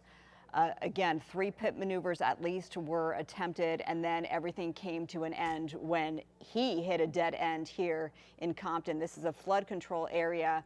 We just learned from that deputy there that some residents in this area, no surprise, have been asked to evacuate their homes out of an abundance of caution. People, maybe you're watching us from the city of Compton. If you live anywhere near this, the deputy just said, stay inside, lock your doors. Obviously a dangerous situation that has now gone on for several hours. We've also learned that maybe this isn't new information because I saw this happening earlier, that the suspect inside the vehicle was seen inhaling some sort of a substance. It's been reported that it's nitrous oxide, aka laughing gas, out of a balloon. I saw that with my own eyes earlier, where he was inhaling an unknown substance out of a balloon. The deputy there said he was also seen inhaling a substance unknown from a tank, from a canister. So that has also happened. So clearly the suspect not in his right mind. That's an understatement, as our shot now zooms into the SWAT team, the tactical team there from the Sheriff's Department. We heard from that law enforcement officer at the podium that the special enforcement team is collaborating to figure out the best plan of attack in order to get this guy out of that white pickup truck and into custody. That's the plan. He says we're working to do that as quickly as possible. Well, this has been happening since 1 o'clock this afternoon. It's 5:10 here on the West Coast. Maybe you're joining us from the East Coast. I understand that this has attracted a lot of eyeballs just because it's just been so wild to watch. I mean, the pursuit was wild, and when this came to an end at this wash at 1 o'clock more than 4 hours ago, we thought, okay, it's only a matter of time. We've covered these sorts of pursuits many times, and it's only a matter of time until we get the suspect into custody. Well, here we are 4 hours later.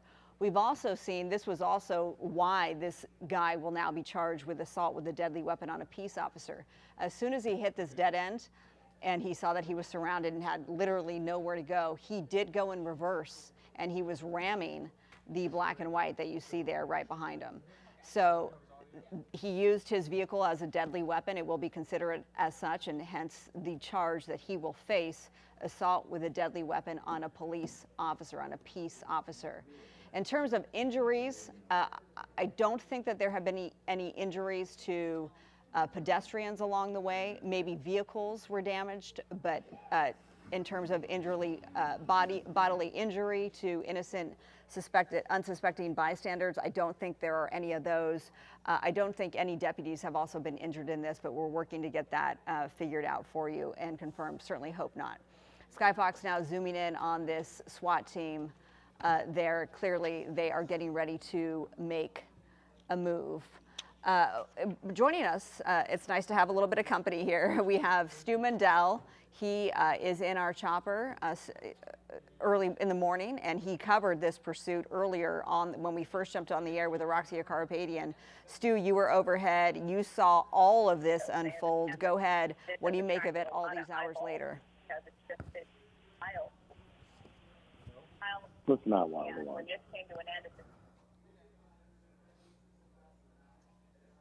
Do we have Stu? Bear with us, folks.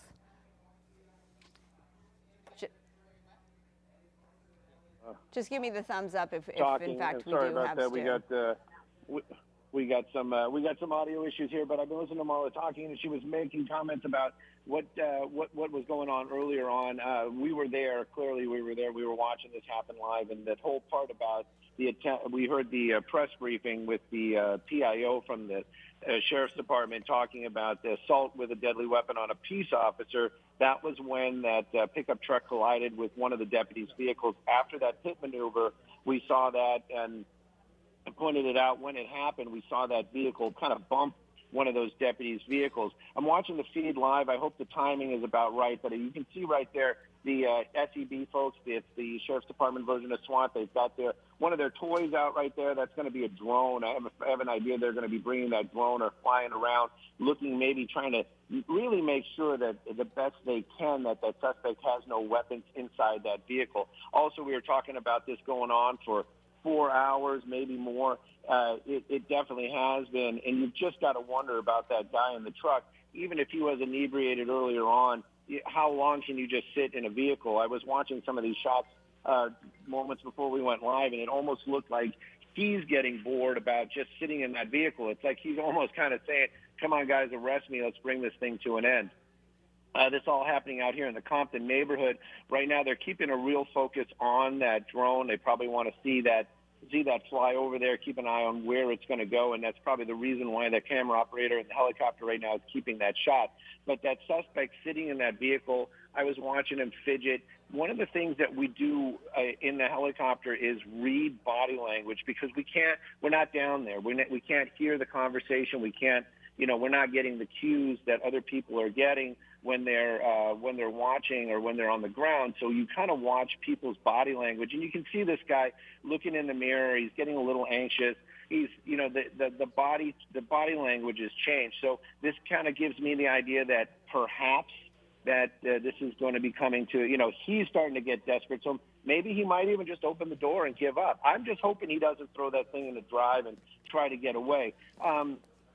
We've been getting these wide shots also of this area. There's a pedestrian bridge right next to where that pickup truck is. You can see that sidewalk. Well, that sidewalk continues over the wash to the other side. There's deputies over there as well. So if he decides to maybe perhaps run, and I haven't seen a dog on the scene yet, so if he decides to run, then there are deputies that will meet him on the other side of that bridge right there. But right now, that drone seems to be the most interesting part of this afternoon right now. This has been a long and tedious standoff. The deputies from the Sheriff's Department doing an amazing job. And, this is the thing. It's like much like the newscast, they're handing it off to other people. The original deputies that were down there were the patrol deputies. We watched them as they basically pulled out every trick in the book to try to get that suspect out of the vehicle. Then after that, we waited for a little bit, and then we started seeing, I make the joke that it's management. But, the sergeant started showing up, and they were like, okay, we're going to bring in SEB. And so they basically changed, they did a shift change down there. So now we have these SEB guys there, and these are, you can see them. They're trained for these type of situations. They do standoffs. They do rescues. They do this type of deal. This is their thing, as it would be. Right, so they've been here for a good, probably almost 3 hours now. And, we heard the the PIO talking about putting together a plan and making a timely effort to get that suspect out of the vehicle. Well, I'm almost wondering if that suspect doesn't want to just get out of that vehicle. Come on, I mean, if you've been sitting in a truck for 4 hours, I mean, it's time. It's time to get out of that vehicle. So right now, we're just kind of keeping an eye on what's going on. And, of course, we want to see what's happening out there. But, of course, the other side of it is, it's still a dangerous situation. That suspect could injure himself. They don't want to see that. There's always that possibility. That truck still runs. He has the keys. We watched earlier on as Marla, you might have seen that or not, but that vehicle was actually in reverse, rammed up against that deputy's vehicle, and those tires just spinning and smoking. And he was, making an effort or a gesture to either get away or to create a situation where he was trying to frighten off the other deputies, which they weren't frightened by any means, but it was the same thing. Safety. You don't want to be next to one of those tires when they explode. And they might have. With that kind of heat, that kind of tension, something could have happened. So they kind of backed off. There's also spike strips under there, but that truck really not going to be able to get anywhere. Right now you can see Skyfox is kind of moving around a little bit, getting a little bit of a different angle. Those deputies armed. Those deputies have the body armor on. There is a good possibility they might just do some sort of distractionary thing. I'm not giving away any tactics. I don't have any inside information. I'm literally at home. I'm not even by a scanner. But we've seen it in the past. They will, do a flashbang or make some sort of distraction on one side of the vehicle, and then deputies will pull that guy out of the other side. Who knows what the plan is going to be? It's going to be interesting to see when it comes to an end. But right now, this is still a standoff out here. It's been going on for hours. They've got the big guys in. These are the big dogs, as it would be. That's SEB. That's the sheriff's version of SWAT. And that suspect, he's got to be getting tired too. Sitting in that truck, looking out that rearview mirror, contemplating his life choices. It's got to be kind of dreary. I don't think he's in there any kind of jovial mood or any kind of happy. It's almost to the point where he's like literally saying, you'd wonder if he's like, just come on, guys, just come and arrest me. Let's get this over. You can see him looking out the window right there. Much different body language than we saw, 4 hours ago. 4 hours ago, he was, standing up. He was, throwing things out of the vehicle. He was making all kinds of gestures. Right now, seems to be a little bit more calm, a little bit looking out that window, keeping an eye on what those deputies are doing. And, of course, he's got to be thinking about this also. You got to know that, there's the same attitude that we have or I have about that suspect, maybe driving off, injuring a deputy. That suspect's got to be thinking, too, yes, these are trained professionals, but they have loaded weapons. They're going to have loaded weapons pointed at me. Anything could happen. It is still a very, very dangerous situation out here in Compton. That pickup truck, we're not able to roll tape from earlier, but we watched as that driver was inhaling nitrous from a balloon, or what we believe to be nitrous from a balloon earlier on during the pursuit. There was actually a pit maneuver when he was inhaling from that balloon. We were looking to see it, and that's when the deputies did a pit maneuver. We watched him drive on center dividers. We watched him weave his way through the deputies' vehicles, crashing into is kind of makes it sound more dramatic than it was. He definitely hit that deputy's vehicle though, and that's what when it happened, I knew that was the game changer. That's when everything changed, because now it's becoming assault with a deadly weapon, not just evading and a DUI. So the SEB there, you can see that large pole in front of those deputies right there. We've seen that in the past. They will put a different type of gas canister than the ones that we saw earlier on. If you were watching from way back when, they actually had deputies walking up holding these canisters of gas. We call it CS gas. I'm not really sure if that's a technical term anymore. That's what they used to call it back in the day, but it's tear gas, basically. It's something that's going to annoy that suspect. But what SEB has inside there is different types, different brands. And that pole right there that you see, they will put that canister. It's basically like one of, you've seen those old, the claws and stuff that the kids have, and some of the elderly people have these like grabby things. All right, that, Stu, Mendel, so I apologize. I'm going to interrupt you because he's jumping out, obviously, because there's gas that's coming out. Now he's making a run for it as he gets rid of his hoodie, and he doesn't look like he's going to make it very far. Hands up, just like that, and it's coming to an end. My goodness, how quickly that happened all of a sudden, yet how long it has taken. We have been watching this standoff with this pursuit suspect, this reckless DUI pursuit suspect who is now going to face a charge of assault with a deadly weapon on a peace officer.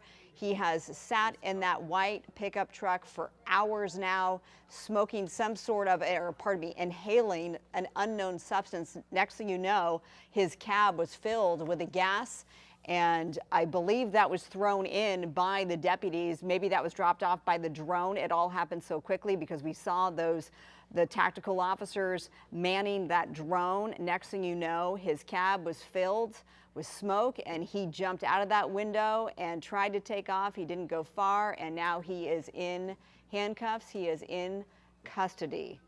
That was a wild end to a wild pursuit and a drawn-out standoff as we watch him now being taken to a vehicle. These are these tactical officers, the special enforcement team from LA County Sheriff's Department, who did pretty phenomenal work there. As we are seeing them figure out where they're going to put this guy, which black and white is going to haul him off to jail. Stu Mendel, you just saw that unfold. Was it I think you can hear me, was it the drone that dropped a gas canister into the cab? He's trying to get out of there. Oh, yeah. Yeah.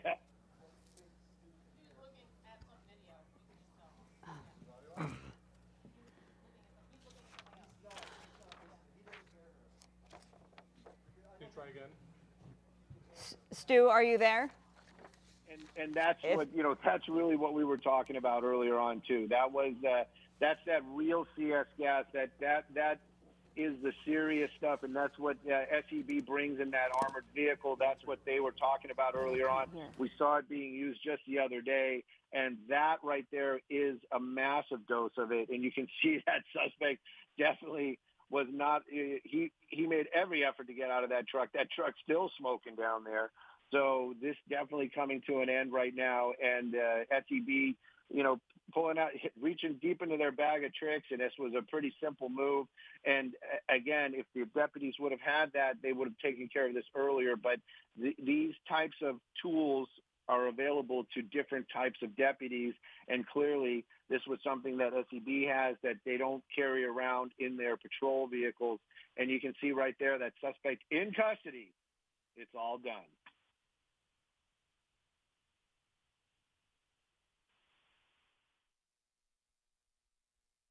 Thank you so much. Marlette is here in the Fox 11 newsroom. We're watching this unfold as now the standoff has officially come to an end after gas was thrown inside of his cab that made him get out as quickly as possible. He tried to make a run for it. He didn't go far, and now he is saddled onto the sidewalk there, obviously in handcuffs, as the tactical team is obviously questioning him.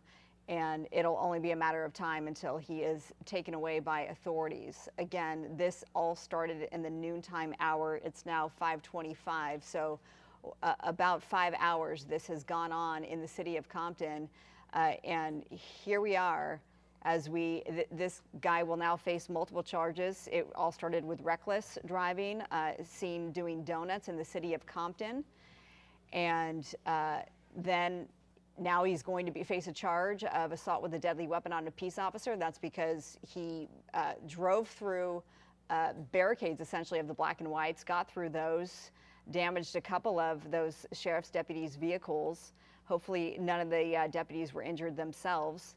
And then once he got to this dead end, he threw it in reverse and backed into the deputies trying to get away. That went nowhere. By the way, it should also be noted that trying to get the suspect to come out earlier, the deputies fired multiple pepper balls into the cab of the pickup, and that broke just a portion of the rear window there. The driver, of course, refusing to exit the vehicle. Then deputies later tossed a gas container into the cab. The standoff continued, though, as we know, and then, of course, we saw the drone go up, and then we saw the cab be filled with gas. And before long, it just took a couple of seconds once that happened, he jumped out of the window. I think, if my memory serves me right, he tried to crawl out of the window, and I think he just ended up opening the door, maybe fell out of the window, and then scrambled to his feet, only made it maybe 10, 15 feet, and then he just put his hands up, and this has come to an end. LA County Sheriff's Department, the tactical team, doing a great job getting him out of the vehicle and into custody. That was the whole point. Now, this obviously, the investigation is now just underway. So these things take a long time. We obviously will want to follow up with this to find out what exactly this guy's history is. Does he have a criminal record? Where do we go from here? There are plenty of residents who were asked to evacuate earlier. Hopefully they'll be able to return home soon, a complete inconvenience for them, but they understandably were evacuated out of an abundance of caution for the neighborhood. And hopefully everyone living there can feel a little sigh of relief on this Thursday night now that this has come to an end. Because I was thinking about what are we going to do once it gets dark and once the sun sets? It looks like we lost our shot. Okay, we're back on. So Skyfox is now going to be returning to base as this is a nice shot of the city of Los Angeles. Look how big that is. The sprawling. Oh, I'm sorry. So I'm apparently looking at a different view than you are. So I think you still have eyes on the scene.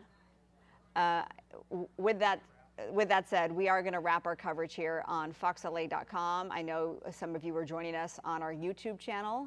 We appreciate you following along. Thanks for being with us on this Thursday afternoon, wherever you are.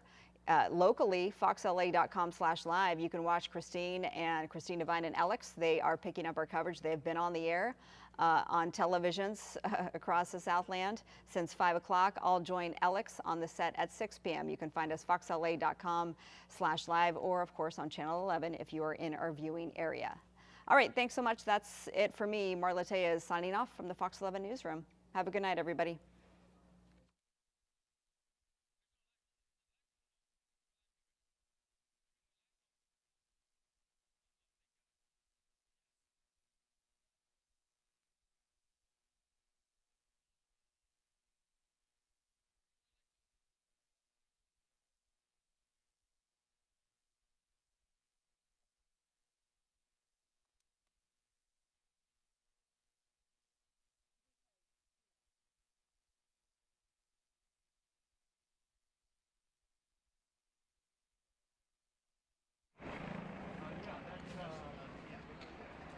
Come on, Chen, don't give...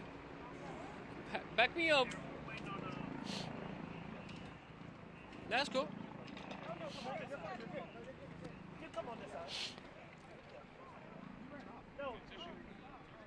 Fuck, it got me good, bro. I was over there and I'm like, ah.